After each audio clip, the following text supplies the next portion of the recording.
It's sort of supposed to start. Come on, start. Brandon, let's do our usual.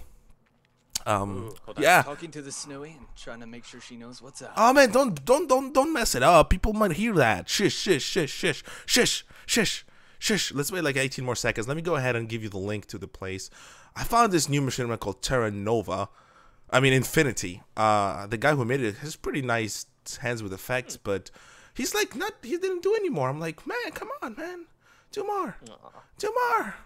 Do more. Do more. Link. Let me go ahead and find the videos. Once again, guys, this is our grace period. Stick with us. It's gonna take us a few seconds because we have extra things to worry about today. Yay, worrying. Coffee. You got the link to the place, man? You got the link? No? You know Link? Oh yeah, I have to give you the link. I think we're live, man. No, yeah, we're definitely live. I don't even have to bother you with the link. But then again, you want to watch stuff, so let me go ahead, copy and give you the link. Both of you can go ahead and follow the. I said both. Oh no, that's it. The secret is over. Okay, guys. Hello. Welcome to M&B Show. I'm your host, Mikey. And I am Lord Brandy. Yeah. He started doing the Lord thing. I'm not exactly sure why, but I approve. So all of a sudden he's became British. Which pretty much segues to our next thing. We have a guest today, and he has a British accent. And when you have a guest with a British accent, chances are you're going to become rich and famous. That's what happens to the movies, so I'm crossing my hands right now. Yeah. Say hi, guest. Yeah, say hi. Okay. Hey, everyone. Well, yeah, hey, everybody. This is King Sangos, Sangos Pagam, yada yada. Nice to meet you all. It's a pleasure to be on the M&B show, guys. Thank you! He used to be a machinima director, just so you know. Used. Well, that's one way to put it. It's like, yeah, I'm not sure. I'm not really positive, but yeah, just say that. Yeah, he can talk about it. You know what? Why don't you go ahead and tell people why you're not sure about it, or why did I say that? Yeah. Well, the reason I'm not quite sure about it is because I am known for having these ungodly amount of delays. Hell, it's been 2 years since I released the newest episode of Wings of Equilibria, and I'm still working It was a very good machinima. Go check it out. Oh man, but yeah, I'm known for my delays, and that's kind of why I said sorta. But still, I still make machinima sometimes. Yeah, and he does some weird ass animation with triangles, which I always like. How does he do that? He has these triangles. How does he do that? So yeah, guys, this is probably our first guest in half a year, if not more, probably like 8 months. We're trying to get more guests on the show, but not really trying actively. But hell, he said, I want to come and talk about stuff. I'm like, fine. Oh yeah, we have a big range of topics today. Actually, probably the most diverse range that we had in quite some time. Last time we had a very sort of relatable topics one to each other, but this time we're jumping all over the place. We have Destiny, new gameplay, and new trailer for you guys to watch. We have a little copyright quote unquote thing going on, and we have voice actor stuff that we're gonna talk about, and probably another guest. So we have a pretty big show, right, Brandy? Oh yeah, we've got lots in store. Yeah, we actually originally probably would have had 3 guests, but a third guest couldn't make it. It's probably, you know how you try something new and then you do too much of it. So instead of having a normal thing like having 1 guest, we tried to have 3. So I don't know how it works out, but whatever, let it work out, man. Let it work out. So, first thing, obviously, Destiny. We talked about Destiny a lot in this past few weeks. First few M&B shows in general, mostly because the more we see of it, the more I personally, the more I dislike it. Brandon, what about you? I don't know. I think it's shaping up to be something fun to play. You see the difference right away? We're going to have a fight later on. Sangos, what about you? I mean, do you follow Destiny? Are you excited about Destiny? What's your stance? Well, it's one of those games that I am kind of looking out for, but I'm trying to not make myself overhype it. Kind of like I don't want to kind of overassume or overexpect it. So, say like if I went into the game without knowing much and I'd be like pleasantly surprised, that'd be great. But I'm just a bit worried because I'm trying to keep myself in the dark with Destiny, but it's kind of one of the things I'm sort of looking forward to. You came to the wrong show. You want to stay in the dark. No, we're actually going to go ahead and feature a new trailer from GameTrailers.com for Destiny. It's pretty much, from what I understand, is you just jump into the game and, actually not really. you sort of few 10 minutes into the game, and you sort of meet this guy called the Voice or something of the sort, who speaks for that big white planet thing on Earth. Yeah, right, ball. Yeah. So let's go ahead and let people watch the trailer. We're gonna talk about it later. Sangos, you wanna watch it? Hop on over to the stream or whatever. Give it a look. So let's just people watch it. Winning.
I can't hear it. There's no sound? No sound. Oh god, I hear it. Oh, aren't you special? Make it louder, probably because it's really low, that's why. No, I have max volume on. Oh god dang it. Really? Yeah. Bloody hell. Bloody hell. Okay, listen, you see, that's what I was talking about. Unexpected difficulty, because this is not because I got it from a website. I didn't really actually get it from YouTube. Usually I get all my stuff from YouTube, so why not go ahead and find the trailer for it on YouTube. But you can guys go ahead and to the GameTrailers.com. It's over there. Have you Brandon, you saw it, right? Yeah, I remember. So Brandon, well, Sangos, you can go ahead and check it out on GameTrailers.com. Me and Brandon gotta talk about it. Then you can jump in after you watch it, because you really need context. Otherwise, chances won't get it. So Brandon, I mean, you watched it, right? What do you think about it? I'm wondering about it, really. So, the way I saw it was that there's some sort of, I don't know, religious following of the Traveler. Mm-hmm. Judging by that guy saying that he's the voice of the Traveler and stuff, it sounds exactly like some cult leader talking about their god and such. Just to me. And so, I'm wondering just, it might set up the plot later for some sort of corruption or something. But Well, darkness, that's it. That's what originally speaking, that darkness was the bad force that destroyed the Earth in the first place, and the Traveler fought it off. yeah. So what I'm thinking is that, first of all, I don't think it's any godly creature. I don't think darkness is some sort of mist that destroys everything in its way. What I really think, once again, darkness is a parallel to flood, while the Traveler is embodiment of all that Forerunners were. I know I'm making parallels between the two games, but I just can't stop myself from thinking how similar the stories are. Battered universe, better, instead of you having a universe all entangled beforehand, you have a planet all entangled, which is the Earth, and maybe all of the solar system. Instead of having a parasite, you have darkness that sweeps across the entire universe, which is exactly what the Flood did. And It's ironic. yeah. What's ironic is, if, going along with Mikey's train of thought, this means Destiny is going to be more like Halo than Halo 5 is. Well, Nice. and to continue the parallels and similarities between the two, the Forerunners are dead, and the Traveler is dead. Forerunners created the rings and the monitors to just in case, to study the Flood for the future, and now you have little ghosts flying around with you in Destiny to do exactly the same thing, to assist you. Humans, technically, sort of speaking, supposed to be the inheritors of all that Forerunners did. And here, humans are the guardians from this Traveler. Is it me, or is it just so freaking similar? Sangos, come on, speak up, man. What you think? Well, I'm thinking at the moment, yeah. Actually, that's a quite good connection there you got there. But it was kind of like saying, I don't know, it's Destiny's doing they're doing a kind of a sneaky job of not telling us what the darkness is. So it's kind of like a really weird.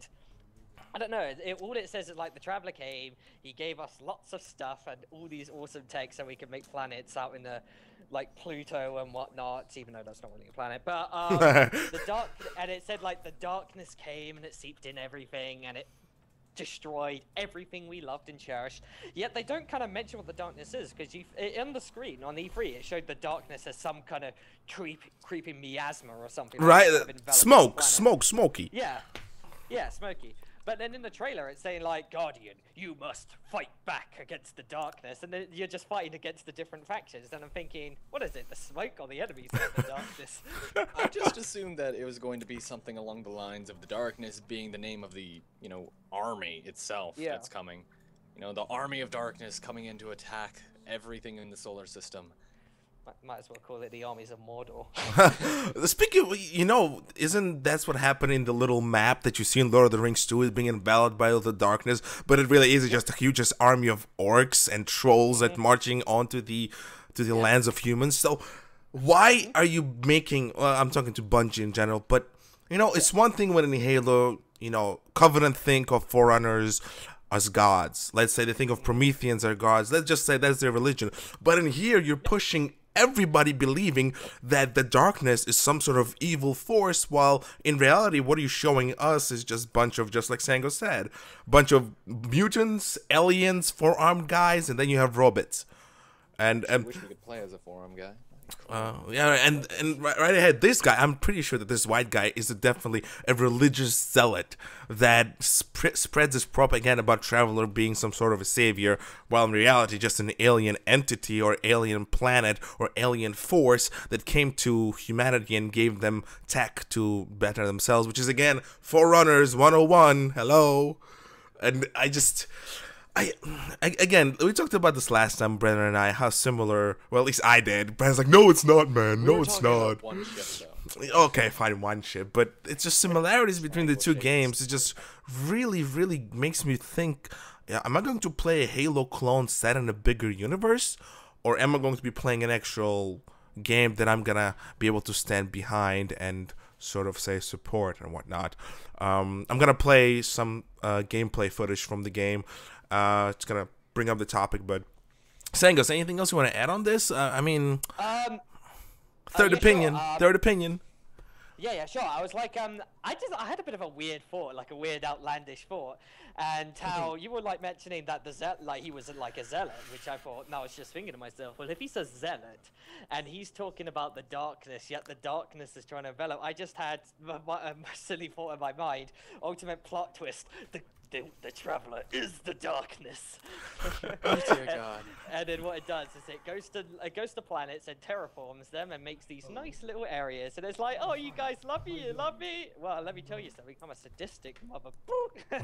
Just harvests everything after it's made a nice planet. So it literally just goes to different systems, acts like a nice guy, and then harvests them. But again, that's completely outlandish. Sorry, go on. Goodness. I don't think it's outlandish at all. It actually sounds a lot what Reapers did in Mass Effect. I was about to say that. Reapers, amalgamations of an entire civilization, just The purpose of Reaper is to help a civilization to thrive until they're so abundant in the universe they come in and absorb them into their next cycle of life. So is it me, or does Bungie stealing their own concepts from Halos, and then they're taking stuff from big MMOs, first-person shooter MMOs such as PlanetSide, and third-person MMOs such as, Defiance, and now they're taking little bits and pieces from the Mass Effect? Or is it really, at this point in game development and human thought process when creating games, everything is just so gosh darn the same that you and I, all three of us, can make such easy assumptions just on a simple 2-minute story trailer? Yeah, crack them on a whim. So, I personally speaking, Brett and I, we both pre-ordered Destiny today, as a fun of it, and we thought about doing it for a while. We just never actually got to doing it. Just pre-ordered it for the fun of it. We don't have Xbox Ones. We pre-ordered it for the Xbox One. We're gonna get Xbox One later. And you know, we looked through the options for the different versions of the game, and if you saw the beginning of the stream, everybody or whoever, you see something very similar that you see pretty much in almost in every single pre-order. We have this third version of the game, which is like Legendary Edition for Halo, and I look at it and I literally, you know, I have flashbacks of seeing Master Chief's helmet instead of the little floaty ghost figurine that they have, and everything else even laid out in the same way, with the background in Halo 3 being like a little universe thing, and here we have a map of the universe from Destiny. And I'm just thinking to myself, is Bungie playing the same tune again? Is after Reach they realized, we can't go out of borders anymore. Let's just make something that we know how to make. Let's do everything how we know, except we're gonna go ahead and put it online on cloud service so everybody can enjoy it all at the same time while changing nothing. Oh yeah, there's something I wanted to mention. By the way, have any of you guys played Borderlands? Like Borderlands? Brandon has Brandon's land. I've played 1 and 2, and I was so sad for Mordecai's bird, but Yeah. Do you not see the similarities between Destiny's gameplay and Borderlands? Mikey and I have actually argued about that one. We talked about how it was either like Borderlands or whether or not it was like Defiance. And, you know, if you've played Defiance, that third-person shooting MMO, that one is very similar in terms of, you know, just picking up weapons and all sorts of other stuff. But, yeah, I definitely saw Borderlands. Yeah. Like Borderlands, Halo, and all these other stuff. Sure, like, they do have the same archetypes, too. I mean, if you think about it. You know, they've got Brick, who is the soldier, the big guy, the tank, you know. And then, you know, they've got the roguish guy who can be filled by... Roland, the soldier, who's just, you know, standard fare little guy. And then there was, like, what, the warlock, the magic one, similar to the siren. Yeah.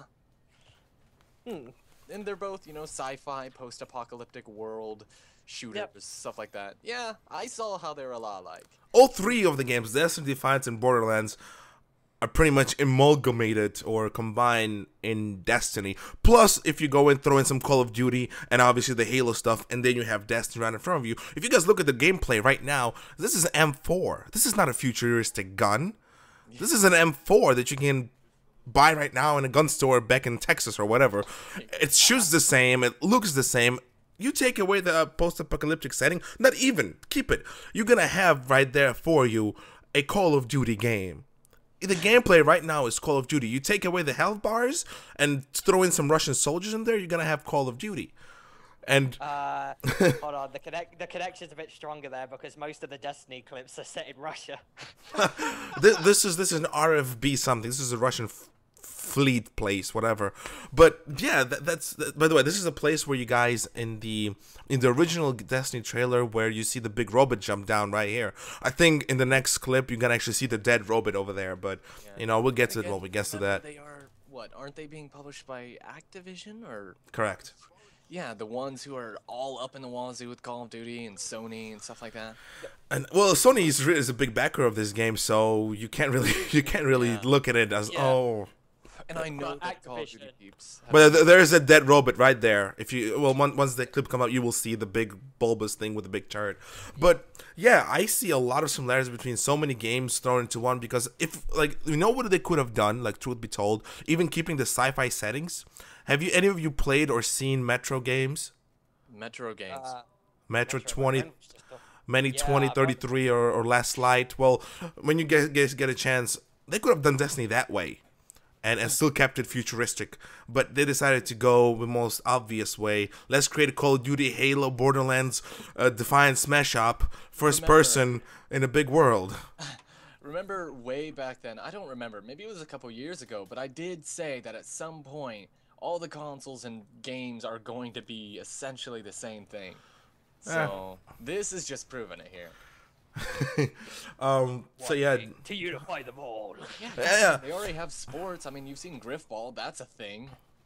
So Sangos, in your opinion, what do you make of this? I mean, how do you feel about them just taking things from X, Y, and Z and making X, Y, and Z together? Is it a good thing? Is it a bad thing? Does it make Destiny any more interesting than, say, a generic first-person shooter? All I can say about it, in my view, is as long as it's done well, as long as the game ships out really good quality, as long as I'm enjoying the game for what it is, I have no problem if they've got stuff from other stuff. Yeah. That's kind of just the way I see it, though. Oh, you, Brandon. No, I was looking at the gameplay and I just realized that where they're walking right now, you know, right now he just leveled up to level 2. And at that spot, he's going backwards from a level I've already seen played online by Team Epiphany. Meaning he's literally just going backwards through the map that they went through forwards. I hope they don't constantly make you backtrack like that. Have any of you guys played Rage? Yeah, I have. Do you know what I'm talking about then? A lot of missions take place in the same areas, so all you do is just get to them differently. Yeah. I know they were like, oh, every planet is like 3 or 4 times the size of Halo Reach's entire game. But I hope to God that we're not backtracking and making it seem like it's that big. You know, I think it's just a beta thing that's going on, that it's all takes place in the same place, not to give away too much of the game, even though the beta is not public yet. So I guess we can sort of hold our criticism on that topic a bit back. And here's that shotgun. Oh, and by the way, if you guys see a red screen, I just want to keep it on for a little while. That is actually original video that they published on GameTrailers.com. So the game crashed while they were playing it. So I'm not saying it's a bad thing. Maybe their recording equipment crashed, but I'm gonna say game crashed, because when I say game crashed, it's gonna get a reaction like that out of the viewers that Sangos just had. Oh no, it had crashed. I'd say that because it's absolutely devastating if it's a game crash. Well, you know, the game is 2 months away. Red screen. So think about that in retrospect. By the way, hey Sangos, are you getting it for Xbox One or Xbox 360? I was gonna get it on Or PS4. I was gonna get it for Xbox 360. I would have loved to get it on the PC, but again, it's not. PC, Master Race. Well, I mean, we don't have to worry too much. I mean, there's that whole thing where you can get it for the Xbox 360, and then you can still use your character and stuff on the Xbox One. So I assume that's a way for people who can't afford the Xbox One now to get it later. Yeah, you play it now, buy the next version later on when you actually have the X-Bone. By the way, Sangos, what is your opinion? Is it good to make it that cross-platform, diverse, while not bringing it to the biggest platform out here? Usually they've done that before in other games, like, my worry, though, is Sonic Unleashed. That was actually released on the Nintendo Wii and PlayStation 2, as well as the Xbox 360 and PS3. The Wii versions and PlayStation 2 version, it was bad. It was nowhere near as good. So my worry is that if Destiny's going to come out on PS3 and Xbox 360, is there going to be like massive drawbacks, like massive differences between their Xbox One and PlayStation 4 version? Is there going to be cut frame rate? Is there going to be a loss of quality in the detail? That's my worry. Yeah. Oh, well, let's look at it this way. We know that Master Chief Collection is going to be running at 60 frames per second. So we know Xbox One is capable of 60 FPS. For all those people who don't know what 60 FPS means, is 60 frames per second. So in 1 second, your eye sees 60 frames. However, your eye generally can only see about 30 or so frames. That's why most of the games are 30 frames per second. When 60 frames per second, you're just the image of the game becomes so much more smoother. The reaction time is so much faster. It's a big deal to a PC gamer, because if your PC cannot run a game at a solid 50 to 60 frames per second, you better get a better PC. But what Sangos said is pretty cool. But Sonic always had a lot of drawbacks. Not only in terms of gameplay, but also tech-wise. It was never a prettiest game. It was never a fun game. It was a fun game when it was fun in its birth and its originality. But then when you have all the 3D stuff going out, all of a sudden Sonic became hedge crap instead of a hedgehog. And it's hard to go back into it because the game's just, like Sonic Adventure 1 and 2. Like, 2's kind of aged better, but Adventure 1 has just not aged well. There's still like the big glitches even with the HD release. That's why we don't see Sonic as a Sony thing, or was it, or what is it? You don't see Sonic as a frontline man for the company. You see other things. So I think to sort of develop upon Sangos' cross-platform thing, since both of those, once again, 65%, they can both run the same thing. and Destiny is on 360 and PS3, so it can't be that demanding. So I don't think the quality will be the issue. I think the fact, can an Xbox One person play with a PS4 person? But Brandon told me it's a cloud-based game, so supposedly there's no difference, right? Right. The only difference would have to be things such as render distances and such. It'd probably be like the difference between one player playing on low settings and the other one playing on high settings. But again, I'm still baffled. Why not bring it to a PC? There's such a huge market for the game on a PC. Well, remember, they're trying to cater to the biggest, the lowest denominator. That's all the kids who are going to enjoy the game. And all the kids can't afford PCs, so they have to make a console game. I have to argue with you about that because the majority of the gamers are not kids anymore. Right now, you see 20, 30, and teens who are the most owners of the consoles. And truth be told, neither PS4 nor Xbox One are as big as the Actually, no, they are. Remember, you're thinking about just our generation. There are always young kids who are always going to be going after consoles. What about you, Sangos? Same generation of the younger kids. There's quite a big young audience that still play PC, but again, they're not as big as like the console market because the console market is kind of more like it's more accessible than PC, I would say, because a PC is kind of like an all utility. Gaming PCs cost a lot of money, much more than a console. Oh, I built my own. Yeah, I know what you're talking about there. Oh yeah.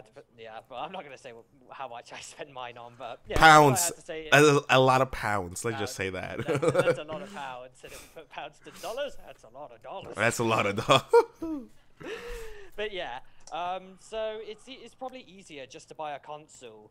But yeah, there's still a market that plays PC. Younger generation gamers playing a PC. So again, I'm on the point with you, Mikey, in the sense that I don't really understand why it's not on PC. And I'm sure if you talk to one of my friends, Bizarre, he would go on a lovely, lovely rant with you. Goodness. But yeah. You know why? That's my personal opinion, but I really think that Sony just has such a big grab on Bungie's balls. They said, no PC. PC's Microsoft. We don't want to support no Microsoft. They already did enough with the Xbox 360, Xbox One releases, but no PC. It's going to cut into our PS4 sales. Because anybody who can afford a PS4 can have a decent PC. Okay, let me rephrase. Anybody who could afford PS3 had a decent PC. Okay, let me just say that. When they upgraded to PS4, they probably have a decent PC too. So I really think it's more in terms of politics than ability for Bungie to port this thing on PC because it's a first-person shooter. We all know that first-person shooters are best on PC. And I'm not gonna be an elitist, but I'm just saying it's kind of Doom was on PC. That's it. Enough said. There's also the fact that, if they don't want to go on PC, they're still not going to fall down to a Mac to try. No. No. One of the things that I want to talk about, that's why I actually brought up the gameplay, is that what do you think of the gameplay so far? Personally, before you guys say anything, because, I get it out, you can kind of argue with me, but I believe it's extremely repetitive. I think so far what we've seen from this first mission, the first mission is supposed to sort of drag you into the universe, but all I'm hearing is a wonderful Peter Dinklage, and I see a lot of same enemies that I shoot with the same gun, and I use the same exact thing. Beginning of this game is extremely monotonous, extremely boring. The character model is great, don't get me wrong. The animation is great, but it's so generic. I probably would not look at this game at anything special if I saw it on a show floor on Comic-Con. I would probably pass it by because, hey, aliens, guns, seen it, done that. Let's go back to Halo. What is your opinion on this, guys? You gotta go, Brandy? No. Let the guest go. Let the guest go. Yeah, go ahead. Guest has honors first? Okay, I'm joking. Well, what I was gonna say is I'm kind of worried about Destiny's long-term approach. The short-term, I'd be fine with it. I do kind of blaze through this kind of gameplay, especially with Borderlands, but one of the things that really gets really tedious is Destiny looks like it's going with the same approach where it's kind of you're grinding to get the levels and get the best loot, and then you start going on loot hunts, kind of like what MMOs do, and that's kind of one of the the killers of most MMOs I played, as well as like games like Borderlands. You go on the loot runs, and that pretty much becomes the game itself. The rest of it kind of becomes a bit redundant, and that's quite sad because with Destiny, they seem to be hyping it as like it's its own world. You will love exploring this world; it'll be awesome. And it'll be sad if people would just think to say like, "Oh, look, there's a golden shotgun in the middle of a beautiful, ugly savannah," or something like that. Yeah. Yeah, that's my way. I definitely agree with that. There's definitely going to be the loot hunters, and for every game, there's always the hard asses who don't want you to have fun and just want to grab loot so they can own some noobs. Putting it like that, I think it's probably just going to be standard MMO fare, and you're going to have to try to be the one person who actually plays it for the story. And, you know, right now we don't know enough about the universe to actually care about the story yet. And so that's what separates it from an MMO like, I don't know, Star Wars, you know, the one that Mikey and I play. I mean, that one has a story, and, you know, it's the whole voice actor thing, and that separates it from all the other MMOs that are out there.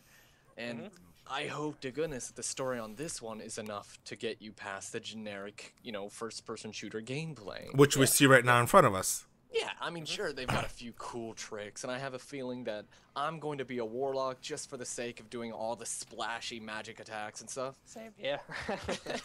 But you know, you two sort of jump into the future. Let's say past level 3, past level 4.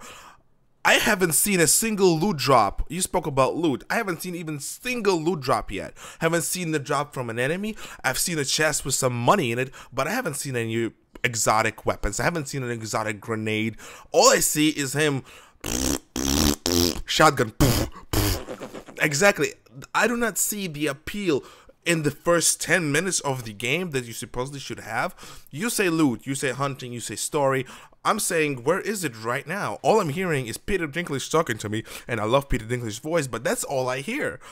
Aesthetically, it's looking okay. It's a post-apocalyptic thing. There's a lot of lights, it's really shiny, but what else? Right now, there's absolutely nothing except what? Pew, pew, pew, pew, pew, Peter Dinklage. If that's the style it's gonna go, I'd be interested to see like how the beta gets along. Well, you know, beta is coming out on 27th. Brennan and I gonna play it, hopefully, because we think that the beta access code is cross-platform. You don't need to have. I would suppose it will work for Xbox 360 as well as Xbox One, because we're not getting it before that. So we're gonna have like what, 4 extra keys at that point.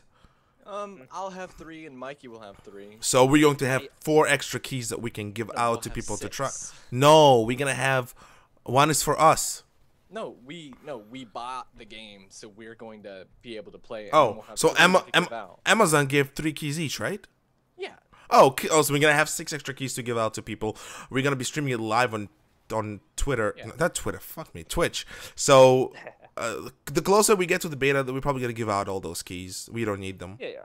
So whoever wants the keys, just hook us up. We'll think about it. Yeah. Guess gonna get the keys unless you get your own game. Yeah, then forget it. Yeah. Well, I pre-ordered it, but my Bungie.net account is still a bit skewed, so I need to go on the Xbox, change my email, and yada yada, do all that stuff. Yeah.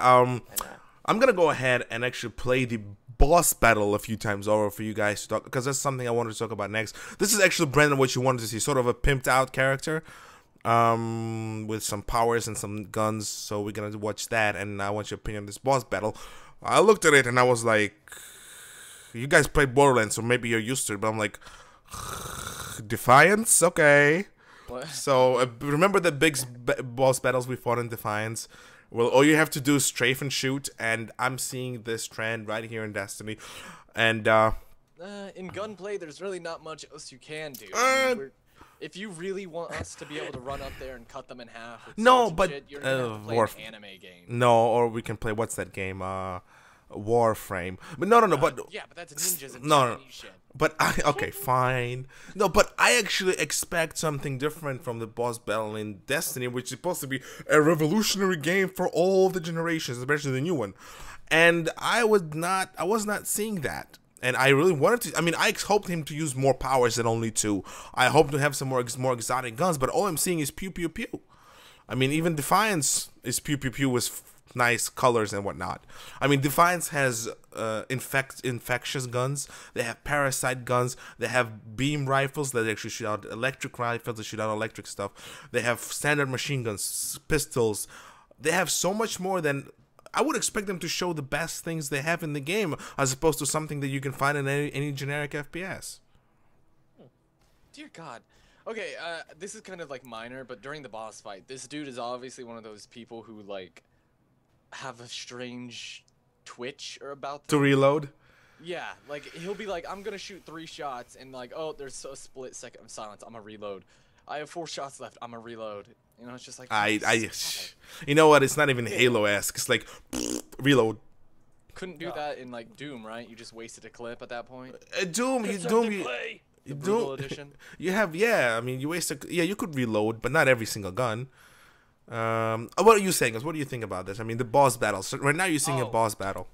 Okay, the big boss battles. Well, I'm gonna agree with you there. Like, I'm gonna agree with Brandy in the sense that, again, there's not really too much you can do with gunplay with terms of strategy. There is the trouble, like, again, sorry if I keep referencing Borderlands with this, but when you're fighting like the Invincibles, which are the big bad guys, the ones. there is, yeah, the ones that will destroy your face. Are you talking about the ones who had like a bucket head? No, I'm talking about stuff like Terramorphous, the Invincible, Voracitus, okay. Those big guys. So those like really big tough guys. You had to have strategy, yeah, but again, it didn't really kind of revolve around nothing much else from shooting. But Destiny, I agree with you, Mikey. Destiny has the abilities and the powers, and I would like to see it not just do the kind of Borderlands technique and strategy, but maybe try a little bit of something like how you fought bosses in Diablo 2 and Diablo 3. But the problem is they're a hack and slash RPG, so they're quite hard. But if I could jump around with a mage and keep spamming like balls of energy to do the damage and keep regenerating them, that'd be awesome. I'd get rid of my gun just to spam energy balls. At that point, though, I mean, for all the Diablo 1 players out there, there's always that black dude who goes out of mana. That's Diablo 2, dummy. What? No, I've never played Diablo 2. I played the PlayStation version, where the black dude was a priest or something. And Brendan, there are 3 Diablos. Yeah, Diablo 1. You should. On the original PlayStation. Diablo 1. They had a black guy in Diablo 2. Well, I've never played Diablo 2. I don't remember a black guy in Diablo 1. Who was he? He was the priest summoner. or wizard or something. Summoner. He was he was the mage, the Archon, I think it was. He was kind of like the mage. Yeah, of the group. Yeah, there was just. He was in Diablo 2. He was the summoner in Diablo 2. Necromancer was the thingy. I'm so lost now. Forget me. That's why I see some of the Blizzard games I just absolutely do not give a crud about, and Diablo being one of them. So you know, after Diablo 2, I'm like, Diablo 3, so excited. Online only? Well, flip you a bird. And then we shifted towards Path of Exile. Online only. All right, we talked about Destiny a lot. Question is there anything more we can say about Destiny at this point? Do you guys want to add something or start a new discussion on certain things of Destiny, or can we wrap it up? I can't really think of anything else about Destiny. Brandon, you? No, I mean, I just gotta buckle down and hope to goodness that it, you know, does show something when we finally get it. Oh, wow. Okay. So we're done, I guess. No, we're not. Okay, so guys, next topic is going to be very controversial.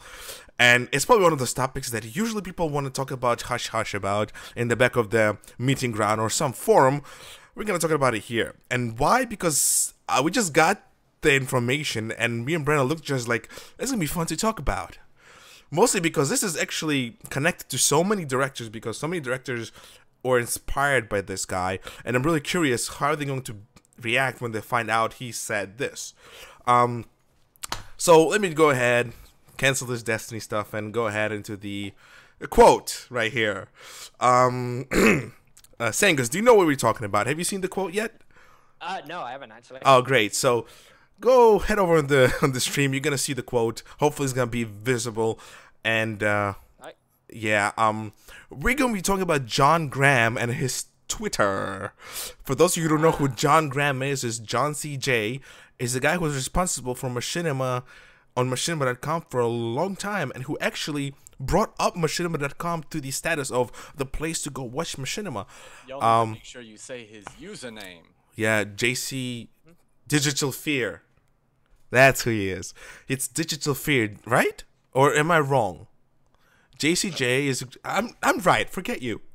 I'm right. So, he is one who's responsible for the original series by the name of Deus Ex Machina. Deus Ex Machina. So, if you guys remember that episode where he found a decapitated head, decapitated guy, that was him, I think. I think it was from the Deus Ex Machina. I'm pretty sure. But yeah, he's pretty much inspiration for a lot of people. He was responsible for the tutorial that a lot of machinima directors used for the information on how to make machinima. Have you seen it, Mr. Sangos?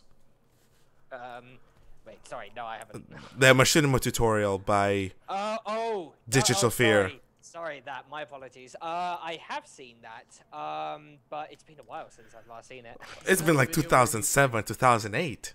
Isn't that the video where he was like walking around Ghost Town forever? It wasn't Ghost Town. It was on the cold storage. Not cold storage. It was on that oil rig platform. It was like a Blackout. video. Was it Blackout? Yeah. Series. He had like Ghost Town, and then he was on Epitaph, and then he was on that. He was all over the place. He was one of the guys who had recon armor. Yeah. If members, one of the first guys who have recon armor. And that was special. Brendan, do you see the quote? You want to read the quote out loud? According to John Graham at JCJ Graham, all people found uploading unofficial continuations of my old content will have their testicles forcibly removed and fed to them. Thanks. And the next one. Also, those who think that I am being sarcastic and actually don't care will be subject to worse punishment involving dildos. Now, Prepare your anuses. Prepare your anuses. I don't know if he's serious or not. Now, I'm heard he's a funny guy, but for the purposes of this show, I think he's being serious. Brandon, what do you think? Well, the fact that he literally snapped back and said, those who think I'm being sarcastic and actually don't care, you know, he might have said a lighthearted joke at the beginning just to show that he was aware of it. But I think he added the second bit just to make sure everybody was just like, oh, so he's not joking? All right. Sangos, what about you? Do you think he's being serious or is he joking? I'm not quite sure, if I'm going to be honest. Again, the way he's kind of wording it, how he's always mentioning like dildos and phalluses. Yeah, it kind of makes it seem like he might be joking. But then again, he does use a lot of like genitalia comments and whatnot. Again, I'm trying to be innocent. All right. He does use a lot. He had used a lot of them during like his blog spot and anything like that. Mm-hmm. All right, so my question is to you. Let's put this into context. He's talking about his old official content, which is the SS Machina. What else was there? One Life Remaining, was it? Yep. Justice. Correct. So you're a director, Sangos, right? You know, you've done your share of films. You're still doing them. We're not gonna talk about ourselves because you know we want a third person. So No bias. you have your series, correct? Yeah. And it's called, tell it to everybody so everyone will know. Wings of Equilibria and Winds of Serenity. By the way, I love Serenity, the movie. So you know what it means to name something. You know that the name is associated with you as a person. You know that this is your work. If somebody would, without your explicit permission, without your explicit given right and given blessing, would make something with the same name, with the same, well, not the same, but similar story, but not featuring the same character, how would you react to that? If it was the same, like, yeah, honestly, I'd be kind of pissed if they did like say it to me, like if the distinction, like if the similarities were too bloody clear to the eye, and if it was obvious that it was the same plotline, the same everything, the same kind of archetype characters, the same kind of aura, I'd be pissed if he was trying to claim that as his own work, and rightfully so, because he's taking what I've worked on for almost 4 years now. Yeah, and he's just taking it completely out of the hat, and he's trying to cash in on what I've worked on for 4 years, and yeah, I'd be pretty upset. He said the magic word, cash in on my work. Now, we're going to talk a lot about this particular quote. I'm really happy you said it, but cash in on my work. Let's just make something really solid here. Just because somebody's making Machinima doesn't mean they're copying Red vs. Blue. So you can't say, oh, you're cashing in Red vs. Blue's work. You're making Machinima. We're talking about specific situations here. We're talking about somebody who took somebody's name. I just took somebody's Machinima's title. Took a very similar approach to it. And passed it on as, oh, I'm making this. It's mine. It's mine. You know, I know directors don't. He didn't say that. Whoever's copied this, but you're taking a very popular, a very iconic series made by an iconic director, and you copy its name, and you copy the general idea of it, and you say, "Oh, it's different characters. It's absolutely new with a new story." Yeah, that's what I'm trying. Brandon, I know I said we're not going to talk about, but Brandon, your opinion on this? Somebody would take Elites of War and make shit out of it just because they want to cash in on our success, whatever little it is. But how would you react to that? Quite honestly, as you know, as a filmmaker and as an actor and everything else, I find plagiarism to be the lowest form of flattery. And it's also probably the biggest cop-out in terms of finding your own film stories. And if somebody were to copy Elites of War, at first I might be a little, you know, I'd be like, oh, okay, so somebody thinks it's good enough to even copy. But, you know, I'd continue on. My thought process would be after the initial, oh, I'm flattered, then I'd be like, okay, are you still doing it? You know, they continue on, and it continues, and they start passing themselves off as the Elites of War creators. Then I would start getting a little pensive, you know, and it'd still continue. You know, then I take a break or something from making that series, and they come back with even more videos than I had or something. Then I would be like, what the hell, man? And you must understand that Digital Fear is retired. So let me ask you this. Usually when you drop something, you don't care about it. But this guy went out of his way to go ahead and actually mention what's going on here. And for those who don't know, I'm going to post a few more pictures right here. This is the new picture for Deus Ex Machina. It looks so much cooler, right? But it's made by someone else. It made by Digital Virus. We know he's a constant topic on our shows lately, but it's not our fault that he has so many news about him. I know nobody really wants to admit this or say this out loud, but Digital Fear, Digital Virus, Digital Fear, Digital Virus. Is there anything similar about these two names? Well, one is psychological, the other's biological. I don't think he put that much thought into it. I don't think he put. No, I'm joking. You know. Goodness. That was such a good one, psychological once. No, that was good, Sangos. That was good. I don't want to say this as a fact. I don't want to say this as something that should be taken as a fact. But truth be told, from watching Virus's work, I see so much copy pasting. Not in terms of maybe story from some blah blah blah, but I see so much copy pasting in the concepts and design and general feel of the films. I mean, let's just put aside that a guy who created originally the series of Deus Ex Machina called Virus out on stopping copying his films. I mean, you can't even look over that. I mean, how do you look over that? Can you look over that? Would you look over this, Sangos, if you did something of the sort? Well, if I made a series and the creator of the original series had said, "Okay, stop," I would have to kind of do what he says, because if the original creator has told me stop it, no, you know, it's not my property, it's not my thing. I would just have to stop, really. My reaction would be different. Oh, what would your reaction be then? Sorry, I'm just asking. Oh no, it's fine.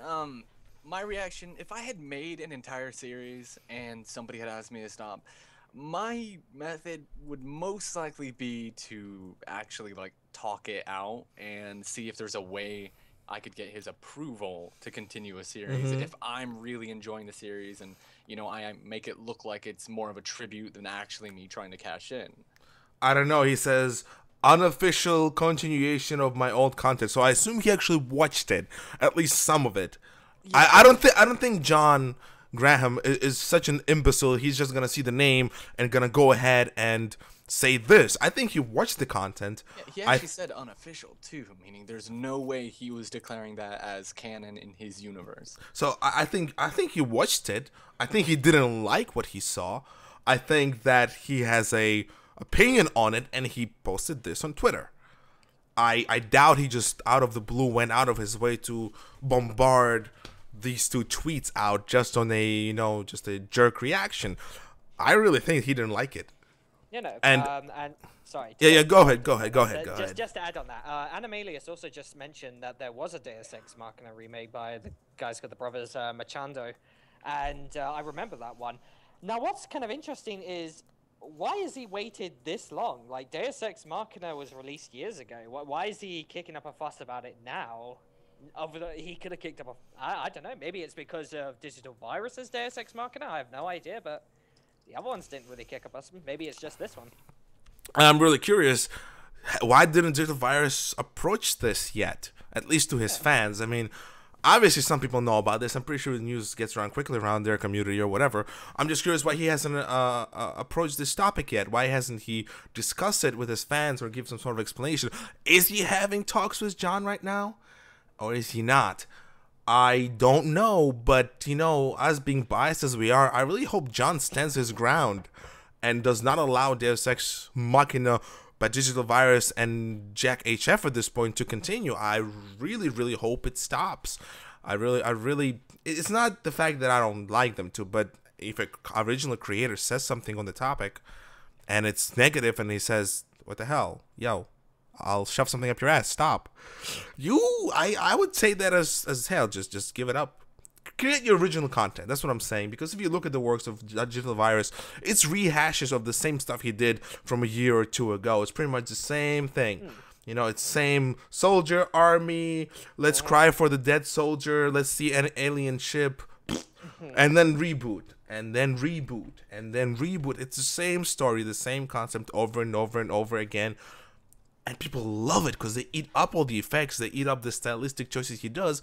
But when you look at it from the point of meat, it's just the bone. It's the same bony structure that he does. I mean, this can be said a lot about a lot of directors.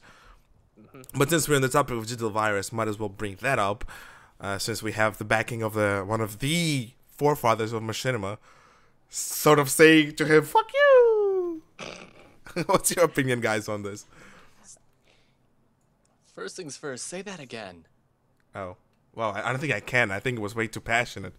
Your opinion. Okay, so I think that Digital Virus rehashes his own content a lot of times. I think that he took deliberate steps to make himself look like Digital Fear by creating a very similar name and by presenting himself very similarly to the rest, to what Digital Fear does. I think the fact that he took up Deus Machina was not because it would be a successful series that he could sell himself. I think it was banking on the success of the original series to begin with, and even the reboot that was made by Brothers Machado. So my question to you is, should it be stopped? And how do you view Digital Virus's entire approach to the, if not blatant copying, but creating extremely similar content and just pretty much copying somebody else's name and work? It's kind of a frowned issue in the Halo Machinima community because you get those people who would take the idea. The problem is that you can't really. I know I said cash in, but the problem is that most Halo Machinima is made with the Microsoft game content usage rules. So in the realistic picture, Microsoft is the one that owns it, but it's still a frowned issue. It's kind of like it's your narrative, it's your story. You can cache the narrative. All you have to do is just kind of tweak it around, not make it Halo. But I kind of think to myself like. It is wrong if you know what you're doing. Like if you're doing it for inspiration, I guess it all depends on if Digital Virus physically asked John, "Can I make a continuation of the series?" And if John Graham is like saying unofficial continuation, then that's kind of raising a flag that this is unofficial. This was not given permission. Like hell, that Deus Ex Machina part by Guitar Master X7, even though that was completely out of the box. Sorry, that was a bit of a voice get. Even though that was kind of completely out of the box, random, hyper, and everything, he still asked for permission, and John gave it. So that's why it's not kicked up a fuss, because that is given permission.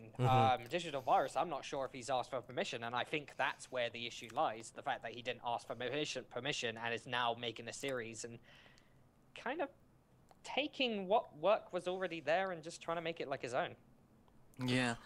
I don't know if we really have to worry. Oh, we don't have to worry. It's not our issue, but I'm just saying... Talking about the quote-unquote community as a whole, whether or not they have to worry about, you know, the whole thing.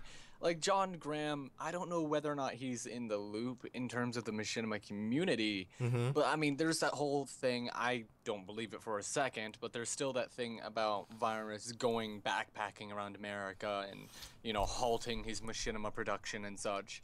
And so, it's like, John Graham is putting out the message, but it's probably either too late or... gonna fall on deaf ears. Yeah. Digital Virus is not going to care. And if he does care... No, he won't. Yeah, if he does, he's just going to try to argue back and be like, oh, well, you left it here and I picked it up and, well, you didn't care. You were gone for years. It's mine now. It's mine now. Like Animalia said, if you type in Deus Ex Machina, Virus comes up first, and that is the real tragedy right here. Is the fact that work done by a man who originally started Machinima as a mainstream thing, the one who put his heart and soul into making sure that you and I and the rest of the guys could actually make this stuff and actually expect people to watch it, is right now being overshadowed by over-eccentric, over-saturated with effects thing that is just not the Machinima, Deus Ex Machina that people came to love and to know. Because I'm telling you right now, if you show the Halo 3 series to anybody at this age, they probably won't care. Why? Because it's Halo 3. It's like 7, 8 years old now. How can you watch that shit?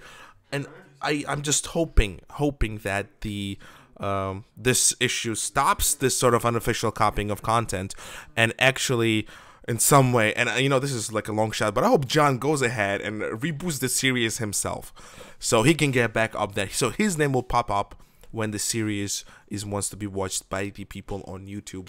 And as I said, it's just really bad to see somebody else's name on your work pop up first on YouTube. And I think it's at this point the only way to fix it is to have him rebooted. Otherwise, you're gonna have this legacy of Digital Virus creating Deus Ex Machina, and John CJ being just an old fart who attempted to do it properly before. What's your opinion on it? Yeah. I was just saying, or if John. What you can do, from what I've heard, but it's no, it's a bit of a long stretch. But I was saying, if you did buy a license, maybe. But again, that's a really far-fetched. You can't buy a license for this, unfortunately. No, but you can buy a license to make Machinima in Halo and publicly sell it. And if you do that, then your content is, you know, it's sort of protected in a sense. That's why nobody can kind of make Red vs. Blue videos and kind of cash them in, because it won't just get frowny faces. It'll get some legal trouble if you're not careful. That's the thing. Nobody's even gonna try. Machinima.com has that right. Oh yeah, they do. They have the license. So my question is, if John Graham would go to Machinima.com and tell them, guys, somebody's copywriting my stuff, would they take legal action or not? And I think that would be probably the epiphany of how far this could get. I think there's nothing worse than that. At which point, should we feel sorry for Virus if he gets the legal action taken against him or not? What's your guys' take on it? I'm just thinking at some point there'd be like something retarded going on, like, oh, Virus counter sues Graham or something. You know, it's just like at some point, you know, Virus finally just get ballsy enough in his own like idea. Oh, when people think of Deus Ex Machina, they think of me. And when people think of Machinima Evolved, they think of me, and they think of Deus Ex Machina. Oh, you know. No, I think he's gonna spin his sad life story. I was a little tyke when I started Machinima, and everybody abused me. And this abuse was so hard, and no one helped me. I blame them for the way I behaved. I'm not a sane child. I know what I have done, and I know things I did was wrong. But look at me now. I give people hope. I give people tutorials. Love me. Love me. Blind them with lens flares. My holy light is the lens flares. Listen. I know we're sort of breaching the point for when we're attacking and defending, but you got to bring the cards to the table when you're talking about somebody who's actually a big enough deal to say that, oh, hey, stop copying my work. What you're doing is wrong. I don't think he's gonna get that far. I think he's gonna be talked out with the snake tongue that Virus has into convincing people of his Satanness and holiness. I wish he had a snake tongue. Yeah. Like, no joke, I wish we had a person in the community who always talked like, I am your director. And just like in all his body acting sessions. Just amazing. Oh, you should try that, Brandon. You will all be moving to the left side, shooting your gun. If I do not see you doing that, you will be kicked from the game. Turn around, bitch, slap him in the body. I did not say you could pick up the fuel rod. You know, like what you call it. Right now, Animalia is sad, and I'm gonna quote him: "Virus Ex Machina is basically a shitty ripoff." Now, that's coming from a viewer. It's not coming from us. So, yeah, you know. I haven't seen it, so I have no comment on it.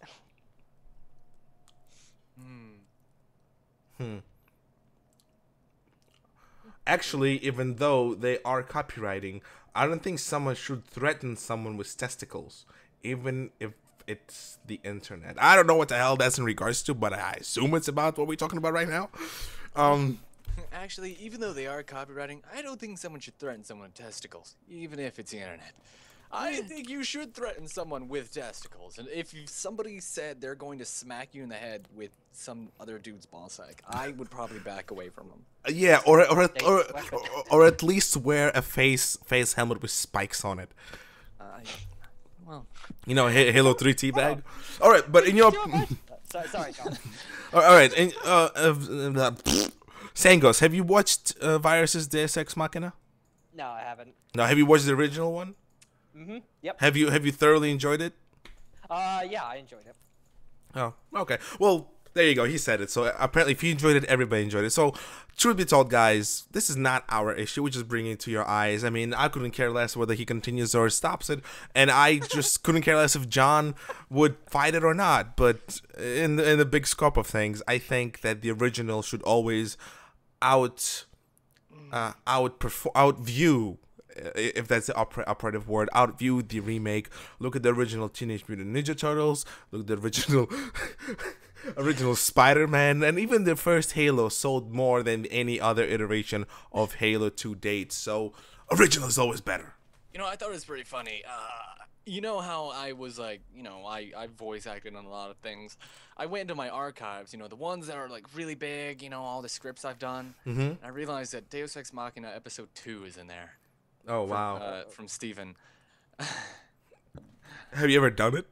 No, well, I mean, yeah, I did it. I mean, it was just at the time, I was like, oh, he needs me for a role. I'll just do it, get it out of the way, and there we go.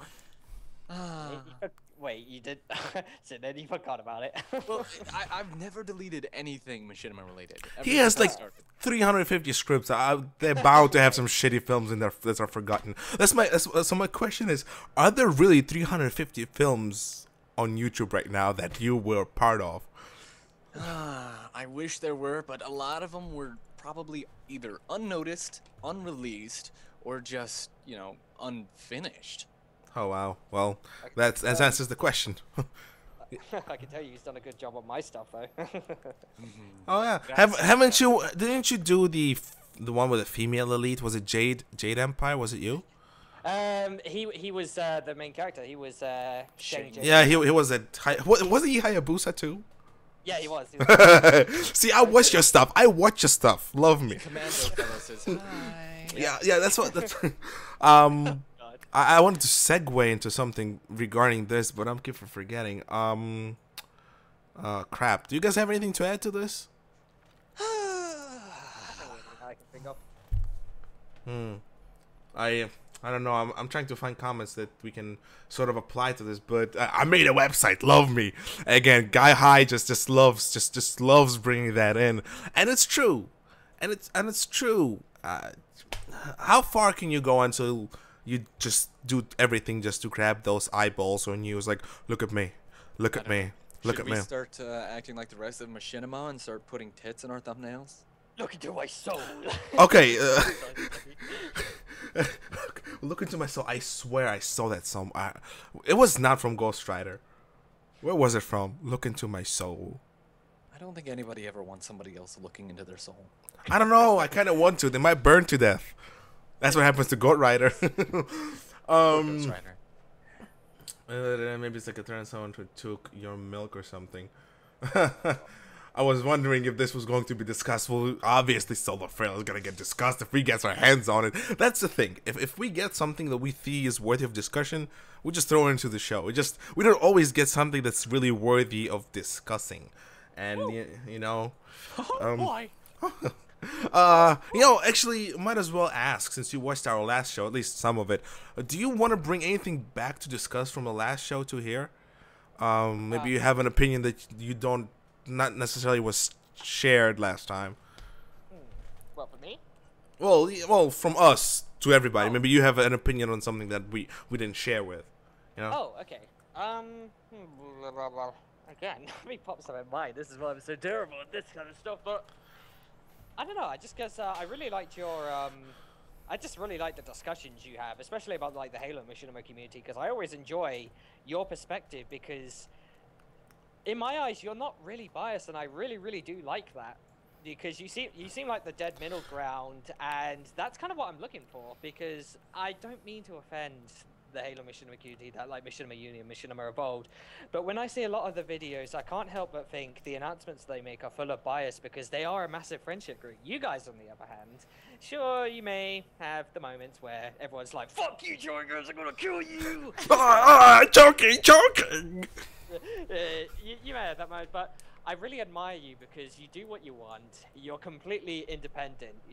Your narratives are great, and you are really nice guys. And it makes me feel like an asshole for being like a little bitch to you. That's coming from a guy who chewed my balls because I said, "Well, not everything has to be canon." Oh. You think I forgot that? I don't. Yeah, original meeting between me and Sangos was like, well, you know, it wasn't exactly canon, so. It was exactly canon though. So it's not Halo, so it's not a good. Hey! It was over on that Damon Productions website, wasn't it? What's your opinion on that? Speaking of old directors, has anybody seen anything from Damon ever? I think they renamed themselves and they're doing something else. Like, I don't know what he's up to. No, I think he's Damon Productions wiped off the slate. I checked the channel, everything, it's gone. Really? Oh. I can't find it. Oh, you know what? You remember the last time we talked to him? Oh wow, that was like 2.5 years ago. That was the That was maybe like, through the lens group or whatever. Oh man. Yes, and we had that awesome character, and then they had that cool idea. They dropped them, the fuckers. Yeah, they did. But hey, I remember I told you I have that script. Yeah. Mikey was all on board about it, and I haven't made it yet. But I've got the script for that Cure thing. I know, and oh man, that was so good. It was a bit weird because it was like you, me, and Zed. We were the ones that thought of the idea, and then I was like saying, oh, I always wanted like this kind of like sadistic kind of doctor who'd kind of be like a hypocrite in his hypocritical oath kind of thing. Careful, people will steal our ideas. Yes, there's still ideas, otherwise you'll die. But yeah, no. And I thought, you know, it was our character, and I thought, well, I like the character, and I'm more than happy just to see the character brought into light in some way. So, you know, I don't mind. Oh, speaking of, since we're talking about past a lot, I mean, what was your opinion on that website, man? I was banned from there for making fun of brownies. I don't know if you remember that, but I was. That was one of like when like when I went on the site, so it's like one day it's like all these like really serious avatar pictures and all these serious like signatures. I'm like, okay, they seem like they're competent bunch. And then give it a week later, I see they're wearing all these like pony sprays and everything, and then they're talking about My Little Pony's Friendship as Magic is like the greatest show ever. And to be honest, I don't mind it. I do like watching the Discord episodes because Discord is a funny character, but I don't regard it as being like one of the best, greatest animation shows, and that's just me. So when I've seen like all these signatures and all these guys saying it's one of the greatest things to come out in ever, I'm just like, what the fuck? Do you understand why I had to say something about ponies at that time? Okay, listen, since we're on the topic of the past and we sort of brought up Demon Tools, you do know that the Machinima box office, you're familiar with that? Yeah. You know that it's spun from the Demon Tools website. Yep. I know that's when I quit. When they made box office and when they joined with the guys from Machinima Central, I think it was. I was just kind of like, well, I just want to go my own way because I was like, I'm sick of the drama. I'm sick of being an asshole. Fuck it. I'm just gonna go make Machinima and live my life the way I want to. And to be honest, my life went a whole lot better. So hallelujah! You know, when a British guy says "fuck it," you just have to go with it. You don't. You're British, correct? I'm not being an ass for mistaking you being. No. It's See, I moved on from that because, honestly, as I said to you when on that Machinima Nation post like a year ago, I was being an asshole, and then it's like there were days like I was looking back at my old comments and I was like slamming my face against the desk. Going, what the fuck was wrong with me? By the way, he was the body actor in episode 10 of Elites of War, just so you know. I know. He was. See, when I remember somebody, I remember somebody. I'm just saying, no hard feelings ever. Like he started body acted for that hospital scene we did, twice. I think it was one day, but we did two separate scenes. And I just loved it. It was so simple, no arguments. Just do the work, get out. You see, that's what I expect from everybody from past. But the more I look around, the less people actually become normal like you have. Everybody just keeps on grinding on the same thing. And you can say that about us as well, but the thing is that the way I see it is just we remember stuff and we bring it up, but we don't count it towards we don't count it as what the person is now. If it comes true though, I mean, sometimes I would say something and the person reacts exactly the same way. Even though it's not even a negative thing that I said, it would react the same way if it was if I called him a dickhead. And I'm like thinking, wait, I was being nice to you. I helped you. Why are you behaving like that? And then I realize you're a dick 2 years ago. You're still a dick right now. Yeah. Whereas now, I'd probably be a dick to my past self. Something really creeped up my mind just right now. Is like, if you look at 2 years back, and you look at now, do you see that a lot of problems we have today with the so-called community really did start around 2010 and mid-2010? Or do you think it was sort of eventual change that happened just naturally? Well, I think that it was kind of like an underlying issue at first. Like, it was kind of like friendly rivals at the start of things. Like, that was before Rise of the Spartans came out and Demon Productions became a thing. It was kind of like friendly rivals. But then when Demon Productions, like when they split off from the Machinima forums and Virtual Flicks was alright, but they still had them. And then when they made Demon Forums, and I was too blind of a motherfucker to see it, but when I saw it, they were going so heavy on the negative criticism. It was almost cancerous in a sense. That's Machinima box office for you. That's like what they did. Somebody caught a virus. It was like before I thought, oh, these guys know what they're talking about. They must make great machinima. But now when I look back at like all the comments and all the videos, I think these are absolute trite. Like the videos were trite. Do you remember Halo Legacy? Yep.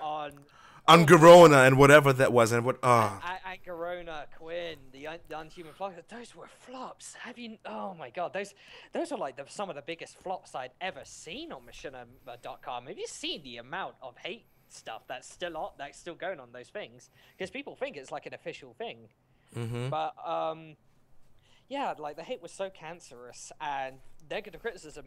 And then when Rise of the Spartans came out,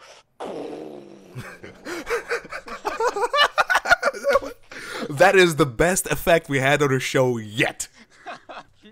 Oh boy, they all exploded. exploded. Damon Productions like, how the fuck are the most, and they'll go absolute nuts. And then you got the people like saying, hey dude, don't be dicks. It's a great show. It's like, no, it's not. It's blah blah blah blah blah. And then it's like, then the friendly rivals seem to like started yanking against each other's necks. So what happened is that like all the groups just kind of stuck together like glue.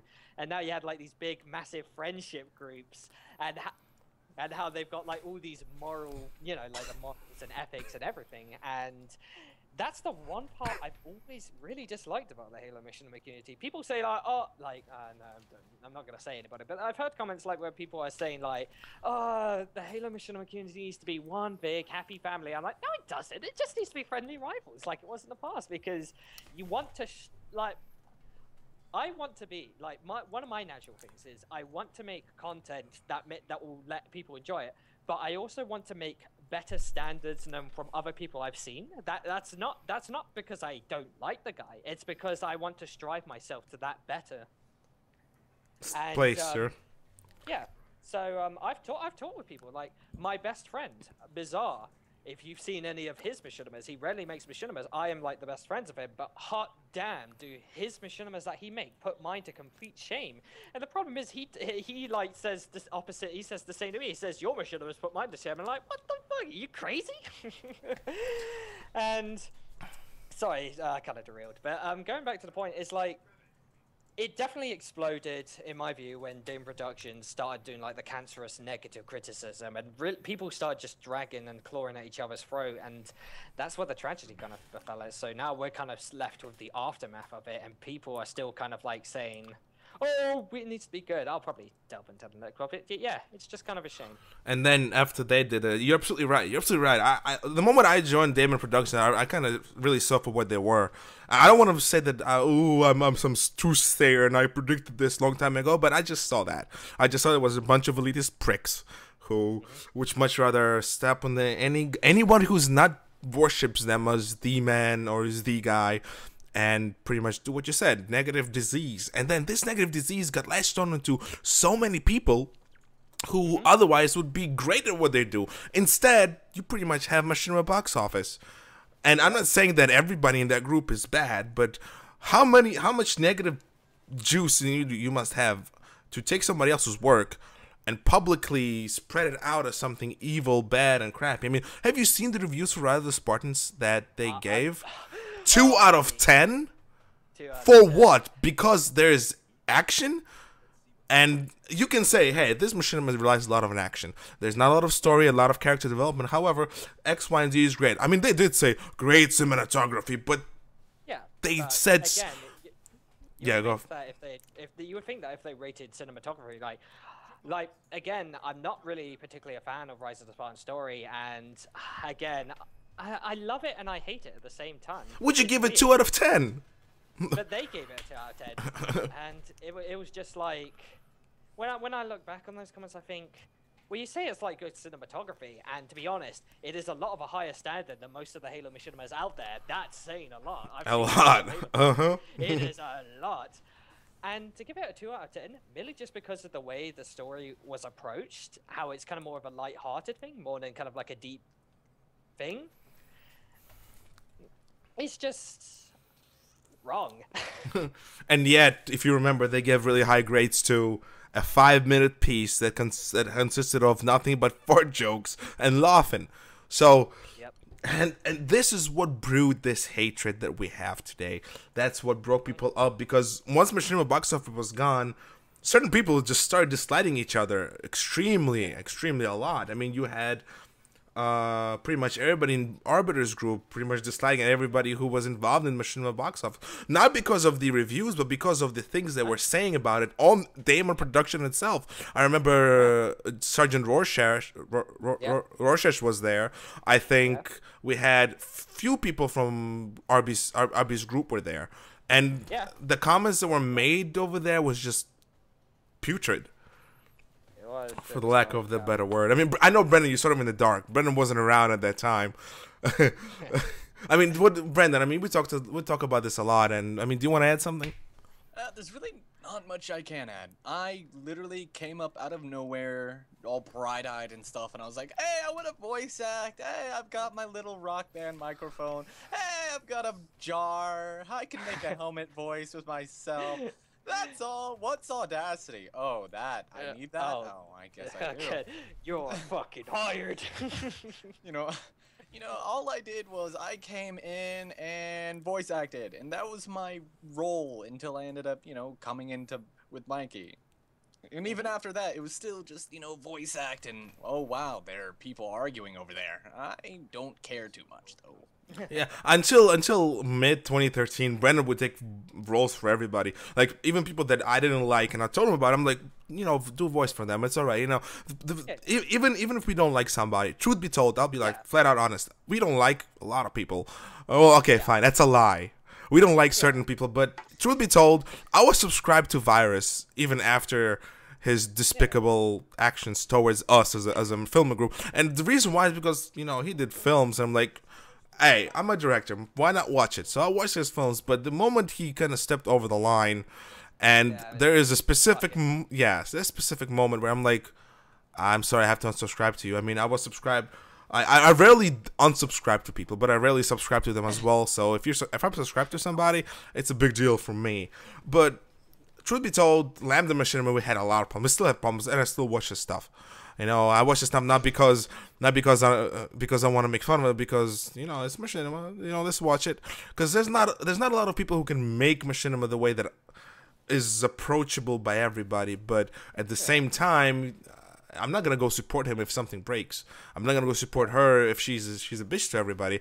And that's where you have to draw the line. You might not like the person, or there's no way why you should go and dislike their Machinima without watching it, or even leave a nasty comment without even taking a glimpse of Machinima. Because I've had people come from same Lambda's group who haven't watched my Machinima at all and just dislike, and I know it was from there. It doesn't hurt me personally, but you gotta look at it. Professionalism, personal opinion, there's a big difference between the two. You have to find a solid middle ground where you say, I don't like you, but why would I go ahead and destroy your work for whatever reason? Like there's that saying, there's like, I don't like you, but I will do everything in my power to respect you and your thoughts. Kind of in that sense. Great saying. Brendan, you want to say something? I mean, Brendan works with a lot of directors. Well, works is the operative word. So, you have anything? Yeah, I mean, after I hit my hiatus, I'm kind of trying to slow that down. But, I don't know, I thought it was just incredibly petty when people would try to come on to our videos and, do stuff out of, like, a little personal vendetta. Like, no names, I guess, but, when somebody comes up and sounds all self-righteous and stuff, and it's just like, oh, what is this pointless dribble? Even though they're American, so they're only saying dribble, so they can sound self-important, but, they're probably just a child on the internet trying to make themselves feel better. But when somebody comes up there, I'm just like, really, bro? I don't even know you. Yeah, it's just like, what the fuck? There's no point to all the sorts of things they do, and so it's just like completely illogical waste of time. Truth be told, I think we can all bring up. I mean, do you have any experience of the sword, Sangos? With what? Well, it's not liking somebody, but then you're not really against them, and you still watch their stuff, or you're more like straight going guy. I'm kind of like I hold a grudge, but then I sleep on it, and I'm okay. But I'm gonna have to confess this right now. With you, I was kind of more upset with the fact that, like at the start, I was upset with the fact that the tone you took with me. But the more I read into it. But unfortunately, it was a bit too late, because if you've watched Wings of Equilibria, the character, the big bad field marshal in the 5th episode, was kind of inspired from the little thing we had. You know what? I don't even care, because if it was inspired by me, I take a great honor in being the inspiration, negative or positive. it was like I was looking at it. I'm like, wow, this guy's got balls to call people insects, and I thought, oh my god, but elites do that as well sometimes. Why did I make an elite like that? And I just made that elite. I think I went a bit too into the dark, but again, again, the character's gonna be in something that I'm gonna update. But if yeah, you want to use me, like, if you want to use me as a voice actor, man, you know, I make exceptions for people I really like. So don't be afraid. I feel flattered. Thank you. Yeah. By the way, that insect comment, did you get it from the quip I did on the website or on the quip I did on the... Just in general on YouTube comments and whatnot, and how you go like, oh, an insect is fighting against another insect and whatnot, and then you have the character in the Wings of Eagle go, so these insects. I would just feel like, wow, it's like, I just thought that, you know, the idea was quite cracking, but I feel guilty about it because it's the one idea that I got from not a bad source, but a bad memory in a sense. Past is in the past. That's the beauty of it. Yeah. And you know, we give chances to people all the time. Yeah. I mean, only the livestock would stop eating from the same grass patch. Right. It's probably laced with some crap. Are you familiar with the MU incident?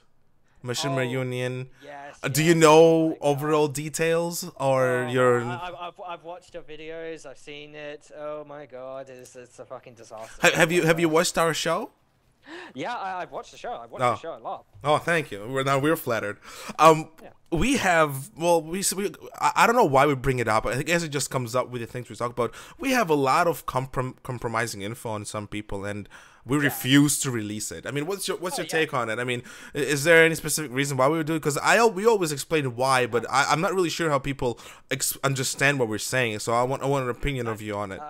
No, I totally agree with you in the sense that you say that. I think that's very, very mature of you, and I think that maturity is something that's just not seen a lot in the Halo Machinima community, because sure, you have your thoughts, but you don't let those thoughts cloud your judgment and your rationality. And I'm thinking, damn, you guys are awesome for keeping that kind of sense. It's like, I would do the same thing. Like, I would keep it on a professional level, but if some little tot was trying to make it on a personal level, then maybe I would try my best. But again, I would only say like, okay, this guy's kind of harassing me. I don't want you harassing this channel though, just because he's harassing me. Just enjoy my content, yada yada. Yeah. Well, but go ahead. Sorry. All right. Sorry. All I think is like, you're very mature for that, and I agree with you in the sense that you are being the bigger men by doing that. I do have a bigger feet. Yeah, there you go. I said that. You know, I'm black. You know, in a few minutes we're gonna sort of segue into our next topic with VA abuse. So Brendan gonna go ahead and talk to our guest. I'm gonna bring you this. So Brendan, go ahead. See if the guest is ready. I'm actually gonna go ahead and say this, that I think one of the worst things that any director can do, especially influential directors, say something along the lines of this. I'm not quoting, I'm paraphrasing. Yeah. Well, this was the last straw. I'm gonna go get all my friends and subscribers and go dislike his movies. I think this is one of the worst things that any director can do. That's just on the levels of immaturity and brattiness in a sense, because it's usurping in a sense. Like, you're getting your fans, your beloved fans, who are just innocently there to enjoy your content, and you're making them into some kind of propaganda army to march against the evil legions of hell in your mind. And I'm thinking, this ain't a fucking war zone, people. This is the Halo Machinima community, for fuck's sake. All right, Mikey, are we ready to make it? Oh, the guest is ready?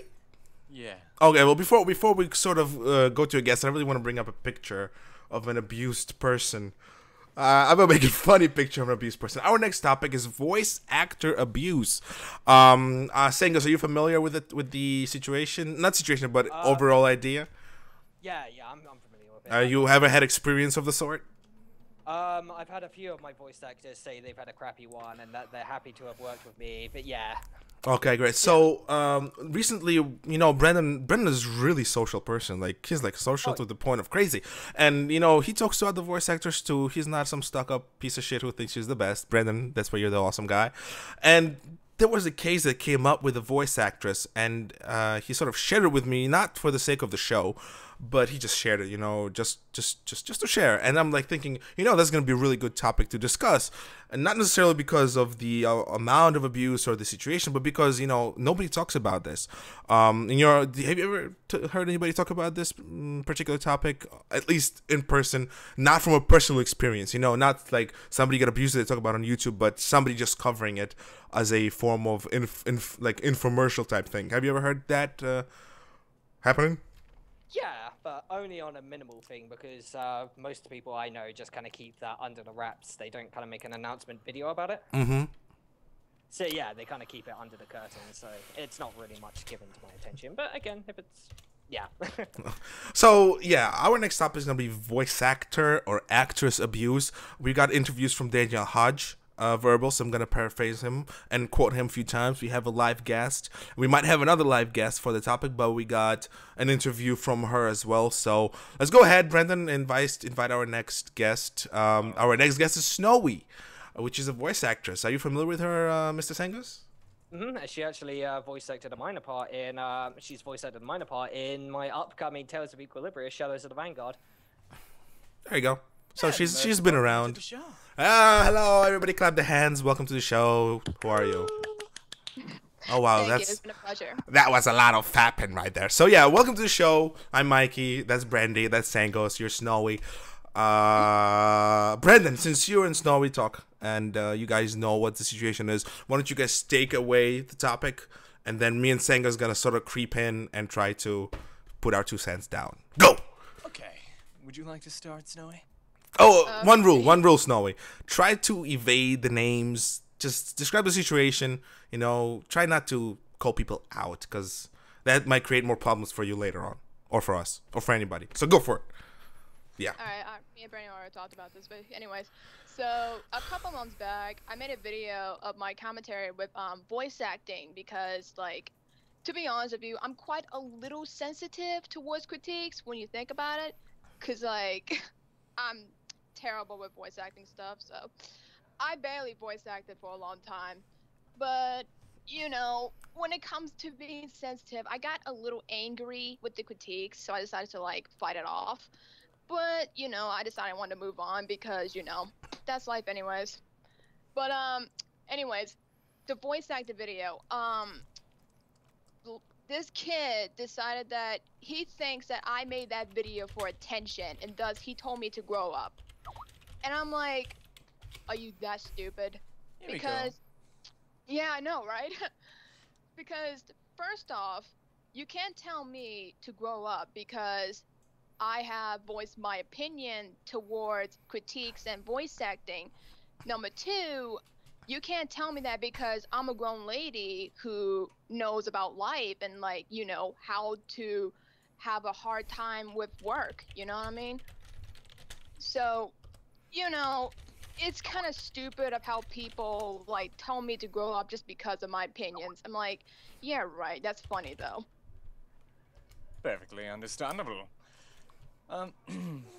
I haven't really had too much issue with any abuse myself because I tend to just not pay attention to people after that, but I can understand. I mean, it gets a bit stressful with all the people coming together to ask you for lines, and if they're not exactly positive, then there's no way to get around it. I know. Brendan, is that all? That's all you got? You're lame, man. I thought you were gonna have an entire list of questions. I'm gonna spend an hour listening, and then gonna have an hour to talk about. Now I have to bunch in. I'm multitasking. Oh yeah, he is multi. Yeah, I gave him something to do, and he's doing both things.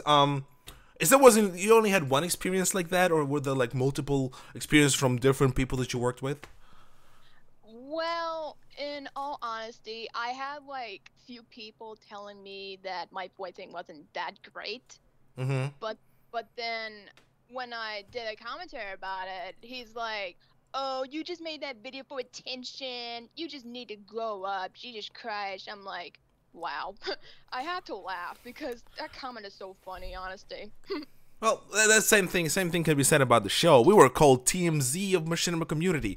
Sangos, you know what TMZ is? No, it's pretty much it's a magazine that revolves around gossip, and you know they do a lot of assumptions, but it's entertaining, and they have their own show too, where they, you know, like they follow celebrities and get information from them. So it's pretty much we were called that, and I'm thinking about it like, well, that's a good thing because that's exactly what M&B show. It's about information and discussing it. So where's the insult? Yeah. Well, and Team C sounds awesome. It makes you sound like you're some kind of Dragon Ball Z dude. A compliment on that. But you know, just to make it clear, did you make it for attention, or was it in line with something else? You actually had a topic to discuss in the right. It's a topic. I didn't even made it for attention, honesty. Like, who would thought I would make that video for attention? Like, come on. I didn't even ask for attention at all. All I did is just voiced an opinion, that's it.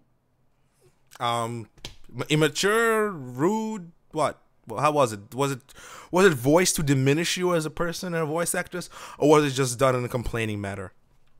In a complaining manner, honestly. Okay. Well, Sangos, how about you? Will you have anything specific on it? What about the criticism? Well, in the entire situation. Oh, the situation. I'm not going to say all I can say because I got more to say than that. I will say that this was you made the video because it was one experience, right? Yes. So it was like what this one guy says. I'm sorry if I wasn't honest when on the video, I commented on the video, but don't you think that's a bit weird if it was just that one video, like that one thing? Because in all honesty, you do get people who are going to throw you negative criticisms. Some of my videos, one of them has even got like this guy saying, fuck you, your things are crap, this was fucking sucky, because of a Halo 4 machinima I made in tribute to my best friend. And my response was simply a link to the page of Cell going, an interesting story. And that was pretty much that. So my problem is that could have been someone voicing their complaint, but there is like negative criticism, and although it's harsh and it's bad, don't you think that you maybe kind of overreacted a bit about it? In all honesty, I was a little angry when I made a commentary because, like I said, I'm kind of a little sensitive towards critiques.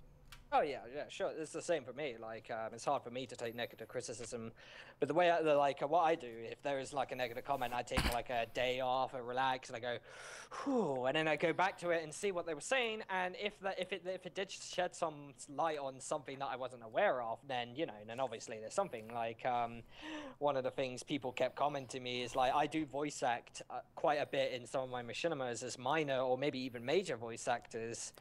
And there are times where people are like saying, oh, that's kind of bad. Particular example, Jade Dynasty Part A. They didn't like my Screaming Elite part. The problem is I like that part, but they didn't like that. And looking back at it, I can understand where they come from. So I thought, well, I don't want to have to go through the trouble of remaking an episode just because of that. So it's sting. So I just I took what I learned from there and I kind of just improved myself. So my idea is that if you can improve yourself from negative criticism, you can get into the state of mind where you can say, ha, fuck you, you can't say anything bad about me because I'm too good for you. No, seriously, it's just learning and bettering yourself as a person. And I don't think you should ever kind of really do a commentary if you're frustrated, because that really is, it's pandering and it's like proving their point and also feeding trolls, essentially. If you're saying like, it's kind of like if there's a troll who's like saying, haha, you suck, and if you reply with saying, ha, well, I don't care, you're just a no-life, it's obviously evident that you do care because you're showing that aggression towards them, showing that effect. So my response is like, you should have probably just not replied to the comment. Actually, you probably should have just looked at the comment, did that. Yeah, but then we wouldn't have the show to share. That's not a good thing. No, I'm kind of trying to think of times when I was, as a voice actor, because I used to voice act quite a bit before the hit of 2011. 2010, I was like, I'm gonna help people because, people say I have a good elite voice, I have an accent, people like that, let me go help them out. And then 2011 hit, and then there was one thing that happened, and I'm like, I'm not gonna voice act for people no more. It wasn't abuse or anything, it was more something else. My question is that, do you think your experience is widespread amongst the female voice actors? Or do you think it's just limited to your situation? Or do you think other people get the same thing going on with them as well? I honestly do not know. say unbiased. Like I don't know. I'm not gonna say nothing. All right, Brandon, you're a voice actor. Chip in. Well, honestly, I don't remember too very many cases where I've had somebody say anything negative about my voice acting. He's black. It makes me sound like a condescending douchebag, but I literally do not remember very many cases at all where somebody has said that my voice is not good enough. And even when I was first starting out, I hit the ground running with my voice acting. Like, no joke, I was catching cues. I was able to read first before I voice acted. So I didn't really have anybody ever say my stuff is bad. And, you know, the livestock and his farm animals, you know, one of them... Oh, I remember that situation. I remember. Okay. Yeah. Now, it's just that on that, somebody from the farm animals came on, and, you know, they are like, oh, it's pretty good, but it's kind of crap. And, you know, it was just this ridiculous thing, and I was like, okay, whatever. And so he was still a little too negative, so I took down his comment, and I contacted him privately and said, okay, so what can we do in terms of constructive criticism? And he went into this tirade where he's like, oh, I'm trying to protect my master sheep. That's not what he actually said, but that's what I took it as. All right, listen, just to clarify, we make nicknames up for people. You know, we have livestock, we have sheepy heads, we have viretards, and we have viretards and digifucks. We also used to have arbitards, but we kind of dropped that because there was not that many of them, and you can't really judge entire population by a few arbitards. So, yeah, we dropped that, but we still have digitards and viretards and all those kind of things. We don't like saying names, but it doesn't mean we can't. Make up something. Yeah, you know, we you know, the worst comment we ever heard to say that sort of matches the viretards, we were called teddygrams. So you know, at teddygrams, I'm like, it's cute. Yeah, it is cute. And so, yeah, go for it. So, to finish up, literally beyond that instance, I really haven't had anybody say, oh, you suck, or oh, you're just trying to get attention for your channel, or anything else. I just haven't had any issues. All right, Sangos, you ever voice acted for anybody? Wait, I have voice act. I've only voiced a few, and the weird part is I was always asked to voice act on Elite of all tarts. Really weird, because I'm the kind of, like, I have this light tone. And then people are like asking me to voice Elite, but I was like a main character for Elite symbol. I'm trying to remember what it was. Dude, you sound like Monitor or something AI-ish. Yeah, I know that's what I do in my Machinima is I voice AI, and I'm just like, hello, lovely lady. I would be happy to take you across this Halo installation, stuff like that. But no, they wanted me to go, the icon must be stopped at all costs, stuff like that. I have a question for you.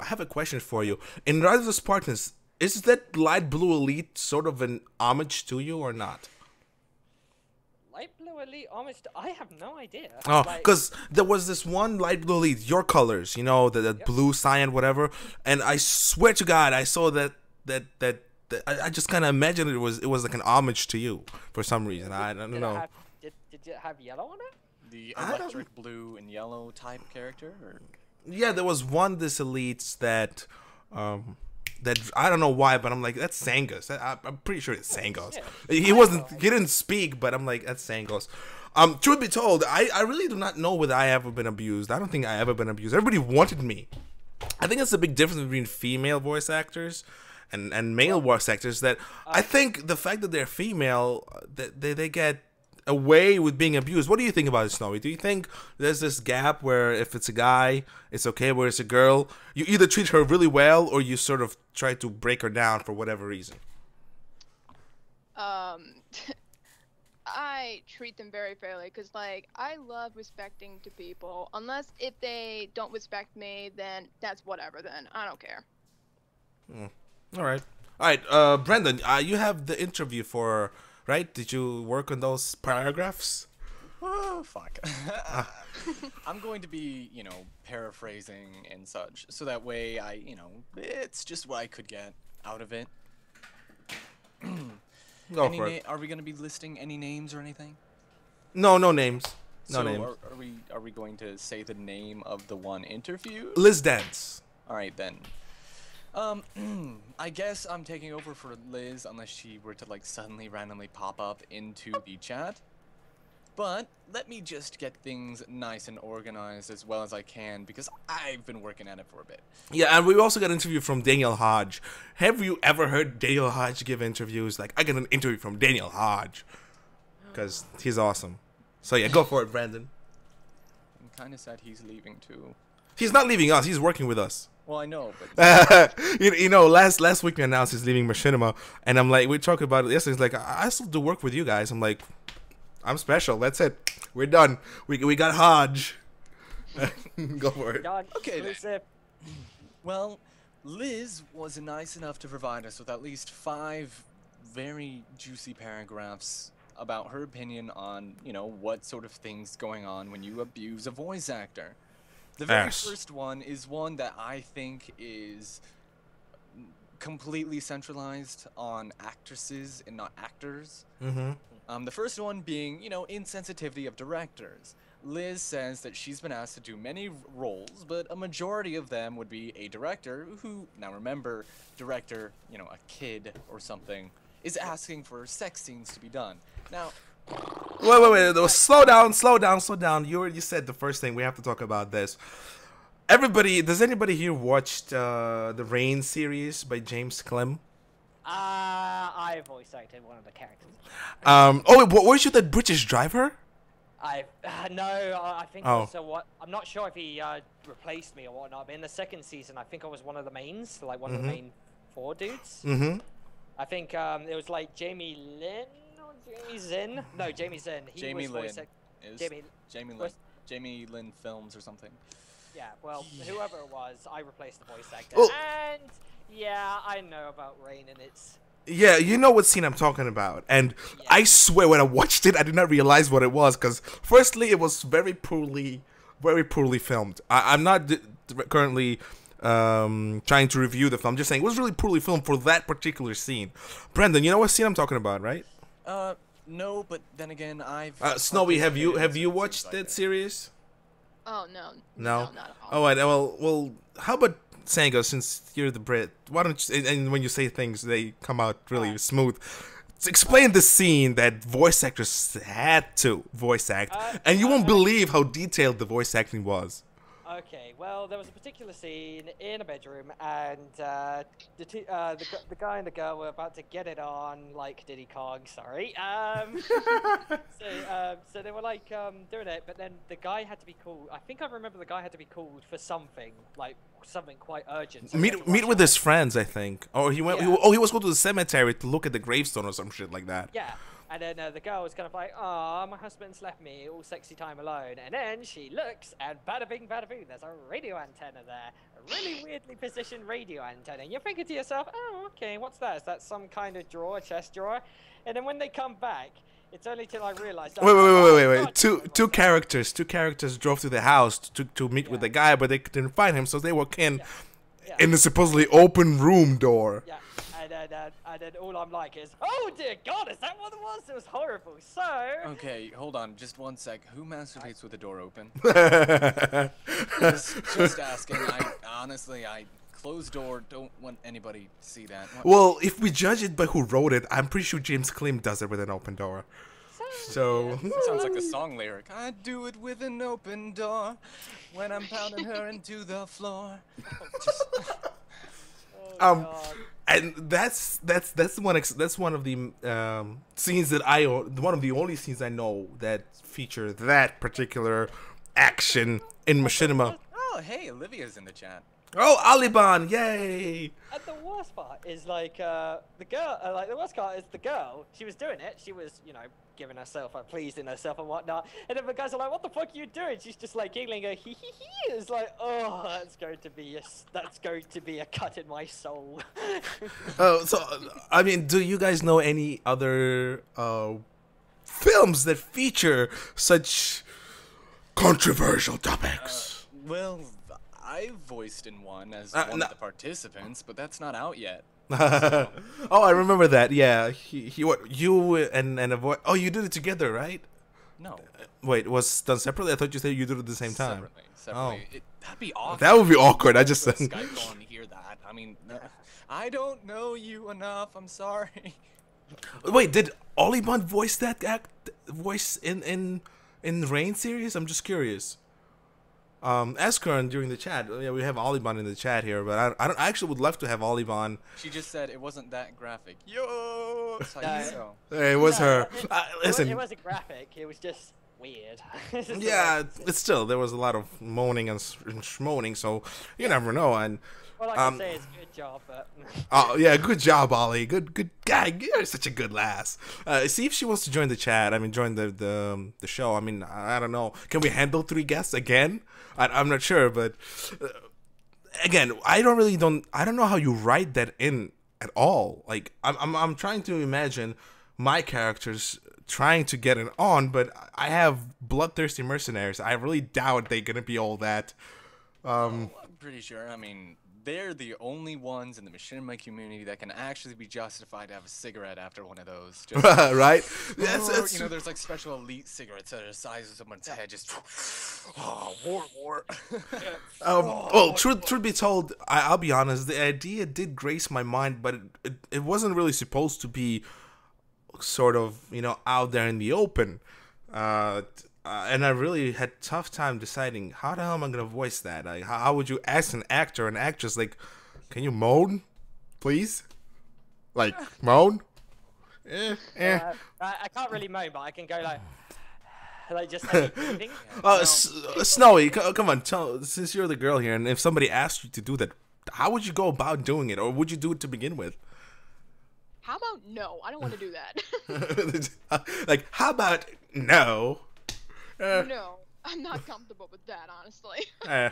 And so come on, read on. Did she give like details exactly what it was entailed there? No, but she's willing to come into the call. Ollie? Yeah. Oh, I was talking about Liz. Hey, if Ollie wants to jump in, let's go. Oh my God, I'm making such a mess of the show this week. Well, don't worry. This might seem oversaturated, but I feel like this is one of the best ones we've had for a while. Oh, last one was big. I like last one. That was a good show. This one will be even greater.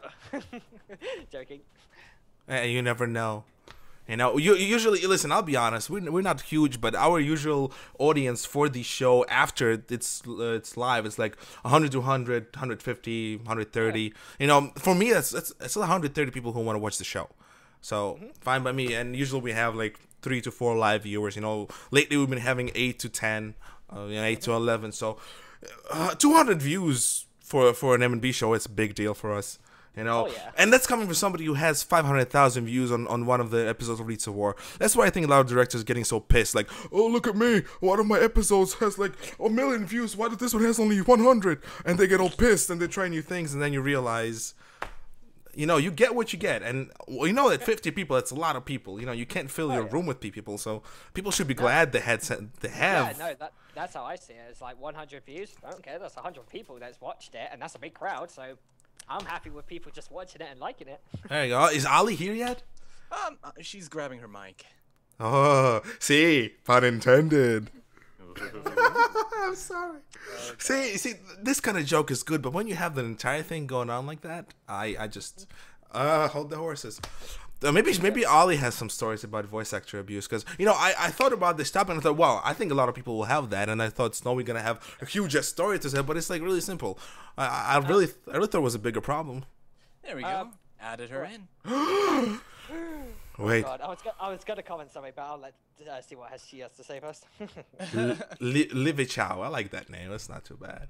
Livichow. King Sangos, you want this barrel? I'll give you one. It's so easy to make. They only take 10 minutes to make in Photoshop, and bam, a barrel. By the way, one of the things that Daniel Hodge said is that there are actually real VA abuse going on even outside of the Machinima stuff, like real VA abuse. And he didn't give me an example because I said no thanks, because that's gonna be too graphic for people. But hey, everybody, welcome Ollie. Okay. Hello. Welcome to the biggest MLB show we ever had. I can't promise you. Yeah. I can't promise you fame and fortune, but you can have my cookie. Oh, hell yes. See, wait, cookies. Everybody likes cookies. You know they make you fat. Hold on. Speaking of fat, joking, but I just got the greatest term ever for those who put sex scenes into Machinima. Sexaholics. Thanks to Animalius / Guy High, we now have the phrase machinimabation. Machinimabation. Brandon, can you write it down? We're gonna feature it in one of our machinimas next time. I shall. Let's see. I'll go. Look, Virus Ex Machina, Jack H Machina, machinibation. Okay, These works are for all me. copywritten by our good friend Animalius. Yeah, but we are his agents, so you have to go through us. But since Ollyban is here, I would never imagine Ollie to be on the show. I never talked to Ollie. I mean, a few times. I think we talked a few times, like a few comments here and there, somewhere. I forget where, but I never. Right, just a little, just like tiny bit. He's like, you were really good at Spartan. Rise of Spartans. I know, thank you. Yeah, right. Ollie's a whisper. If you don't know, whisper Ollie, same person. Actually, I get some people addressing me. Hi, Maria. Whisper, is that you? I'll have you know. I think somebody, I don't remember when, but somebody once in one of the comments, Rise of Spartans said, Whisper and Raptor should get together. I'm not kidding you. I could ship that pairing. I ship it too. That's my OTP. That's my. I know. First I'm like, isn't Olliban is that brown guy in the brown armor? Because I thought it was Ocelot. I confused the two names. I swear I thought Olliban was Ocelot. I'm like, two dudes? Come on, they just train together. There is nothing going on there until somebody actually explained to me. Oh, it's Whisper. Okay. Because there's nothing homosexual at all about, two big sweaty men sitting there clashing their swords as one of them gets splashed with water from the river they're fighting in. No, Ocelot. Brandy, it sounds like you've been writing fan fiction. He has been. He has been. All right, since you're here and you're the one who voiced that lady, yeah. How did you go about doing it? Like, did you have many reservations, or you just went ahead and do it? Wait, hold on, what? Yeah, you voiced in. Was it? No, it wasn't. God damn it! I just confused people. You mean Rain, right? Yeah. Oh no, I haven't. Actually. Thank God. Would you? Would I voice in it? I think I'm going to actually. No, I mean as that I'm character. not sure if that was allowed for me to say, but why not hide it? No, everybody knows Rain's coming back. He's been posting commercials about it all the time. Like every other month, he has a commercial. Rain 3 with new effects. Rain 3 deeper story. Yeah, he's been posting like a lot of anime. Self promotion is awesome, But would you voice that particular scene? Okay, here's the thing. I feel like there's been more like fighting moans that people need to worry about rather than like that like sexual moans. It's easy to do sexual moans. We do need to get more fighting moans going on. No, because like whenever when you have a sound effect, they ask for sound effects like grunting and jumping and stuff. Oh yeah. Like Yeah, I've done them. I know what you're talking about. Yeah, so it's like I guess it's context or something. Yeah. I was asked to do that once for an elite. I was like, Aren't you? Well, I asked Brandon to moan for Scale and Claw all the time. Well, actually, those are moans. No kidding. When they turn into into a werewolf or back, like I told him moan, scream, and shout. And I get moan, scream, and shout. And then he combines them into a strange fucking roar, the same way they made the Godzilla yell. Right? And it sounds so well. I'm sometimes amazed with my skills. Ollie, have you ever had a bad experience with the director in regards to voice acting? Any sort of abuse? Any sort of machination? Machine. Any sort of event that would diminish you as a person or insult you just because you're voice acting for that individual? Not at all. God damn it! Where is all the problems? Where are all the fightings? That's why I picked the topic. I think I was gonna add my comment on that. Snowy, you're being asked to voice act for machinima directors that I've noticed that are quite small compared to us, like compared to me and most others. So like, I'm no biggie. I haven't got like 1K, so I'm not there. But I'm one of those guys who's known around the Halo Machinima community, and they know me. Oh, Sangos, yeah, he's a cool guy. He's a cool dude. He doesn't really care about all this stuff. Dude, you're like everywhere. No joke. But yeah, but these are like the minor voice these are like the minor movie directors, like machinima directors, and they do have a bit of like a different spin on it. And I know the way they do things is a little bit controversial, because I've noticed, like, I've been body acting for some machinimas. There was this one particular machinima which I swear to God I was going to thrust a knife into the guy's throat. I guess there's more than one sort of penetration going on in that one then. Oh yes, oh yeah, oh yes. It's a throat job now. But yeah, so these minor directors, they're new, but they're quite, yeah, I'm gonna say it, they're immature in a sense, and they are they're very clingy and needy, and they're like, oh no, you do this, it has to be exactly the way I envisioned it, in a sense, so they don't kind of treat people with the same kind of decency they would treat their family. And that's the problem I had, because I have a lot of my voice actors. Like, I get voice actors all over the place. I get like ones from anime music videos, all of them, and I do get comments from them telling me that, oh wow, you're a lot nicer than some of the other guys I've contacted. And I'm like, oh okay, what are they like? And they're like, oh, they've been telling me to do this, giving me work deadlines, which is probably why I'm probably. Yeah. So you work with small directors too, right, Olliban? Yeah. Yeah, so what are the comparisons between somebody bigger, let's just say RB, to compare to these small guys? Is there a difference with the approach to voice acting or something of the sort? Not exactly. Well, from what I tell, they've all been very generous to me, as in they maybe the smaller ones have been a little more scared with me, like, oh, is this okay? Can you do this, please? You know, because I came from a reputable background-ish in voice acting. I wish I could high five her. It's like, I know what you're talking about. Well, let's go. Mental 5. I feel like I've been hanging around the wrong kind of people who getting my information. My information's good. Wrong side of town. So. Let's go on a Halo date. Oh. Hey, don't say that. I got my girlfriend through that.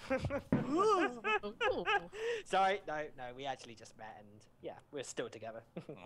Congratulations. And he's the only one on the earth up here who's actually old enough and dependable enough to actually travel across continents to do this shit. So props to Sangos here. I'm just cheap. Yeah, and I did it. I'm gonna do it again this summer. She's coming over here for a week at the end of August, and then I'm going back with her for a month. Ooh. Hearts.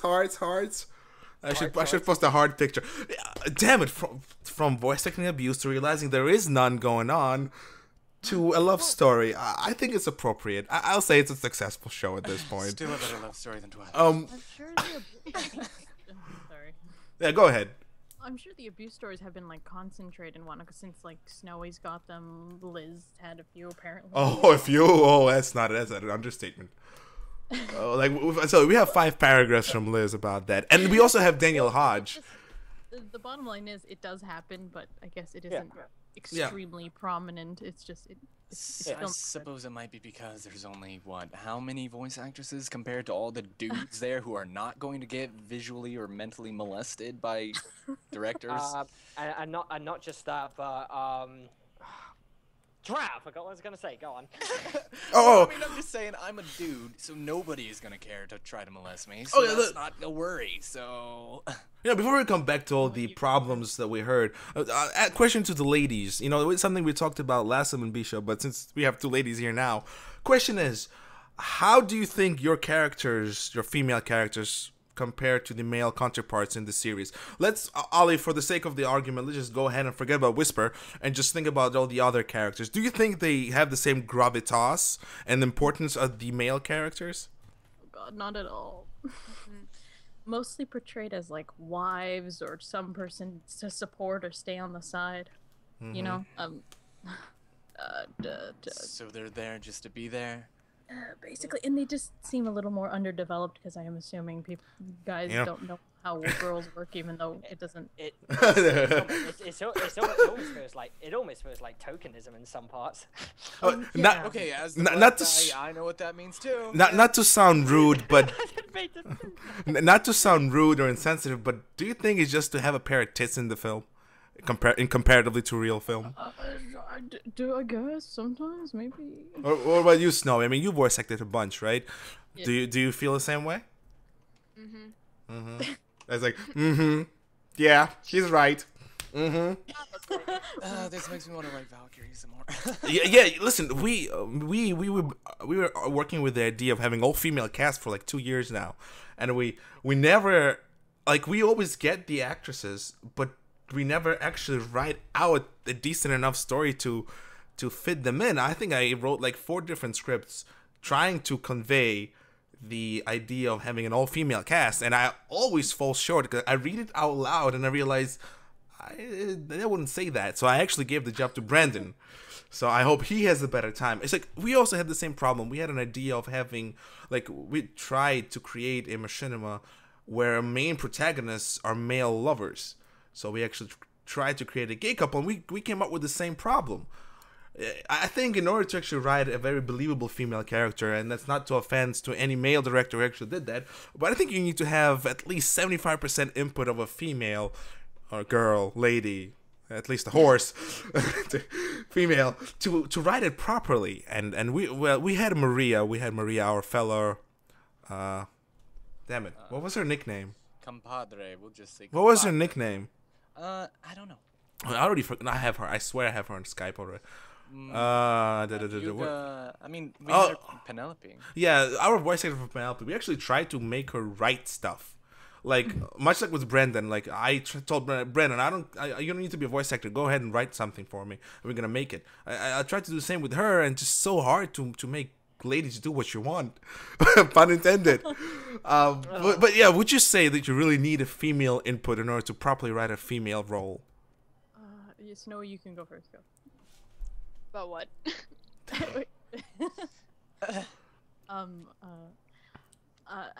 God, I'd say, kinda, but at the same time, I think someone asked me, oh, how would I write a female character? Because I was a lady, and I answered him, hold on, sorry, just getting a little nervous. I answered him that you'd write your female character just as you write a male character. There's nothing really different other than just tits and a vagina. Would you say Whisper was well written as a female? As a character, no, specifically as a woman. Oh, how would you portray a female? Let me just give. Let's make our brains work a little bit. How would you portray a female mercenary as opposed to a male mercenary? Let's just say that. As I said, I would just write it as anything. Just write it as a person rather than what their gender pertains to.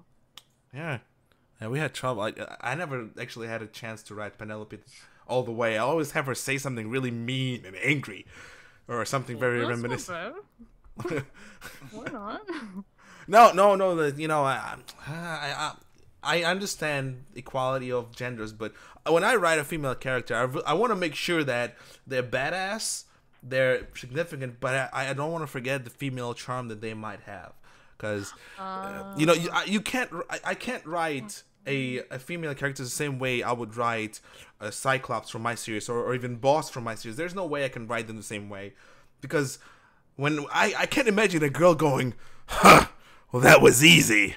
I think they will be smarter than that, way more intelligent. I always see female characters to be much more brainy than brawny, and not to say that they can't be brawny. I mean, our character is a freaking cyborg, so she's brawny. But yeah, damn it, it's female characters. It's such a bitch to write. I've got like a bunch of them in my Machinimas. They're kind of like the one part. In Windsor Serenity, the main character is female, Farah. She's a dick. Like, not in the sense that not in the sense that she's a dick, like, oh, I fucking hate you and everything, but more like she's a jerk and she's a sly jerk. So she's like, you know, it's like, you know, you would have seen the look on his face knowing that he missed all of this, and she's saying this right in the middle of a battlefield, and her adopted brother, the elite, is going nuts. He's like, what the fuck? Saying that in the middle of a war zone? It's like, sorry, just trying to cheer up the mood. It's not the right time. All right, ladies, question for you. What would you say was your most significant role as a female voice actress? Even if it's outside Machinima, you don't have to stick to Machinima, but was there a role that you really felt was well written for you, was well balanced with the other roles in the film or whatever?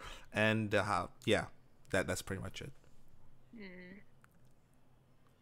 You know, the silence really implies either I'm thinking really hard or there is nothing.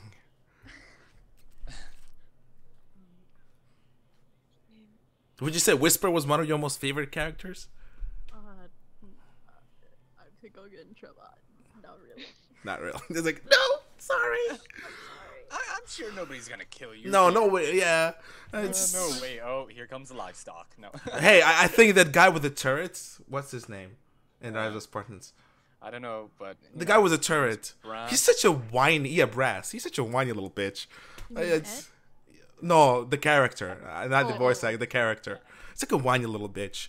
I'm like, why would you write a guy with a big gun so whiny? I guess you know why he wrote it like that, to compliment Whisper, because they had a few moments there in the series where they support each other. So I suppose there was some femininity in that red guy's character. Maybe a bit too much. Diversity, I guess. Why not? Okay. Any whiny guys out there, is there? No, true, fine, you're right. But we have, just to sort of segue, we have Arbiter's character, the green guy.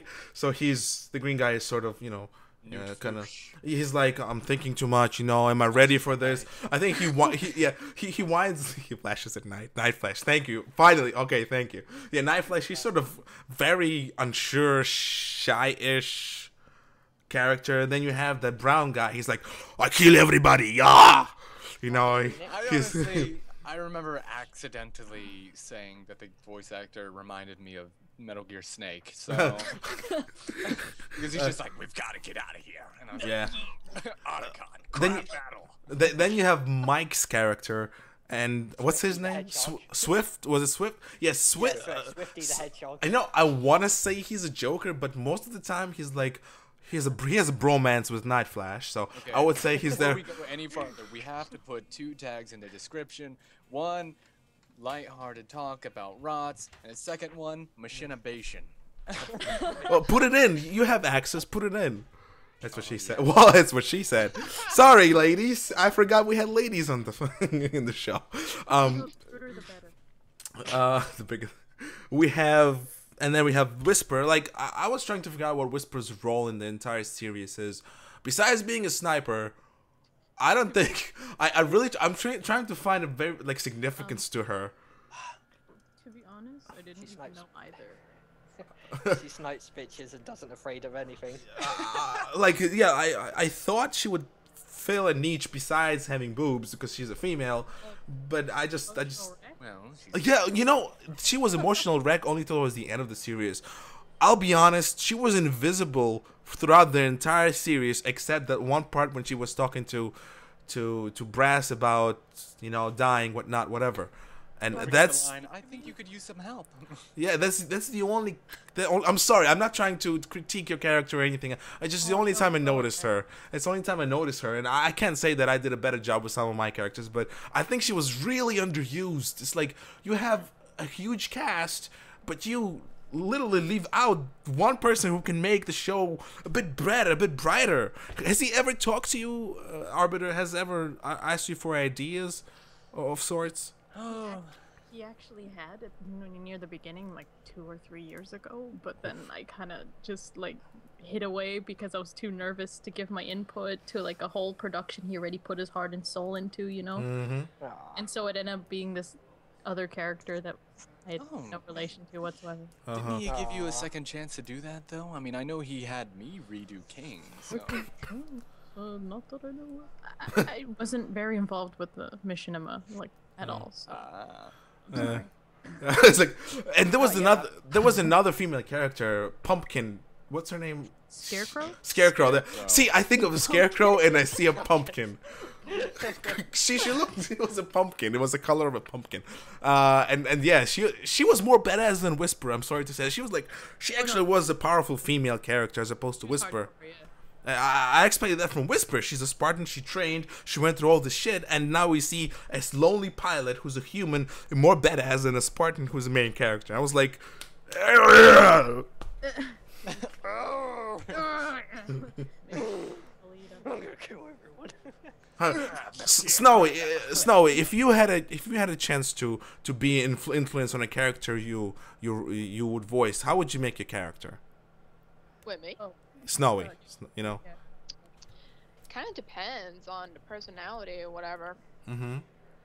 That's it. Well, do you have anything specific you'd like from a character? Like, you writing a female character, well, how would you write her?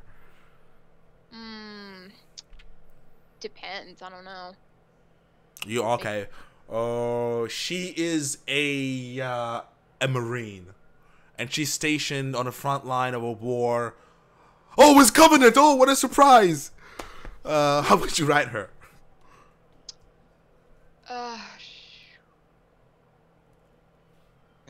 Probably she's brave, I guess.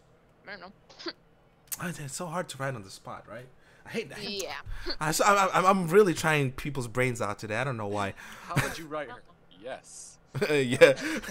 I just had an evil thought. Go for it. A goth Marine. Oh no, Covenant attacking. Woo, better kill them. So pressing the hell out of the enemy. Yep. It's just like, oh, you're an elite. You've got 4 mandibles. I bet you wish you had 6. You should kill yourself. And the elite just goes, oh no, I can't handle it. Blows his own head off. I can't handle the sacrilege.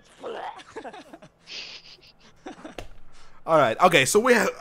Okay. I see. We can continue talking with VA abuse from Liz's statements, or do you girls want to talk about the previous topics we covered? Destiny, digital fear, and the fact that he doesn't want New JSX to continue, or the community. You guys want to talk about that, or you would prefer to continue with the VA abuse topic? I would say I'll be looking forward to Destiny because I already pre-ordered it for the Xbox 360, which I got a poster at my door, and I want one. get it from GameStop then. Anyways, So bossy. Get it from GameStop then. It's mine. This one's mine. but yeah, I'm looking forward to Destiny. It was like really a great looking gameplay, so I'm very looking forward to playing it. Mm-hmm. How about you, Ollie? And then the digital fear one, I have to laugh because that's like the funniest Twitter messages I ever read. I'll just bring it up again. Yeah, no. Wrong Why one. have I thought of the song when so what is it? The little follower, like the little kind of monitor from Destiny, is called the Ghost, right? Yep. You know, Mike called that the monitor too. Oh my god, I've just thought, I was thinking of something when you two were making the comment against that. You can order from GameStop and order for that, but first, let me take a ghosty. Oh, what about you, Ollie? You want to talk about the other topics we have, or you want to continue with the VA stuff? Just go with the flow, I suppose. Damn it! Why is everybody so nice today? It's like, just do what you want. I'm happy to be here, I think. It's like, oh, okay, so that's the deal. Brandon, go ahead and do what Liz Dance has given us as an interview. Maybe we can find something that everybody can relate to. Because so far, I haven't had any issues with the voice acting, except one thing that Daniel Hodge explained really well. We're going to get to Daniel Hodge soon. You guys know who Daniel Hodge is, right, ladies? Oh, of course. Okay, great. How about you, Snowy, you know? All the ladies melt? Yeah. Yeah, Daniel Hodges. He made the ladies melt. Wow. That's probably one of those things you can interpret in many different ways. Continue, Brandon. Wow. Okay, so going along with the stuff from Liz, there's, her concerns about people trying to use voice actresses as just their little voice sex slave ringtones, Second one would be name calling, which, you know, that's a pretty easy one. It was the smallest paragraph she has. This is the one where it's literally just what happens when the director will call a voice actor or actress a name because they don't like the voice actor or actress anymore. Now, the third one is replacement roles. This is when a director literally hires someone, anyone, simply because they need to replace someone, meaning they would grab her simply because she's the nearest female around. Oh. Now, to be fair, I kind of have felt that too because I was a replacement role before for, you know, I think Pat from the Unsocial. Oh, hell yeah. Hell yeah, that's it. Yes. Yeah, I know about that bit. I can totally agree that, you know, it kind of makes you feel icky to know that you're taking someone else's role away, but when somebody hires you simply because you happen to have a bit of the same voice type and you're just there to fill a space, that is a bit insulting. Agreed. I can understand how that's insulting, but I've done that. Like, I've had to replace voice actors, and it's never been because I don't like them or anything. It's been because the previous voice actors have sadly moved on to different endeavors without telling me, or they're far too busy. Unfortunately, I did that with you, Brandon. Like, you were the replacement in the 5th episode of Wings for one of the characters from episode 2, who sadly actually left. Like, he deleted his Skype and everything. I couldn't contact him again. I was like, no! He was part of the Machinima.com program. That's why he was the voice actor there, but then he became a part of the Machinima.com program, and he no longer worked on that. He was working on other stuff. So I was like, man, and I thought your voice sounded so similar. So, problem is, I loved your voice and I loved your personality so much. I thought, this guy cannot just be a replacement. He has to be a main character. QJ Dynasty. Oh yeah. You know, I always thought, like, you know, when I heard the name Jedi, I literally thought of, like, one of those old Disney movies where there was like, a character who literally had a crystal in his eye. Wait. Let's get down to business to defeat the Huns. Where is this coming from? J Dynasty reminds me of Smulan so much, so... Okay. I guess I'll continue on through then. Unless, ladies, you want to say something on the topic? You had experience similar to that? Nope, that's like, I ain't never gonna be a replacement. I'm on my own. Go ahead, Brendan. Okay then, number 4 is when everything revolves around the director. Now this one is one of the bigger paragraphs, and so let's see, let me give it a quick read. Everything revolves around the director. Now this was an old issue that I had when first interacting with this director. He has a huge project going around, lots of VAs and all the shebang. I was asked to do a simple role, since I was new to Machinima. He never gave me a deadline, and I was in my new semester of college, so I didn't do his lines, because everyone told me he wasn't doing anything with it anyways. So May comes around, and I have a lot of finals to work on, and all of a sudden he starts bombarding me with messages, yelling at me to get the lines done. I told him the truth. I wouldn't have them done till the end of the week, because that is when finals week ended, so I wouldn't have them in by the end of the week. But he keeps yelling at me, telling me to get the lines in. He doesn't care about my personal situation and that I'm in college, while he is a 16-year-old still in high school. So he just kept hounding me on and on about getting them done. I told him I would have them done by the end of the week. I did get the line to him earlier and he said thank you. But then 2 days later I found out that he is canceling the project altogether anyways, so after all the yelling he did at me, he still canceled the damn thing and wasted all of the effort. Wow. Oh yeah, sorry, I got something that I wanted to add. The Wings of Equilibrium Winter Serenity character, Harrier. Oh yeah? She's had 4 voice actor replacements, all of them for different personal reasons. And it's horrible because the first one had really big troubles at school, so she had to abandon voice acting to work on other stuff. And she told me, oh, I don't want to work on Machinima 4. And I said, that's fine, I'll find another one. The second one had again moved on to different endeavors. The third one was the most tragic, and I feel so bad for constantly asking her when the lines are going to be done. And then when she told me the real reason, I'm like, oh my god, I'm so sorry. What was the real reason? She had a spinal problem, Oh. and she had to go to hospital for it. One of the discs in her spine had went Yeah, and, Bonkers. yeah, and she was Jinx, you're so- and she was saying to me, "I'm so sorry. I really wish I could have done the lines." And I said, "No problem. I'm so sorry for rushing you. You were brilliant, and know that if you ever wanted to do it, you more happy to. But I'm just happy that you worked on it." And I said, I pretty much just gave her all my thanks, really. Wow, rest in pieces. Yep. Rest in pieces. Okay, so this situation is rather not your Sangos. I mean, just the entire situation with the thing is like, give me lines, and then you're gonna drop the project. That's actually a problem that's recurring. Ladies, there's no way you never had that happen to you. You never? Goddamn. No. No? No way. Okay, listen. Brandon and I, we work on Machinima. We never drop our films, so I guess I can understand if you have the proper circle of directors that you work with, that never happens. But why is it happening to Liz so often? It's like... I don't know. Honestly, I could probably say that I've been in a lot of drop. Oh, there you go. There you go. Tell everybody how much scripts you have again. Okay, I'll just, flop out the awesomeness. I mean, Flop out. It's okay. You had to say it that way. Yeah, but okay. So, I mean, just for us alone, just for our scripts, we've got how many big projects, Elites of War. That's like 19 different scripts throughout the series. That's not even counting all Monster Hunter and stuff like that.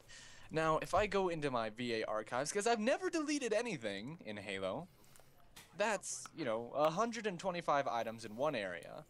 And then I go to the other scripts, and there's 365 in that area. And then I go into one of the subfolders, and there's... Wow, there's like 40. That's a strange number.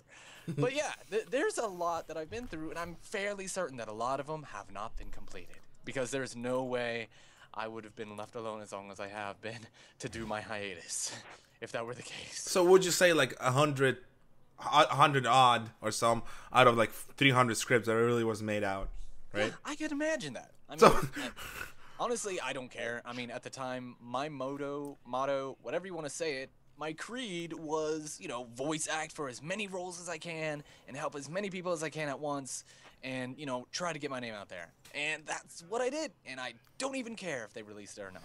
All right. That's really easy peasy. I'm a very bitter soul. I voice acted for a guy, actually Global Productions. He was rather big during the era of 2010, and I voiced 4 scripts or so, and none of them got released. And I was like, "Yo, bro, I spent like 20 minutes on this stuff. Come on, release it." And he never released it. I'm like, I'm not gonna voice act anymore. It's like 20 minutes of my time wasted. I'm so sad now. I know. Ghost Tomo, you're a condescending douchebag. So literally, I mean, the 20 minutes. I'm like, it's no time, and I never got really upset over that either. It's really sad when like Daniel Hodge had to voice 58-page script for me, all of it. He voiced all of this. I'm working on it right now. I'm working on the film right now, and I make sure that I always contact Daniel Hodge and with the updates, simply because Daniel Hodge hates when projects are being dropped. He looks really poorly upon. So I'm like, I'm gonna give him updates.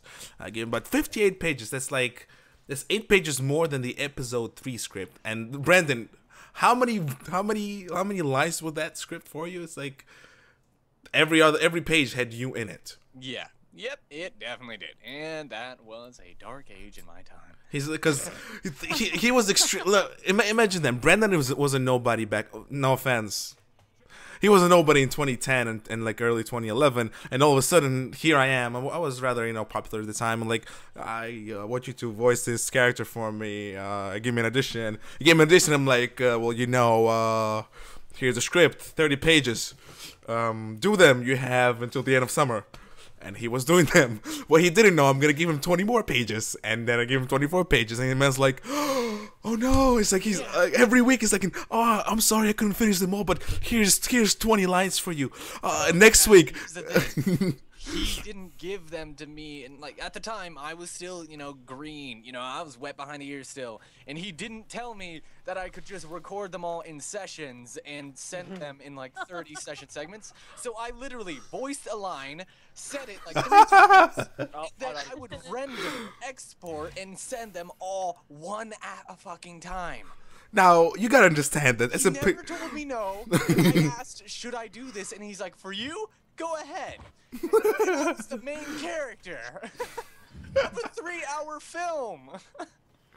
Well, in my defense, Brendan, in my defense, you have no idea how much pain in the ass it was to edit in your lines. Oh, good fucking grief. I had to do that.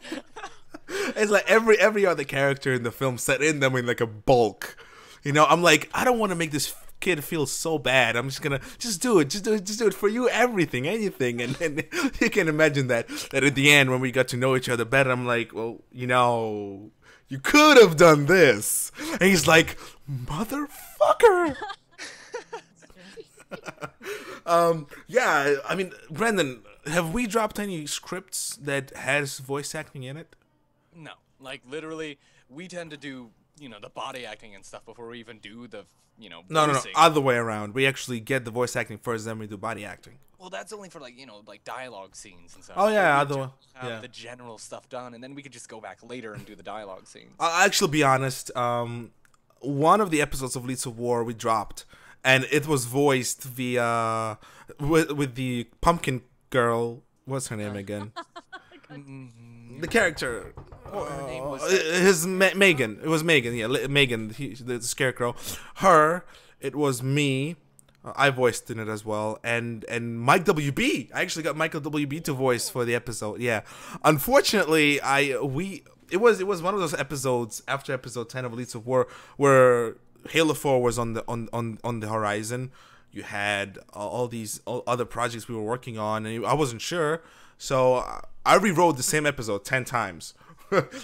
And I have that. I still have those voice acting. I'm gonna make it, hopefully. You know, I don't want to drop him, but this probably might be a while. But yeah, I really haven't had that experience. How about you, Sangos? Have you ever dropped a script? I've dropped plenty of scripts in my time. With voice there acting. was- Oh yeah. With Oh. voice acting. Woo. There- Evil! No, I'm not evil. It's yeah, that's just a shame. There was one which I made called Nightfall. This was a collaboration project. that I Those made, never so work. I'm trying to remember who the guy was who was editing with me. I know Blue Nova Studios was working with me on it. Basic synopsis was it was set on like this moon, and nocturnal creatures came out every single time. Sun had an eclipse, blah blah blah. Oh, shit went through the roof, yada yada. But the reason we dropped it is because the guy that was recording it was getting really personal and really angry when we were critiquing his work. So like that was my story and that was my script. It wasn't the best because this was like a few years back, but he was getting really annoyed and he just said, "That's it, I'm not working on the project anymore."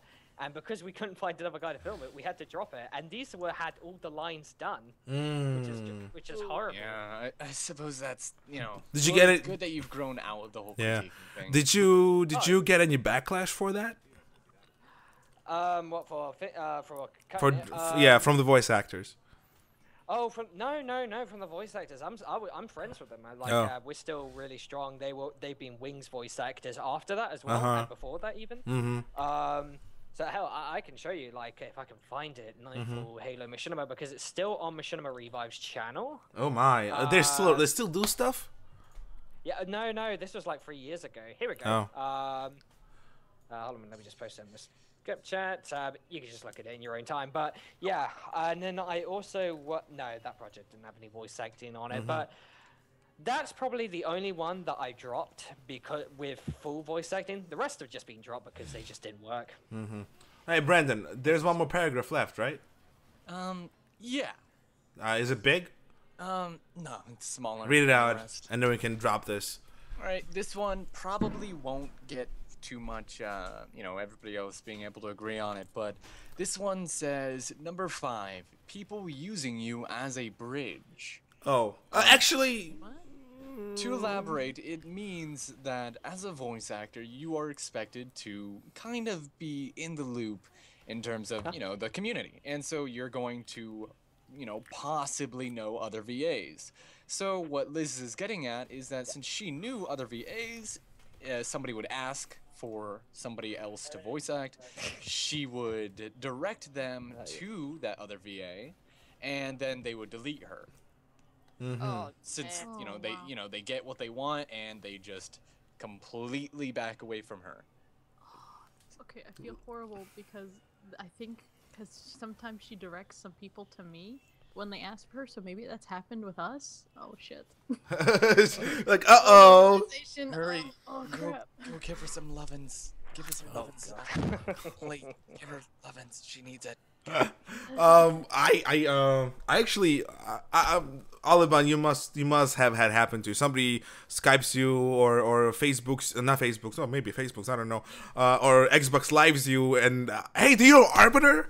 Can you tell me about this great idea about a machinima I have?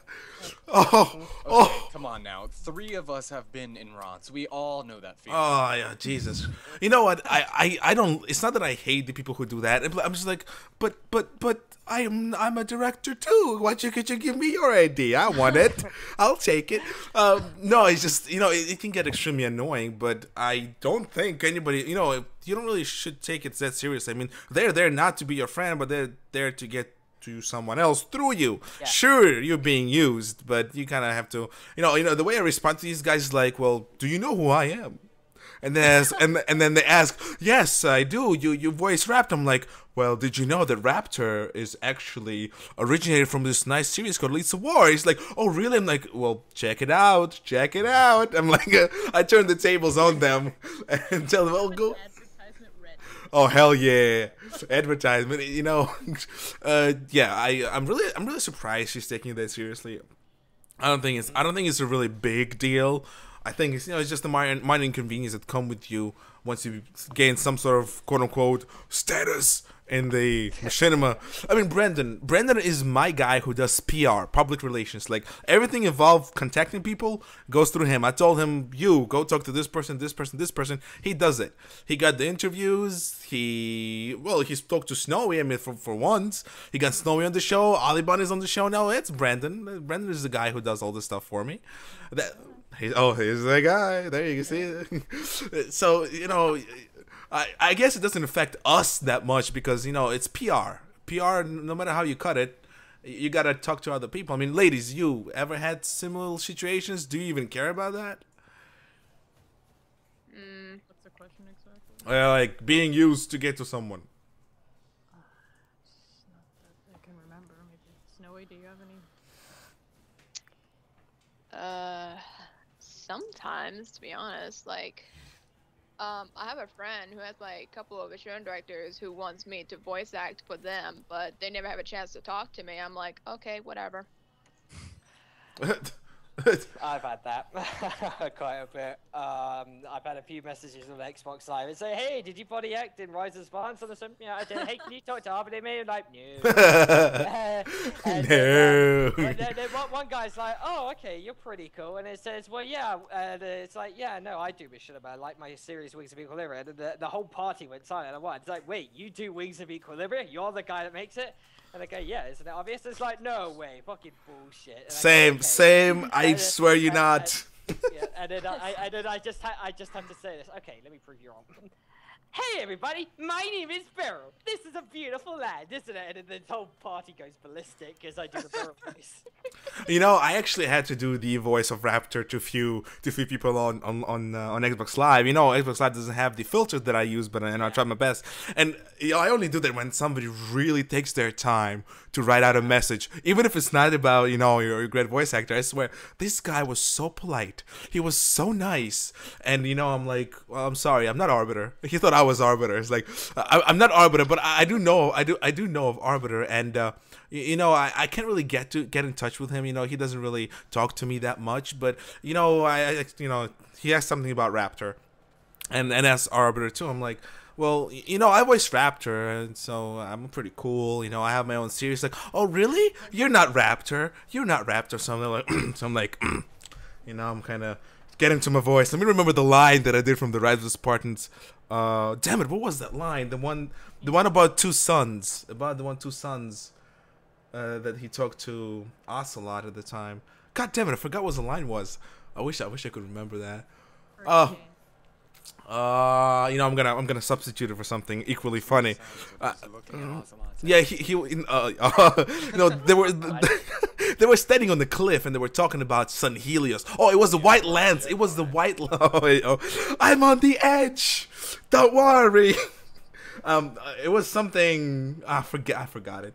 But it was about Ocelot. You know, I went in my voice like, well, you know, Ocelot. It's not always you get to meet a fan in live. And something along the lines.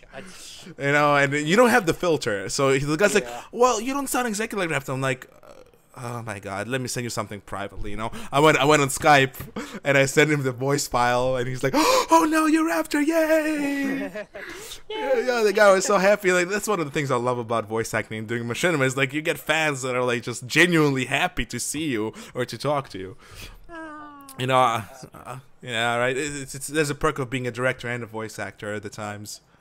You ladies, you ever had similar experiences? You know, somebody just so nice you have to just, you know, just do something nice for them, fans wise. I'm too shy. I don't usually do that. I don't want to talk over Snowy, so. I think I do sometimes. Are you done? Yeah, I'm done. Oh, okay. There's always been people approaching me on Xbox and whatnot, but I always delete all my Xbox messages because there's too many. I'm so famous. To be honest, I don't like publicity at all, so I don't talk to people. So let's get it straight. A big voice actress. She was in Rise of the Spartans. On every single part, you know, everybody knows her voice and how she speaks, but yet she's still shy after 2 years in the fame spotlight. It's just a machinima, man. Like, but to a 14-year-old kid at home, it's his life. I'm sorry, I just made fun of somebody. It's true, but like, also if they get to know me, they'll be so disappointed, you know. Oh, you're not disappointed. I'm actually disgusting and whatnot, you know. Oh, you're not Ask Brandy.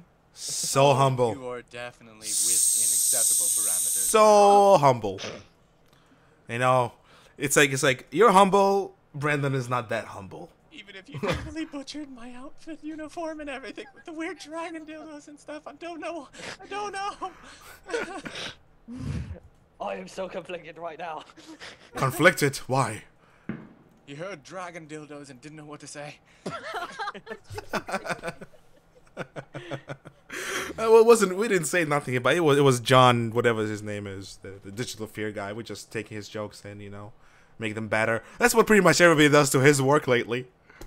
Take it, you know, steal the credit. I don't know. Do we have anything else? I mean, truth be told, after all this, no offense to Snowy or Liz, I really do not see any problems with voice acting and the abuse there. I will actually bring up Daniel Hodge because I did a really long interview with Daniel Hodge on the topic. Let me go find it. I can find it. And, you know, I have to go all the way up. That's what she said. And I have to go all the way. There you go. There. Bounty. You know, it fits really well. I will take my time. I like it to last longer. Oh well, shit. It's like, oh damn. Well, one of the things that he says is probably something alongside what Liz said is that he actually had to do a larger script, and one of those things he had to do a script voicing, and then how you guys mentioned you had to do some grunt noises for the effects. So they replaced Daniel Hodge with another actor, but left his grunt noises. That's pretty much that problem with him. And one of the things, this is probably one of the worst things that could happen. Everybody remember Jason Axelrod, Olliban? Yeah. Snowy, do you know who Jason Axelrod is? I heard about him. Oh yeah, he was a big deal. So Olliban is familiar with this. Is that he was voicing Kalos in Rise of the Spartans early in there, and obviously Daniel Hodge replaced him. But the thing is, you know, Jason Axelrod voiced for a few other people, and then he just disappeared. So he stayed up for an entire night. There you go. I'm gonna quote. Another time, I stayed up all night to study Jason Axelrod's voice for Furious Part 2. I'm not sure who directs that. I forgot. Recorded the entire script as his imitation. Now, if somebody familiar with imitating other people, if you're not used to it, it's really hard to keep the voice. So now imagine the entire night the man's working on imitating a voice of a better, subjectively speaking, voice actor. Never saw the light of day. You know, I don't think that's supposed to be. They're meant to be personal offenses. And someone's like, "Oh, I'm not going to do the project. Just screw the voice actors." Why would I appease to them? You know. Yeah, you're absolutely right. But you know. Again, people take voice actors for granted. I mean, Olliban, you're big and you probably don't have that experience, but most of the time when somebody's just starting out doing machinima and they ask people to voice act, when you're not actually delivering upon the promise of making a film, you're pretty much disrespecting the work that the voice actor does, because they spend their time on it, they spend the effort. Even if they're just new and they don't know what they're doing exactly, they still put in their own heart and soul into the project, and all of a sudden, because X, Y, and Z is not being released, you get little stinky feeling down your trousers that, hey, you screwed me. You know, yeah, no, I understand. Yeah, so I didn't ask Daniel Hodge to tell me the worst experience you had. I just told him, hey, do you have any negative experience with voice acting? And that's what he said.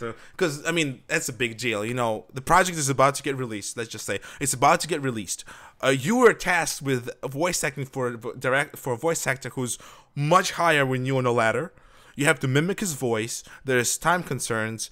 You do it, and you're happy about it, and then you find out, oh, I'm sorry, we canceled it. You get that uneasy feeling. I don't like that. So he said it was waste of time. I warned him, waste of time. Also, asking as okay. Oh yeah, imitating other actors. Have you guys, ladies, ever had to do that? Like imitate someone else? And then again, there's not a lot of female voice actresses, so yeah. I don't think I did. Kinda, but their voices weren't alike at all, and it was like, please try doing it, and then didn't work out, I guess. Oh, so it didn't get released, or did they say no, thank you? Oh god, I don't remember. It's like it was so not important. I know Brandon had to mimic voices all the time, so yeah, like I said, Pat. Yeah. I also asked him. I asked, you know, Hodge, have you ever actually told directors this? Like, why didn't you release, man? I mean, I worked for it. He said that it's really hard sometimes to talk to directors, and he said it's not that ever happened to me, so he never really brings that up to directors. You know, he doesn't talk back to them. One of the things he doesn't like is when the project obviously is either being extremely delayed, and one of the things that Brandon said is that the only response that he gets is like, I'll get to it, or that's still being worked on after a year. So you can imagine how that feels like. Again, it's talking about how deep are you in the voice acting community. I like that, but it was a nice puppy. I want a puppy. Or was it a dog? I want a dog. Cat. It was a cat?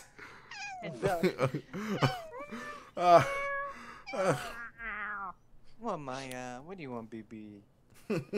Oh, there was a real cat. Okay. Oh, that's a real cat.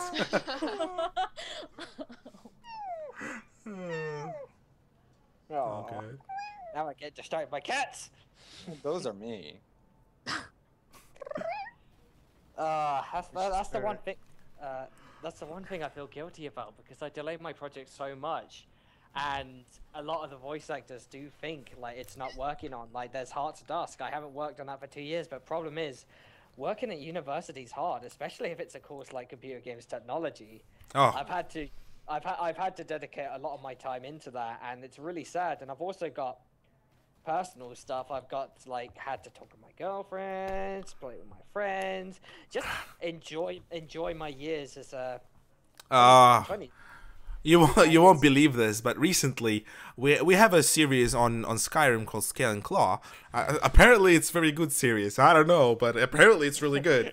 So recently, lately, we've been getting a lot of requests. Yo, where's the next chapter? So this one fan commented on every single chapter. It was like, there's 4 chapters so far. It's like, oh, I love this. Oh, it's awesome. And then one of the last chapters like, hey, where's the rest of it? I'm like, well, we're working on it. We have large films coming out, we have to put things on the side, and I thought that was enough explanation for him, and then he saw MNB show, the last one, And he's like, "Oh, so this is what you're working on, huh? Where's Skill and Claw, man?" And I'm like, "Well, M&B show, it's live. It doesn't Celebrate! We got the one dislike. Yeah. And I'm like, you know, it's done live. It doesn't take us much effort. All it is us talking." And the guy was so upset. I swear he unsubscribed just because it didn't release at least Scale and Glow when he wanted. The guy unsubscribed. You know, some fans are so engrossed in your films and your acting. You just gotta like step back and like, whoa, we got a badass over here. I'm not that bad. The problem is that they enjoy your content, not you as person. So they could give a rat's ass about you as a person and what you're doing. They don't care if you're busy or whatnot. They just want the thing out. And I've had a whole bunch of people, and I've just said to them, well, sorry guys, but my life always has to come as precedent. It always, and also you're giving him free content too. So yeah, I don't pay for bitch, please. Like, bitch, please, hello. Yeah. Like, have you any idea what's going on here? No, baby, that's just not how it works, y'all. Oh, please do not. You know what? Don't be messing around with me like that. Sangos, I respect you as a Brit. I respect you as a director, but please do not try to be a Texan hillbilly. Don't. Don't worry. I don't plan to. Well, only if I'm not hyper. And if I go into my hyper mode, yeah, I can't promise anything. Is there sort of like, alright, so for us, hillbilly just means, you know, sort of like a slovenly, sort of like unintelligent type of accent that you would find in America. With the one tooth. Standard Americans. Do they have that in Britain? Kind of, but they're not quite, you know, they're not the kind of guys like, oh, we love our place. They're kind of like, more like the obnoxious little bastards. They're like, oh, what the fuck you doing, blood? I'll shank you. They sound like bad Harry Potter. No. You know, that's what they call Irish people. Hillbilly. They get angry or they get Scottish. Oh man, you know, I always wanted to have an Irishman or a Scotsman as a voice actor because they have the best combination of the like British language, and I want to get my hands on one of them. The best character ever, an Irish terrorist. Oops. Oh. Wait, Irish terrorist? I don't think there are many Irish terrorists on there, are there? IRA, Irish Republic Army. Yeah, He's British. He can tell you about it. I can tell you a lot about the IRA. Hell, my mum knows a lot about the IRA. She's born in an Irish family. So Oh! yeah, they know a lot about the IRA and... Never heard of this. I am an ignorant American. Oh, I was... Your ignorance will be your downfall. Dungeon! All right. I'm literally... Do you guys want to talk about anything else? Do you, like, anything itching under your skirt or pants, depending on who you are? Is this with the voice acting abuse topic? Actually, I think we kind of talked about it for a while, and I don't see a problem. Like, any of you see serious problems here? I can like say I was wrong. I really thought there was much more of this going on. I would expect that these 14, 15-year-old directors would go out of their way to insult somebody just because they didn't get their lines done in a snappy second or something of the sort. But apparently, we have 1, 2, 3, 4, 5 people say that, oh, you know, it's not too bad. There's one case here and there, but otherwise, I don't see it happening. And I'm pretty sure that Liz's case is that it's over the years of her voice acting. All the single cases just stick out. So I don't really think it's a big deal. Do you guys think it's a big deal? I ain't care on it. I don't care at all right now. But moving on. The community isn't big enough for it to be a big deal. Oh my god, thank you for saying that. Sorry, community. It's like, sorry, I said something that nobody else believes. Oh, Olliban, you've been on the video with trigrams. Oh, you're selling out. You're a condescending douchebag too now. Oh. I didn't have anyone comment to me about that, but I'm pretty sure I might get a few Skype comments here and there tomorrow from people like saying, "Why the fuck were you on Trigrams live stream?" I'm like, why the fuck not? Leave me alone. I'm a condescending douchebag now too. That was a nice British accent right there. Well, since we're gonna, do you guys want to talk about the community? It's very itchy. I like saying itchy today. I don't know why. It's very itchy, very, you know, sort of touch and go topic. Like me, Brendan and I, and obviously Sangos, we talked a lot about it. But do you girls, you have any specific feelings or maybe something you want to share about it? Something that you experienced in particular? He's like, go ahead, Snowy. No. No, Oh, come on, Ollie, you're like all over the place. You're questionably probably the top tier voice actors for anybody who has the thumbs to make machinima. So, I'm making you sound bigger than you are. Oh, okay. Oh, yeah, totally. I mean, you've been around the place, right? You've been around town. That's such a slutty reference. I'm sorry. That's Brendan. Oh, Brendan, you're a slut now. Okay.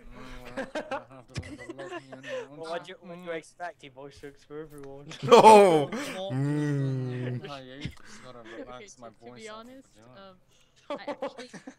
Sorry. No, it's alright. I haven't been a part of the community at all.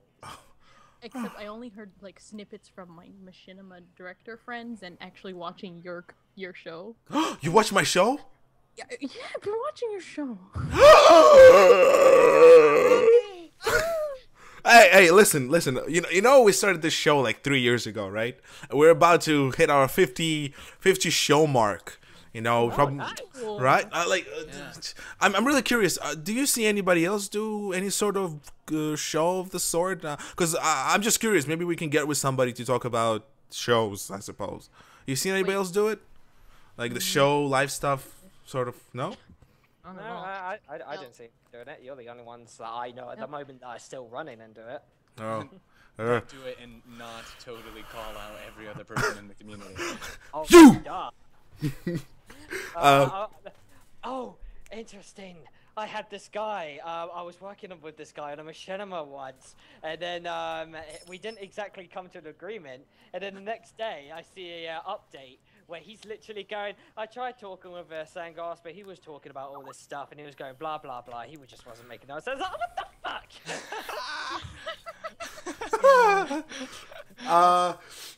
You know, Sangos, if we were being honest, like me and Brandon, I really did talk badly about you with Brandon a few times. You know, I watched Jade Empire. I left a like, and I didn't comment because I'm like this prick. And then I went to Brandon's like, yo, this guy creates like the stupidest machinimas ever. Look at this crap. Like look, it's Jade Empire. I raved on your name alone, like nothing else, just the names, like Jade Empire. Devil's advocate. Yeah, because I'm like, and you voiced there? God damn it, man. It's okay. You know, and obviously, I'm just over-exaggerating. But, you know, as we said, bygones be bygones. But, you know, as long as you're honest with people. Yeah. So Olliban, so you have absolutely no idea what's going on except what you hear on M&B show from here and there. Kinda, and from what I can tell, if you want my freaking honest opinion, Go it's for just it. A bunch of kids and adults-ish, kind of going in their own little corners, hanging out with their friends, making their own like machinimas, and occasionally bitching at each other over stupid little things, like maybe like that involved ego and whatnot, and that's fucking it. All right, 1 second, please. Moment of silence. I want to do something right now.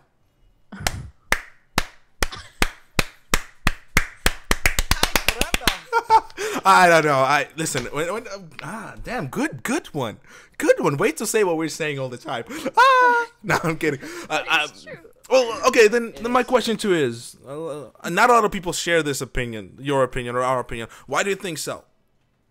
Why do I think what? Nobody shares the same opinion. Well, I'm telling you right now that not a lot of people share the same opinion that you just voiced. Because their heads are up their own asses, or they don't care. How do you do an auto self-centipede? You have to improve some ribs. What about you, Snowy? Do you fit in anywhere in the community? Do you have like strong opinions one way or the other? Yes, no? She's debating. Use Morse code.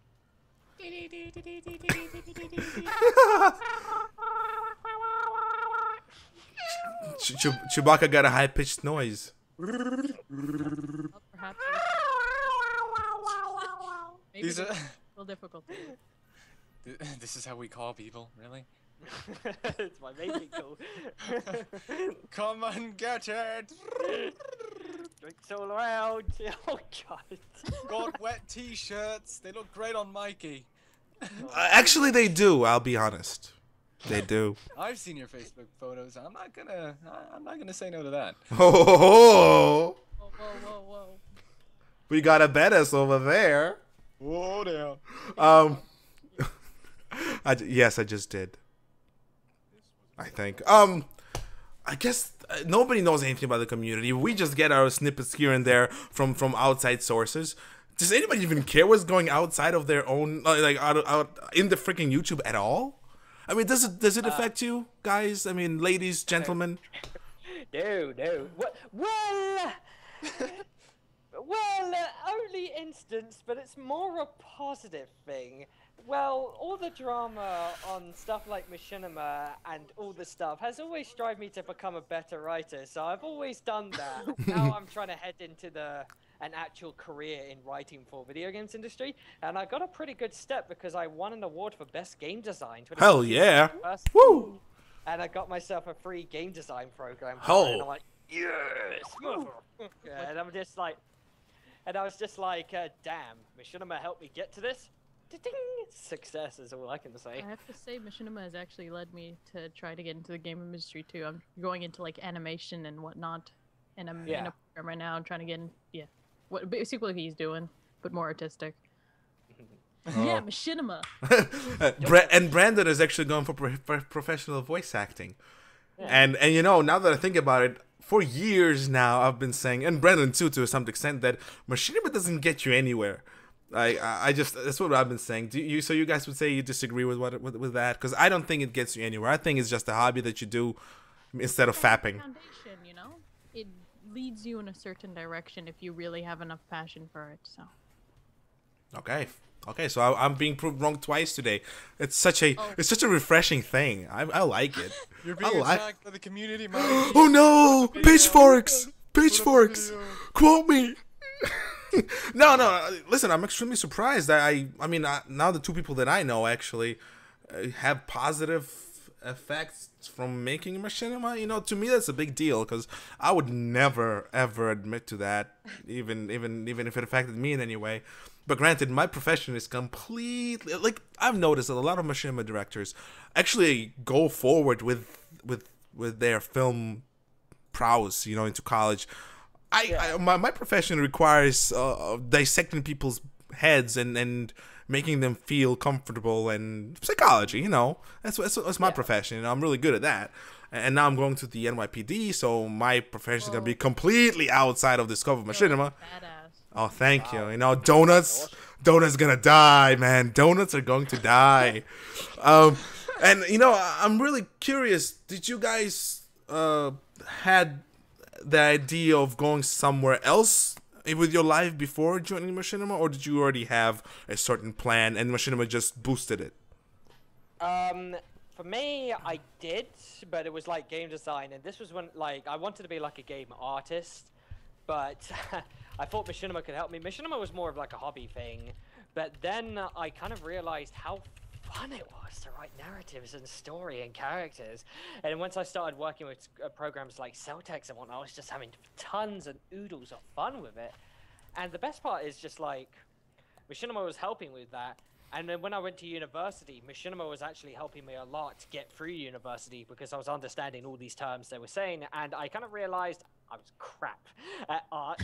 So I'm no concert artist. So I can only really draw a cartoony style, but my cartoony style still has, you know, human anatomy reference, so I still do that. But again, it's more of a hobby than anything, and it took me that long to realize. So I'm kind of heading down the path of a game designer, producer / scriptwriter, just something that involves a lot of writing and working with other people, because that's kind of stuff I love, and Machinima has really helped me to figure that out in my life. So yeah, ding. How about you, Ollie? That requires some life story kind of stuff. If you want to share, it's up to you. Story time. Hey, Brendan, remember, it's all about choice. You just make sure they say it. No, if you want to share, go for it.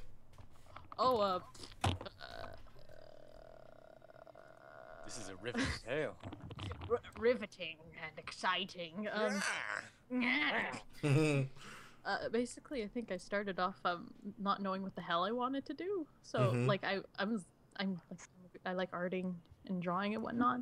And I even wanted to go into social working, which was fucking weird. But at some point, I met up with one of one of the people who I ended up meeting Mike through, and through him that I realized, and he's like, oh, there's this thing called Machinima. Like, oh, what the hell is that? And he's like, oh, you want to voice act for it or something?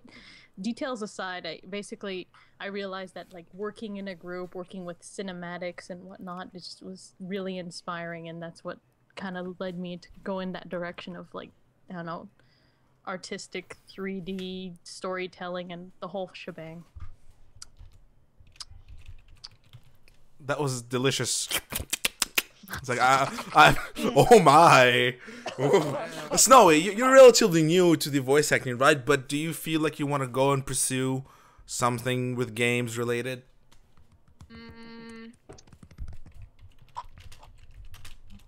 I'm not entirely sure, honestly. You're not up to that. I want to do something with my life yet. You're just like, I want to have fun. Yeah, right. Okay.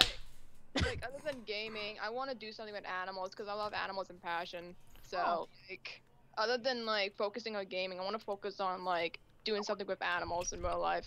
You could do video game animals. You can make. You can connectables. We can go back to that old age where everybody's favorites were like Sly Cooper and Crash Bandicoot and. I'd say Mario, but I mean, a furry man in a suit is kind of weird. So much more appealing. Super Mario 3D World. God. Sonic the Hedgehog and shit. Oh god. Spyro the Dragon. Well, Spyro the Dragon is purple, so he's like Barney's son. He's a scantling. I'm Billy Hatcher. Barney's son. Wow. Yo. Barney can actually recreate. Barney the dinosaur. Like what? What dragon gave that purple bastard pity sex? What is this? Oh wait, I know who. Smaug. Why do you think he's so angry all the time? Smaug was just like, I'm just going to dominate you for the day while I'm female. Boom, boom, boom, boom. Barney's like human. I love you, Holy. He's just like crying his fucking eyes out as he's getting. Oh gosh, that's horrible. Wow, am I seriously questioning whether if there's anything else to talk about? Again, we have 4 or 5 people here. I swear we have. There was the topic that I did bring up. Well, excuse me. Sorry. Go for it. Well, the topic I was going to say was like the one that I was talking about, the one that sent a message discussing about like. Oh yeah, I completely forgot about it. Sorry. It's fine. We got so many guests on it, you just drowned somewhere. Go for it. Go. Okay. Well, the topic I was talking about was like in the Machinima, like Halo Machinima community, the idea that I saw spiraling around was original narrative concept and ideas for Halo Machinima, and is that really? And my question was, is that really necessary to make a good Machinima? That was kind of like something that popped in my head. All right, so my question too is right away. That's one of the things I questioned about the topic. Is like, what do you mean narrative Machinima? Like, what do you mean narrative approach? I don't get it. Well, what I meant was like recently a lot of in Halo Machinima communities, I see a lot of people kind of criticizing people like, oh, like when somebody thinks, oh, I've got a Machinima idea, here you go, it's cool. I see a lot of people saying, oh, this is just the generic Spartan versus Elite Machinima. You know, you should add some twist, make it original, add some spin, and da-da-da. And then I'm just like thinking, is that really the surefire success to it? No. No. Ladies, since you're ladies, you can go first. We're gonna be a little bit sexist here. Ladies, go first. Thank you very much. Go, Snowy. What was it? I'm letting you talk first. Go. Why? What are we gonna talk about again? Oh man, you gotta get with the program. Or at least get one. Go, Ollie. Okay, the question was, do you think the traditional Spartan versus Elite Machinima is too generic for people to get famous over? And is it even worth to try something new at this point? Your opinion, Snowy. Yes, I would say yes, because, okay, I guess it depends if you're depends who both. Oh God, Wow, because I Snowy. guess if you're trying to appeal a certain Audience. market or whatnot or audience, then and if that's what they want, then yeah, that's what's gonna be popular. But honestly, isn't everyone else tired over the same rehashed story over and over again with like maybe minor variations, or is it just me? Well, let's see. Throughout 2000. Because like Machinima, I found is like it's a medium like anything else, and there's just so much potential. But if everyone's gonna use the same fucking shit over and over again, like, How about you, Snowy?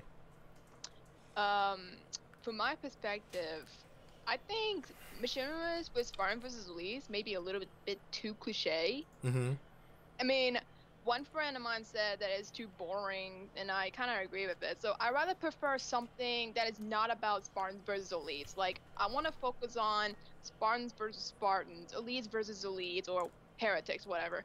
I rather prefer that over Spartans versus Elites. We need more than that.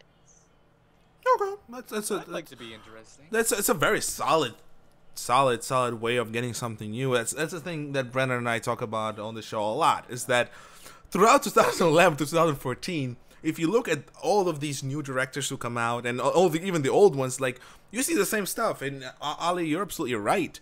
Everything is about Spartans this, Spartans that. Let's kill elites. Oh no, hire Aristolos to get something flashy from that ring. We need humans to get it. Yes. Flashes. Yeah, and you know what else got extremely popular? Let's give an elite his own storyline. Let's make him special. Let's make him a heretic. You know, it was fun during Rise of the Spartans, you know. I actually urged RB, like, hey RB, you know, you can always make him something, you can make him less zealoty and more personal. I think he took my advice, and you know, at least I want to think he did. And you know, it was really cool, very fresh at the time, you know, elite, defecting, helping the humies, you know, yada, yada, yada. But then you see everybody in Arbiter's Circle do that. And then you see everybody outside of Arbiter's Circle do that. And then you have elites only Machinimas prop up. And then you have Machinimas about this one elite fallen warrior who needs to do something to get something back. And then that gets oversaturated. So you have all this action Machinima with elites and Spartans. You have all these elite Machinimas that are absolutely horrendous when you look at the original concept. And me and Brennan sit in our hands like, well, we did Elites of War first, and there were a lot of elites in there. And no, actually, we never considered that, even though, you know, I kind of wanted to. The thing is that our elites are so evil. They like, literally, you know, I actually asked one of the few people when we first released Elites of War, especially season 2, is like, that's not how elites behave. They don't speak like that. They don't use human weapons. And you know, you go through these motions explaining, well, this is after the war, and you know, usually when two societies create some sort of peace, they intermingle and they take things from each other. And then, you know, our elites, they have some human they have human friends, they have human companions. I mean, Elites of War episode 10 is pretty much humans and elites living together. And that was absolute flop in terms of people who love elites. Because people who love elites, they have one narrow vision. They have to have a sword, they have to speak with sort of this British pompous speech, and they have to have honor. I'm sorry, Sangos. I'm sorry, Sangos. No, I was just thinking of that bloody thing. Has anyone seen Opus Machinima? Because that was a pretty damn good spoof on that kind of genre. You consumed the last coveted beverage, your insubordination will go no further. Heretic! Heretic! Heretic! Stop, Arbiter, and lay down your can. It'd be of great shame to further consummate your heresy, lest you interrupt the great journey. The what? I'm just making this stuff as I go along. Praetor, a human. Come, brothers, we must wage war with this human, lest he destroy the holy vending machine. That's aside, is that I really hope that somebody can do an Elite Machinima worthy of watching. There's a director called Corrupted from Corrupted Creations. Do you guys know of him, Ollie? Have you ever heard? Can't recall. Yeah, Yeah? I think I heard of him. How about you, Ollie? No? No. Well, he actually created a machinima called Only Path. It actually involves elites, and you know what? He kept the elite traditions, you know, elite honor and whatnot, but he put so much fresh ideas into it. When I watched it, and actually he asked me to do a sequel, a voice act. I actually never got back to him. Probably should do that. You know, I watched him like, wow, this is like better than Brotherhood. Well, this doesn't have any CGI. This is made with the really nice camera angles. It has nice voice acting and soundtrack. Why is this here and not somewhere above me? Because all in intents and purposes, even though we advertise ourselves as Elites of War being mostly about elites, it's actually about the entire universe. Like, we like creating a universe. We don't like creating A and B. We like creating a big XYZ and then having A and B living in it. And this guy took something that is really rare to find, properly used the data from the Halo canon and pumped it out. And yet, we see this CGI, famous director, Field Machinima Brotherhood actually doing better, even though the story is not even... Sam Small? Yeah, like Sam had a really good run with some of his machinimas. I really wasn't a fan of his Alien machinima that he did, even though he had great voice act. Huh? It was a Plutonia? Yeah, like no. Plutonia is actually what got him reaching for the stars when Arby looked at it. No, the other one. The other one he did before that. Guardians, not Guardians. Yeah, the Guardian. That was him, right? That was Sam. Yeah. So. Yeah, like great voice acting, but such a shit story that's so used everywhere. Not to critique him. Again, I'm just bringing an example. We have shit stories. So look at Brandon's machinima. Like, half of it is this, half of it that. Yuck. But yeah, like, don't cry. I'll give you a cookie. I'm trying to figure out how can we bring it back. Like Snowy said, we can do this, and this is gonna bring things up. Ollie said that it's the same thing all over again. Why nobody tries anything else? Like, there has been things that's different. Like, Mike did freaking Cataclysm, which was about angels and fucking demons and humans and shit. Oh yeah, that one was quite. Oh, we reviewed. I can say that we reviewed that machinima with his permission. Back in the day, I was so happy when we got to review it. Just gonna say, for a film based off of Bayonetta, there were not enough tits. It wasn't Bayonetta. Yes. Oh, he said it was. Yeah, he said Bayonetta, but I thought, bro, you're gonna use Darksiders! It's like saying you should have Darksiders that shit. Hey, I've got an original topic. Here we go. What if it's not elites versus... Or, like, what if it's not Spartans versus elites? But it's elites versus Spartans. Gasp! Fucking breaking... Shit. It's going to be Breaking Bad. Ollie's right. It's going to be Breaking Bad of YouTube. The Spartans are the evil ones trying to consume the galaxy, and the Covenant are just trying to band their religious fucking friends together to stop the evil demons from attacking everyone. You know, the community is not ready for that mind rape.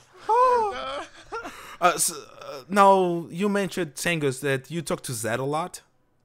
Yeah, I do. Well, No. He does kind of message me sometimes. He has a big mouth, like, truth be told, and he thinks of himself as the man who knows everything about the community there is. Like, he really passes himself as this evaluator and correspondent for the community machinima. And a few times I saw him write out things on the topic of what is popular right now to do in machinima. Wait, who is this? Sorry, what's his Zed Productions. Yeah, these Zed Productions. So can you talk a little about that, like your opinion on it? Who are you addressing? The Zed Productions. Yeah, you Sangos, you know him. Yeah, I know. Like, do you take what he says into account at all, or is it more like? Yeah. It's more like kinda, but for most part it falls on deaf ears because I know. And again, if I'm gonna be honest with this live stream, he is kind of a nightmare to talk to because he overcomplicates everything. Oh, Brandon knows. He puts on like this hard professional exterior, and he's like, you know what? Well, you know, I have to do this, I have to do that, I have to make sure everything's perfect. It's like, You don't really. It's like, I'm just asking you if you want to do this. You don't have to treat it like it's some sort of you're meeting the Pope or something like that. You know, he was a good voice actor when I asked him to do the voices, but it took a while, and he went really into it, and that was kind of my... Oh, dear God. He went too into it was my problem, and then he started talking about like, oh, I believe Halo Machinima used to be one big happily family, because he was like talking to me, oh, I need to talk about Jade Dynasty Part C. He's like saying, you know what, you need to remake Part C, and I'm like, wait, what? And he's like, yeah, well, the ending was sort of crap, and I'm just like, motherfucker.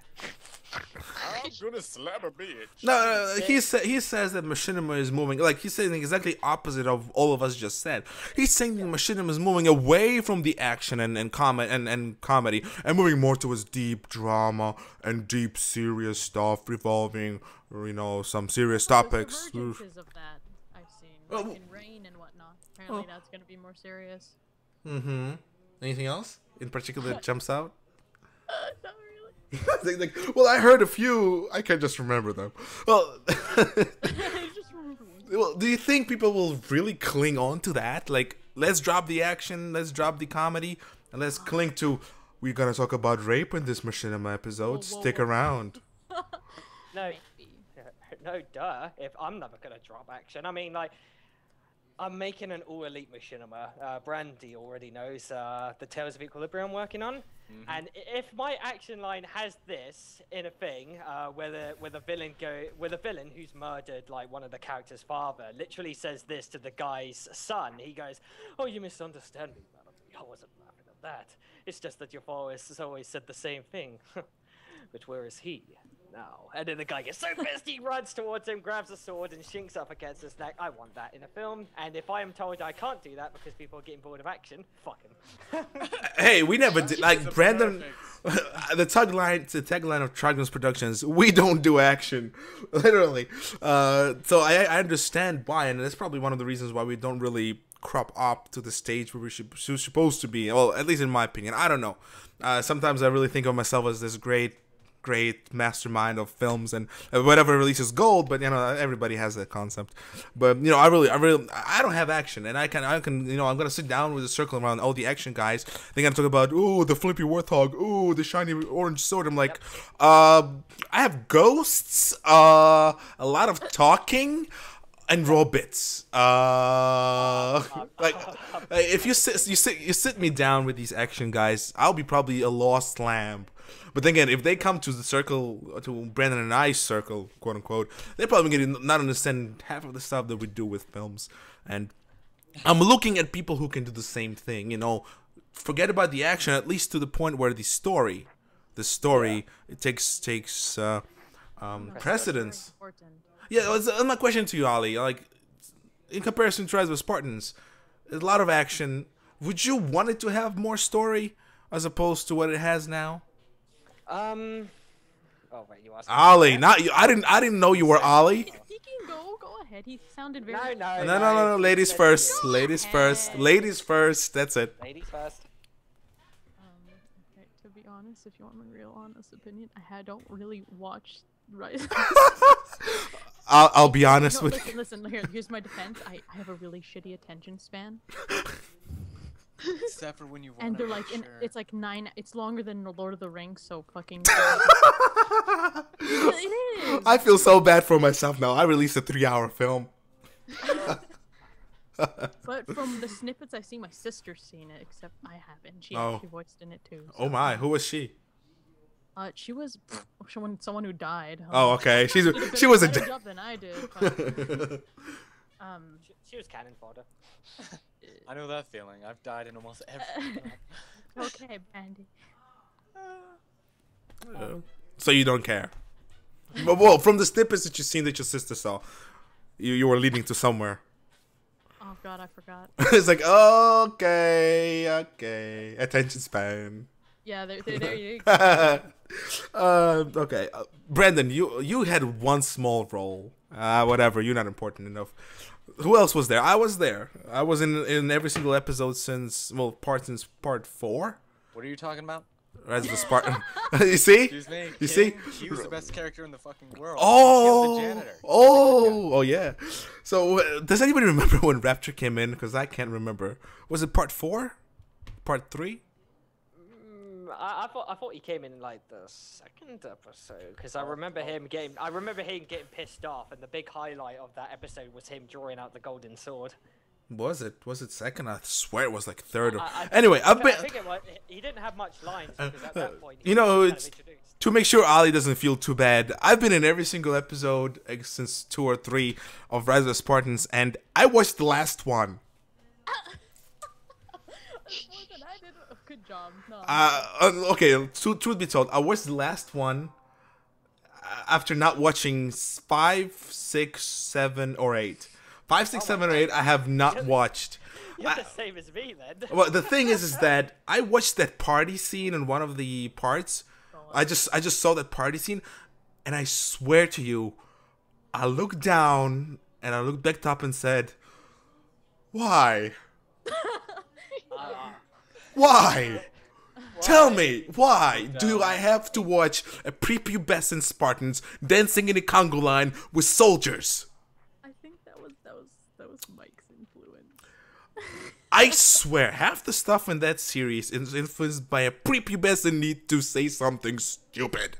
I mean, seriously, Argonauts, fine, but what were the other names they're trying to make up for themselves? I understand it was for comedy's sake, but it was just retard stupid.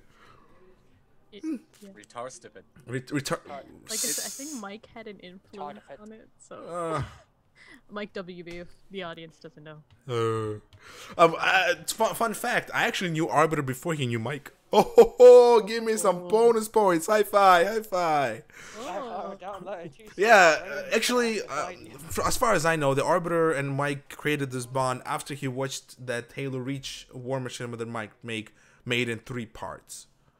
I think. I don't think they knew each other because one lives in Canada, one lives in U.S. No, Mike lives in the same city as me. We hang out. He's the one who's influenced. He's the one who introduced me to the Machinima community. Kick ass. Friended, yeah. Nice.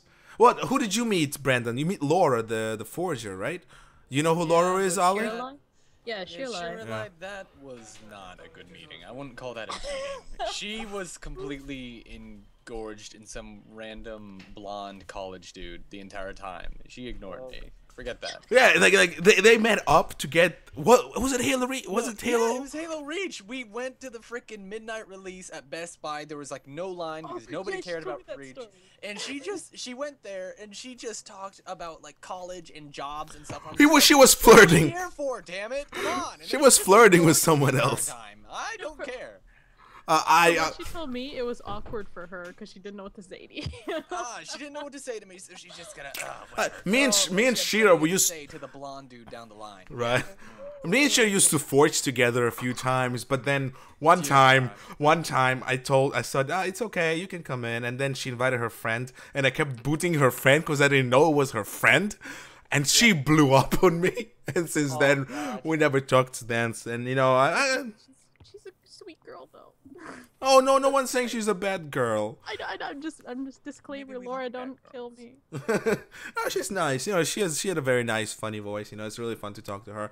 We actually forged a stage that I wanted to use for a song for our, was it 1 million view count? Like we actually wanted to sing the Shakira song. I don't know. Which one? Wait, shush. Please, if you say one in particular, I'm gonna. No, there's no. I hope you.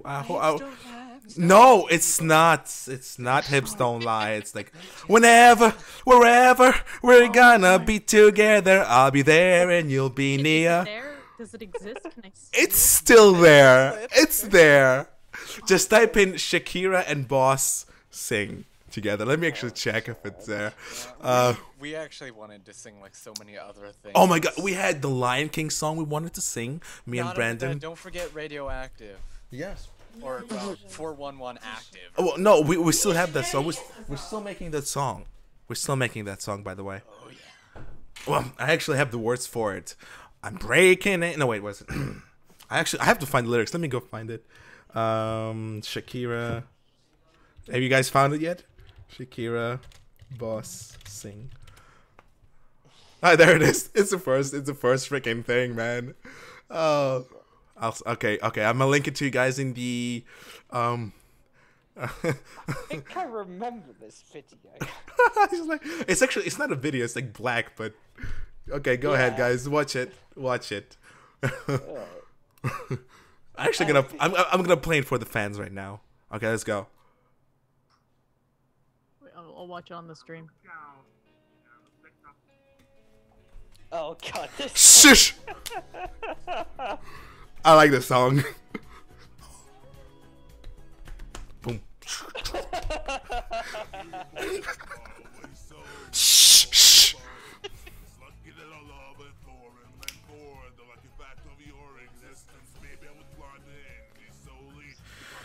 I'm worried.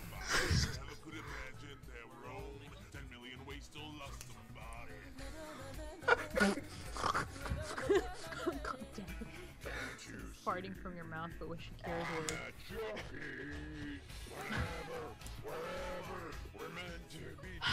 This is kind of painful.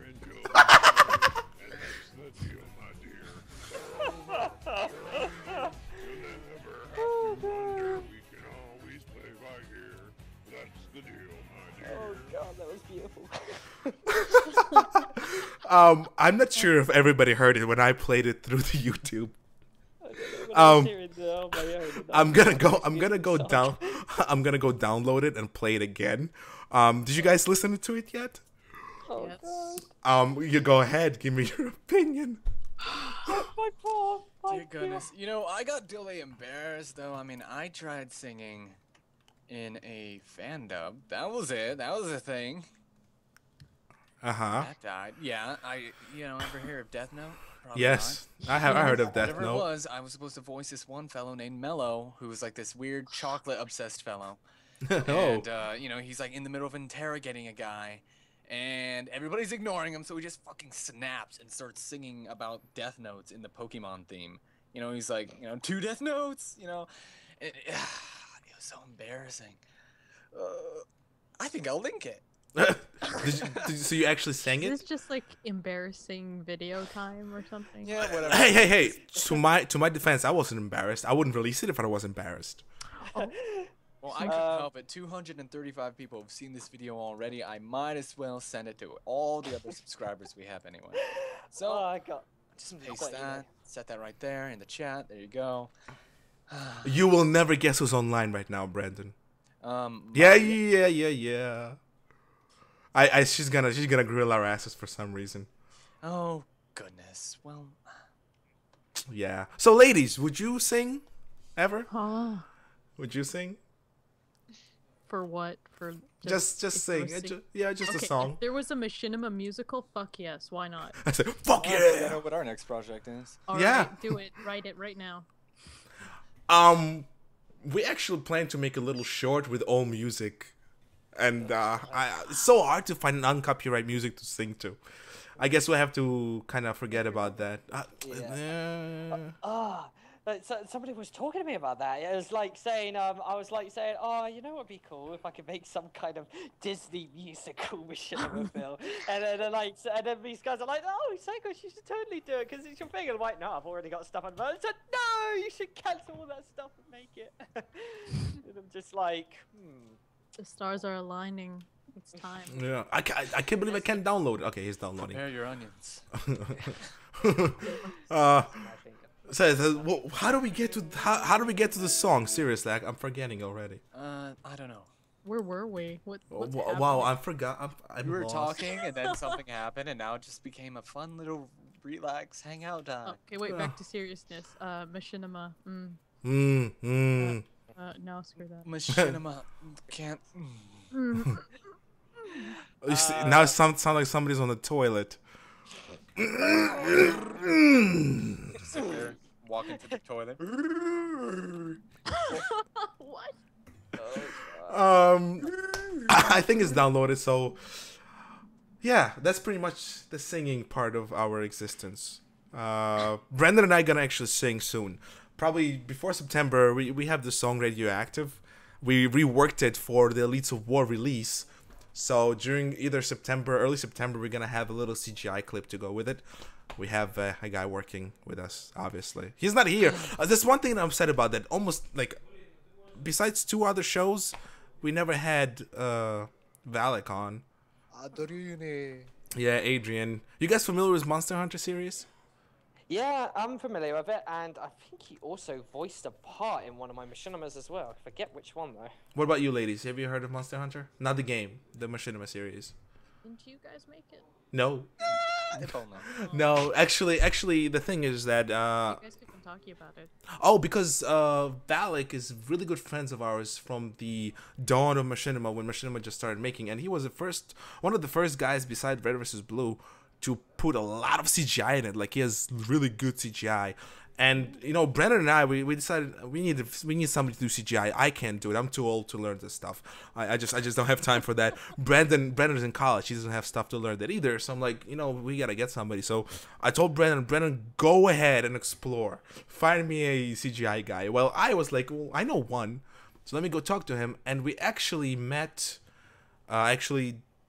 To ask Brandon to go ahead and message him. I was like, I don't want to create any problems just in case. It was nowhere near that glorious. It was that glorious. I was thinking about Monster Hunter the game, and I was like, man, I want to go see Monster Hunter. And he's like, yeah, I like that series too. And we started having a conversation, having the exact right words to say to each other, but we were talking about 2 completely different subjects. And then he was just like, oh, wait. And then I paused. I was like, wait, mocap, what? And then he was like, yeah, by Valak Sparks. And I was like, oh, him. Okay, yeah. And he's like, find him, Brandy, find him. And so I tracked him down through his DeviantArt page on his YouTube, and I found out he had a very awesome comic about, well, a very anime-inspired comic. It has a lot of boobs. A spider woman with, like, you know, it's like a centaur, but with like a spider body instead of a horse body.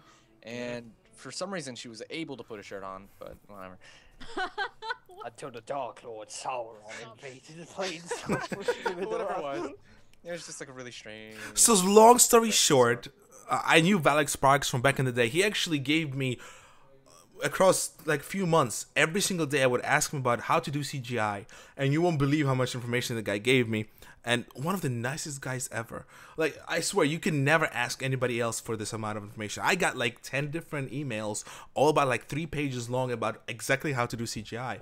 So I'm like, dude, you know, we kind of want to have a CGI stuff on our channel. Would you be interested if we sort of kind of hired you? Not really, not exactly. And he said, oh, sure. And I'm like, you know, I was thinking about it. And 10 minutes later, I'm like, well, you know, Monster Hunter, like, I love the series. Do you think we can bring that back in any way? Can you write another episode? And he's like, oh, wow, I didn't think anybody remembered that. I'm like, well, I remember that. I'm like, how about that?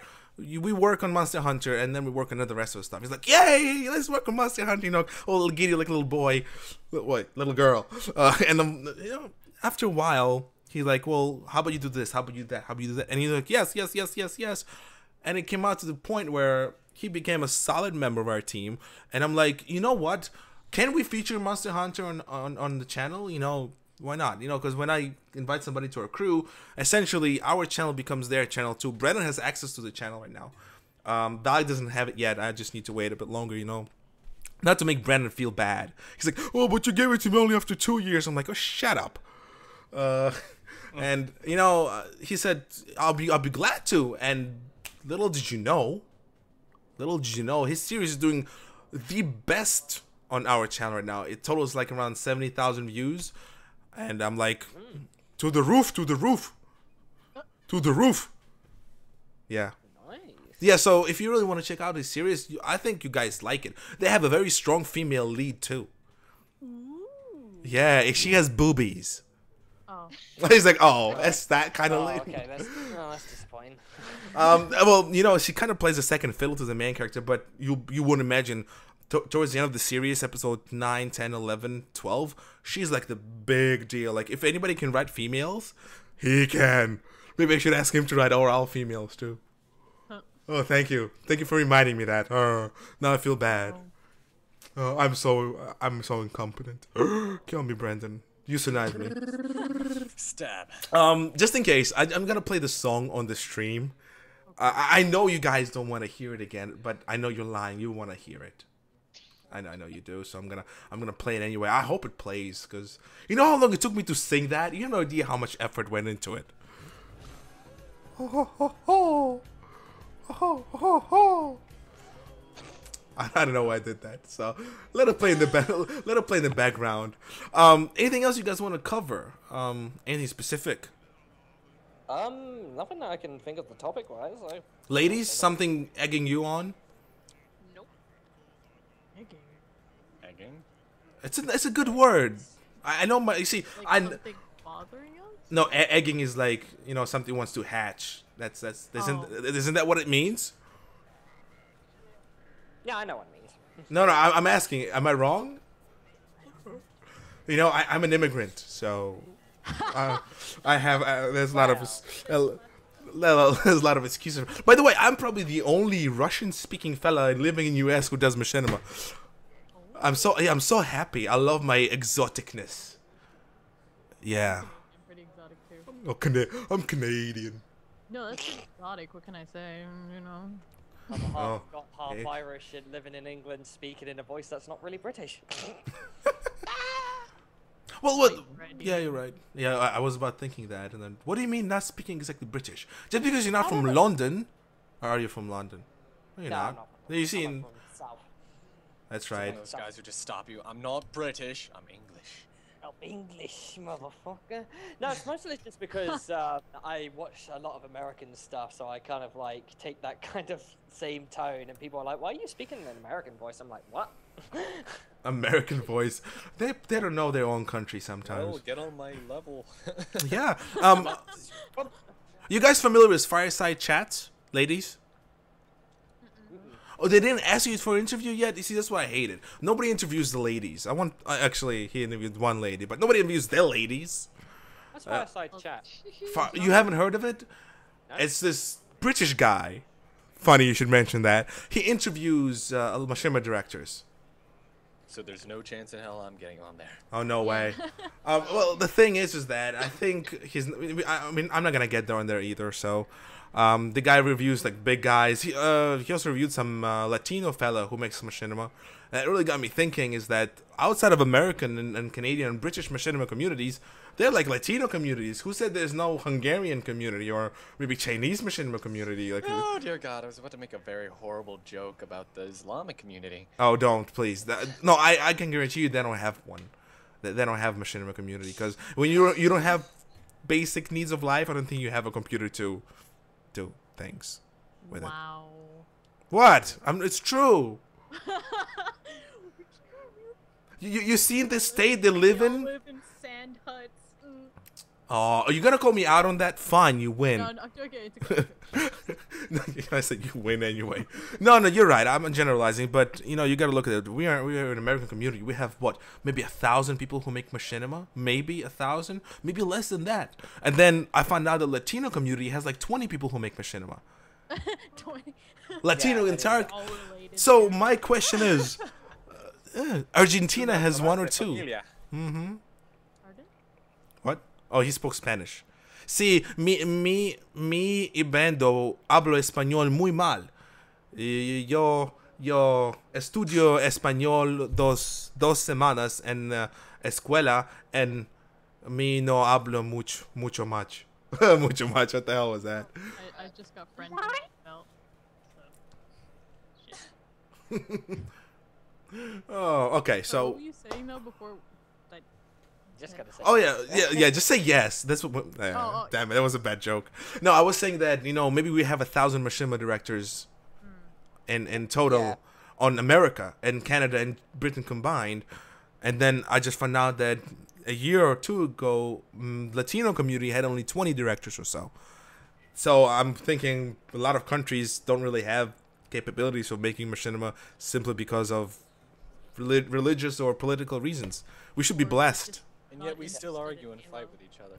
You're right. Maybe Well, they're not in Halo. I'm pretty sure there's a big community for what you call that Source filmmaker. I think. Oh yeah. Oh, there's a huge community for that. Yeah. That's fucking huge. That's got well over 1,000 people.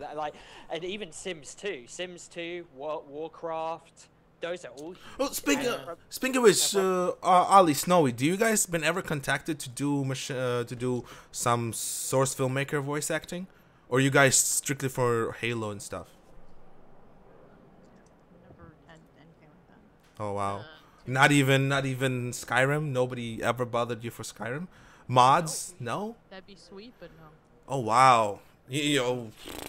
I guess there's like, the Machinima community, the Halo Machinima community, then the voice acting community, which is kind of intertwined in some aspects, but not totally. So we don't, it doesn't bleed into, and we're not as influenced by it. Yeah, we actually found trouble finding voice actors for Halo from other communities. We were lucky with our recent film, right? Brandon, how many voice actors did you get? Like 4, 3? What do you mean? For which one? Those guys who are working for us right now, they never really did Machinima.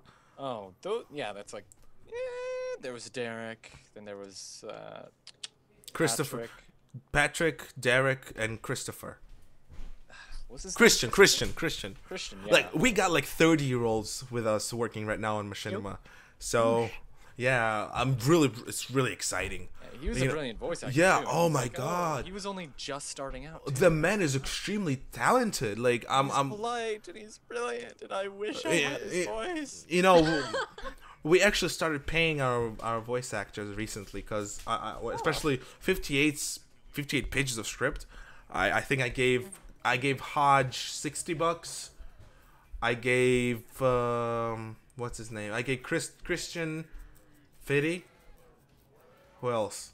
Okay. Yeah, we give like we sort of like had to like. Yeah, Derek, we have to work out a deal with him because PayPal didn't freaking work. Yeah, we're gonna get him something like $50 worth, probably a new microphone or clothes. I don't know what he needs. Like, yeah, but we paid everybody who voice acted for us for this film. It felt good to pay them. Like, I'll be honest. It felt really good to pay the voice actor. I'm looking at my bank account. Oh, sure, I lost $150 altogether. But then again, I look at the guys and I see like, thank you so much. No one ever did that for me. Thank you so much. You're supporting me. Yada yada. You guys ever been offered to get paid as voice actresses? Not really. I think that's a new thing among the community. You guys I only heard it from you guys saying that you would start paying people. Yeah, obviously, it's not something like $100 per page, but. And asshole. you hear that? She's calling me out on that. Shame on you. Well, I don't know. How would you look at that? Would you see that somebody buying you out or somebody actually saying thank you for your work? Because we heard, we have our haters, and some people said that we're buying people out with that. Opinion. That's opinion. It's a tricky question. Oh, untrick it for me. Come on, untrickify it. Okay. Well, I mean, I guess a simple way to put it is, would you rather get paid or not? I guess it depends on the person. Oh, wow. Honestly, I just do voice acting so I can help people because that's fun. Yeah. Money is like another thing, I guess. It's great on the side. So like I said, depends on the person getting paid or whoever's paying it. Yeah. Okay. If they cheap out on you. Oh, you give me $10. Well, originally, what was our pricing? 10, 15, and 20, right? Was it? When we talked originally about it, I'm like, that's not enough. On 20, and then like for the people who actually did stuff for us more often, we were saying 30, but then you like upped it to like 50 somehow. Yeah, I looked at it. I'm like, what can I get with $30? I mean, okay, fine, I can get McDonald's food, but who wants to get fat? So I'm like, $50. Good. I don't know. This barbecue chicken. Chicken nuggets, huh? Gimme. Let's go down to KFC and get some grilled chicken. Gimme. That's racist. Oh, It's so racist because you brought attention to it. Thanks a lot, Ollie. What about you, Snowy? What's your opinion on it? Wait, what? Snowy. She's quiet. I want her to speak. Would you rather much get some moolah, or you much rather just do it for fun? But voice acting? Yeah. Yeah, just do it for fun. I'd rather get paid from a job. She denies free money. Whoever thought? Okay. Hey, to each his own. I don't mind. I get paid, but. I really hope it catches up. I don't really want it to be a standard. Like when a voice actor comes up, well, you have to pay me X, Y, and Z. But I hope it kind of gets traction from the community, because Arbiter makes money off of his YouTube. I hope you guys know that. He can easily afford to pay his voice actors, even if it's like $20, 25. He He can. was nice enough to buy me my microphone. There you go. He said like, yeah. But I think it was just so I can work more with him. Oh wow, that's lame. Well, no. No, I know. Really sweet about it too. No. Good idea. Oh, what? Like, here, you belong to me now. Is that how you get Slave. Hey baby, you want a microphone? Nice and expensive and shiny. What you call it? I got Brandon his stuff. What did I get you? What did you get me? I think I get you a graphics card. You got what? The graphics card for your computer. That I don't use. Anymore. Shut up. It was given in good faith. I think the only person who's underpaid here is Brandon. Yeah. What do we get for Zach? We got an HD PVR for Zach, right? I think so. And we got him a snowball, I think. Yeah, snowball. Yeah, I mean, and also we gave Corrupted Fella a microphone as well, $100 one. And we gave like $55 to Rad from Radical Industries for his participation in the in our Reach Out initiative. Whether or not he appreciated it is a different story. Yeah, but yeah, he was been picky about it. Right now, when he's friends with Virus, he's really picky about talking to us. Yeah, well, I understand. It's really nice to give somebody stuff. You know, it's really rewarding, personally speaking, when you help somebody out. So, hey, Arby's nice. That's nobody's denying that. He's too. No. He's stupid. Yeah, he's too nice. Oh, he's too nice. I didn't want to say this, but he was so nice. It almost seemed as nice as a teddy bear. Truth be, hey, we're the teddy bears. You know, I have actually been asked a couple times, though. It's like, oh, is Arbiter actually a douchebag and stuff? And I'm just like, where did you get that? And he's just like, well, he's a bigger director and he doesn't answer everybody's questions and stuff. And I just look at him and go, how the fuck would he answer everyone's questions? Look at all the comments on his channel. How is he gonna answer any single one? I remember that, like, people calling me an asshole, like, they were like saying, oh, like, I actually started to chat, and these guys were like saying, oh, that Sangos is an asshole, and I'm like, I am right here, you know, and they're like, oh shit, because I meander around Machinima Evolved and Machinima Union sometimes, just to see what's going on. Double agent. Oh my. Boy. Yeah. Oh, we got a lot of those. Listen, Yeah, always. Yeah. Yep. Well, the thing you gotta understand is how I always say that girls, no offense, I hope you're not part of this clique or clique, whatever. But I think people who are so deep inside the Machinima community are so no lifers. I don't know if that made sense, but No life. yeah, they have absolutely no life outside of the Machinima stuff, and they take everything so seriously. It's almost discouraging to everybody else, because how can you even assume that this stuff you're doing means anything? Once again, I don't want to offend you fellas. I know Machinima helped you out with something, but I'm just saying. No, well, different. Sorry, go on. Yeah, and you know, every time we talk about somebody who's taking things too far, it's pretty much all the people who don't like us, because they take everything so deeply inside their own quote-unquote soul. And then the funniest thing is that they're the nicest people outside, you know? They'll be nice to their fans, they'll be nice to people, but, you know, like, deep inside their core, like, you see for where they are, you can't prove it, because everything you do, you either don't do it like we, or they just put so much of that, you know, two-facedness in there. Yeah. It becomes really problematic for people to see who they are for real. But I guess in the end, it's all about, make movies. Let's make movies on YouTube. Let's make movies, you know, it's just, that two-faced side of people has kind of always gone on my gears and really kind of really frustrated me. It's kind of why I'm just glad I have my really close circle of friends and my girlfriend, because even though I don't make as much Machinima in the back, wait, Randy, you two were talking about relativism and like how is it relevant? Oh, like, how is Machinima? Yes, we have. And I was thinking to myself, damn, that's a good talk, because I was thinking to myself, it's not really irrelevant. The things it's given me though is experience, my friends.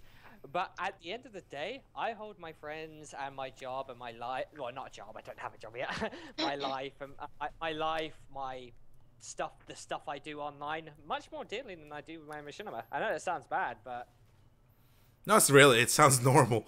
Actually, yeah. You know what? We're kind of creeping up on 4-hour mark, and that's scary to me because I wouldn't be able to sit through 4 hours. So one last topic, ladies. Last time we talked, like he brought it up. Last time we talked about how relative are you on YouTube and how relative your machinima is. Like relative. Damn it, I'm so stupid. Relevant. Yeah. So my opinion. I mean, as a voice actor. Ali, I know you're not in here all that much, but would you say Machinima holds any relevance outside of just being something to watch on YouTube? Do you think a person is more relevant if they have more viewers, or more relevant if somebody likes them more? Relevant? Yeah, relevant. As in an influence to the universe as a whole, or Yeah, that's pretty much How deep are we it. going with this question? Because it seems kind of vague. Oh, well, you see, that's a good thing. How deep do you want to go with it? That's what she God. said. Oh, Oh. she mocked me. That's nice. Fuck. I don't know. That was really vague. I can't. I don't know where to start. Shit. At the just beginning. On a personal level. Yeah, how on a relevant personal is level. Machinima to you? Yeah. Oh shit! It's just a fucking hobby to me.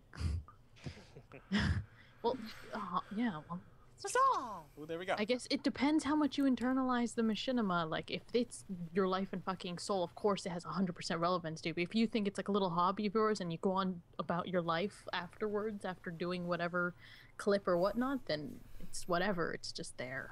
What do you think is more healthier, I suppose? Oh, that's up to the person. Whatever isn't giving you like psychological trauma, I guess. You know, have you heard of our little joke we did a year ago or so? Well, what is? Our prank? You haven't heard of it? Oh, Oh, that was I hilarious. remember that shit. Oh, yeah, Brandy, I remember talking to you about it. I was like, oh, is this? I was like, because I didn't know what the fuck was happening. I didn't know what your relation was to Mike and stuff. And I was like, and I was like, Brandy, are you? No, I was talking to someone else about Brandy. And I was like, oh, is he okay? Does he need a friend? Does he need someone, a shoulder to cry on? This poor guy. Then I found out it was fake. You know, it was from Zach. Oh, yes. before. He was on internet. Yeah, he wasn't on it, and he was like, "Fuck." I was a little irritated because he was like teasing me about it, like, "Oh, you'll see," you know. All right. Now, if somebody takes that seriously to the point where Yeah, they stalk basically- you, You basically set a trap for butthurt explosion, Oh, and it went off so hard, and it was kind of entertaining to see. oh, you have no idea how I was eating full-on Dominoes with like crust, and I was just giggling at the comments. They were so hilarious. I was just eating it. It was like nom. Like, I was talking to Brady. I was like saying, "Oh, you poor thing," and I said, "Well, I don't know anything about your relationship, but know that you always have a hand." And you're like, "Ah," and then of course it's like the prank. It's like, "Oh, it's all a prank," and I'm just like, "Fuck," and I'm like, and I said, "Fuck." Well, Brandy, good. You trolled me, good. Well, just keep in mind that the advice still counts, so you know. Oh, everyone's so And then- butthurt. And Holy then shit. the butt. did you know that Mike and Sam removed us from their sub box, and I think Sam told me, or Yeah. or- you know, Arbiter. I heard that Arbiter was really riled up about that as well, but we're still on his box.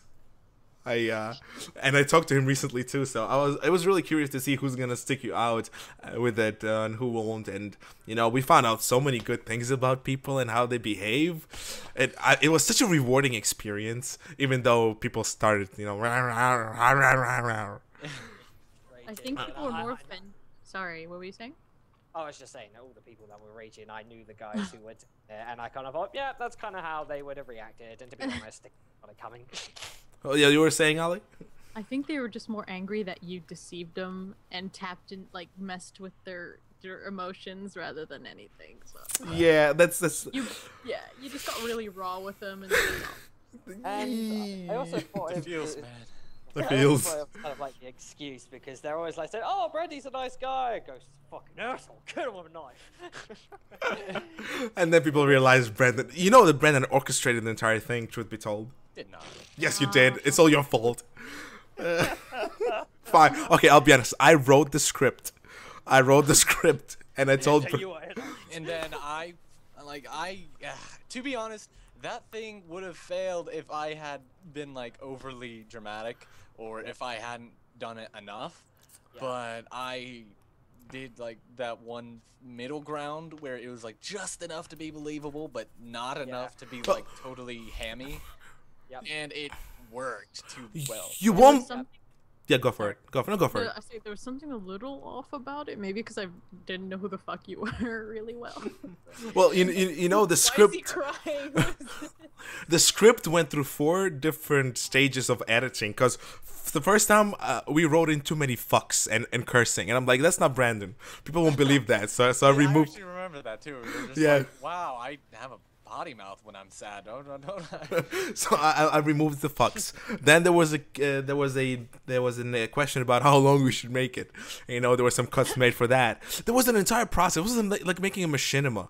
And then the final thing was like, originally we just wanted to make it, you know, just an audio file, no visuals. And then I told Brandon, well, you know, Brandon, you probably should use the camera, no matter how crappy it is. It will be that much more effective. And, It would be. and we did that. So, are you familiar with the event, or are you just in the black? In the event. Yeah, like what happened, our little prank.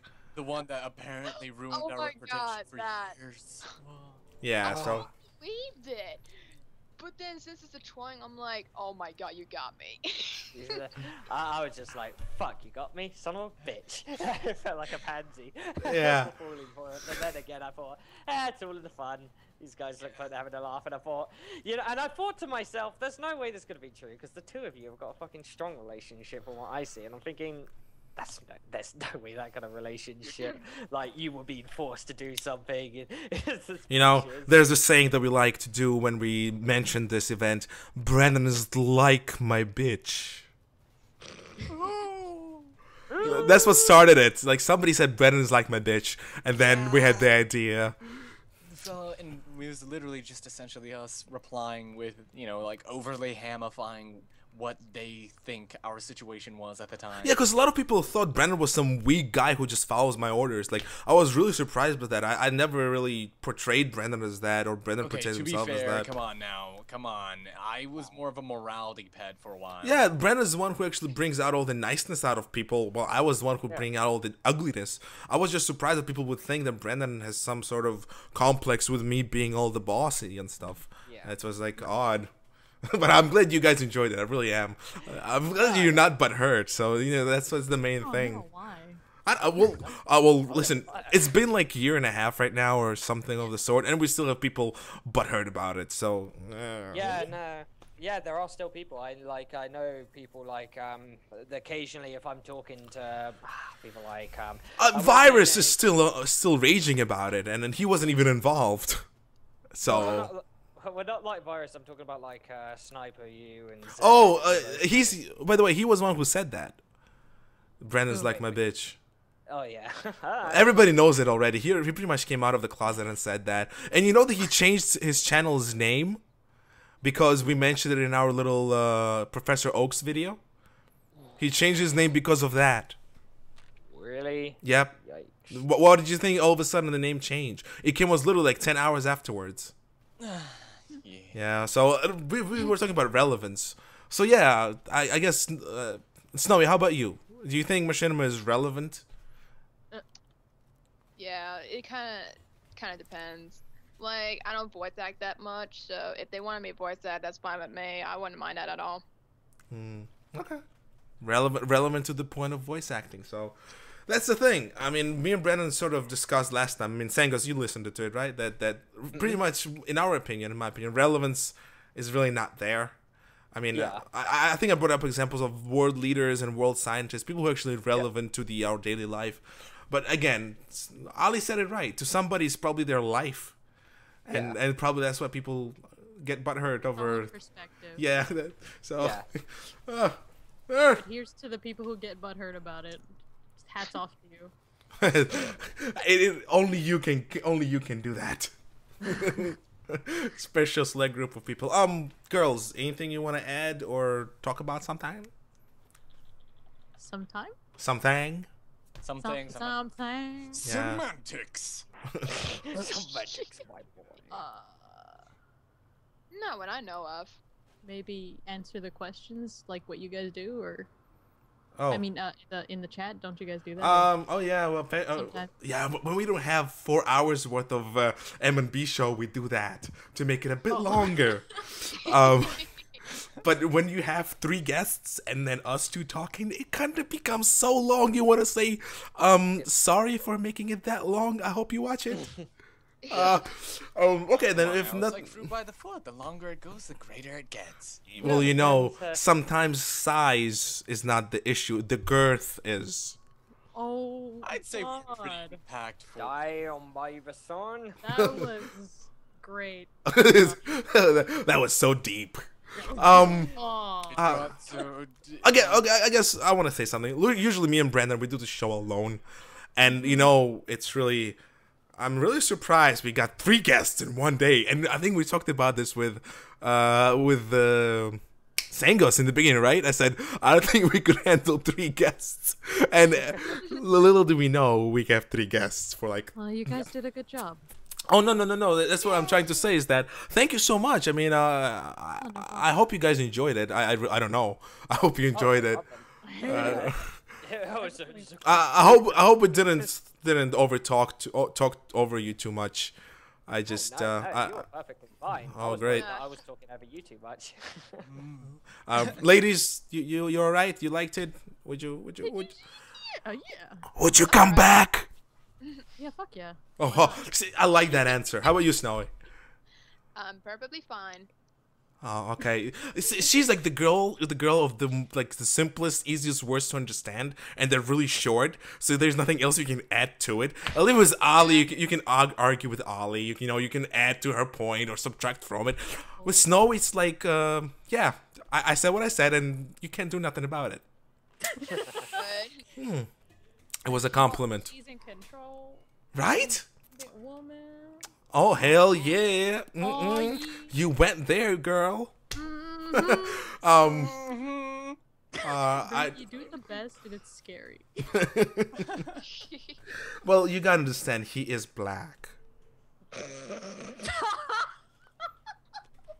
So, you know. That got a bigger laugh than I thought it would. Oh god. Disability or something. You have to understand. He's black. Just so mean. I really want to close the show in a good manner. I mean, I don't know. I don't want to make myself sound awesome, but what'd you guys think of the show? In your opinion, like I don't know how many of shows have you watched, but do you like the show in terms of the content and the little things? Oh yeah. Sorry, you go first. Ladies first. I'm alright with that. That's it. I'm I alright. say I'm alright with that. She's alright with the show. Okay. See, I told you, simple, easy, fast. I think you need more people to yell at you guys. Oh, yeah. Yeah. We tried the whole have somebody come in that would actually argue with us thing. But And they didn't. everybody was scared. Like Yeah. nobody showed up. Show up. If you like, I'd come and argue with you. I remember previous shows, you guys said something. I'm like, dude, I want to add my opinion. I'm yelling. I want to yell at the screen. But You know, if you want to be a constant guest, sure. I mean, is this a proposition? it is a proposition. Yes. Well, You, if you're interested in being a constant guest, just say it. We'll tell you when we're doing the show. oh, thank you. That'd be great. See, it's awesome. How about you, Sangos? Yeah, that'd be completely up to it. He's way too loud. I don't like him. He's way too loud. Forget it. No way. Oh my. He's British. It balances it out. Oh, you're right. You're right. But I'd be happy to do this. Snowy, you're always happy to come too. And like I'm gonna say this right now. We ignored one person today in particular, and I know who it is. Brandon, you know who it is. What? Guy High and Emilius. We ignored you on purpose. Yeah, oh no. Yeah. We've got to get him in there someday. We ignored you. I'm sorry. If it's between Olliban and you, Guy High, you know the boobies always win. They always win. Boobies always win. X over Y, baby. Hey. All right. thank you so much for coming on the show, guys. Appreciate it. Like it was the biggest show we did ever, and thank you so much. Appreciate it. Comment, welcome to my life.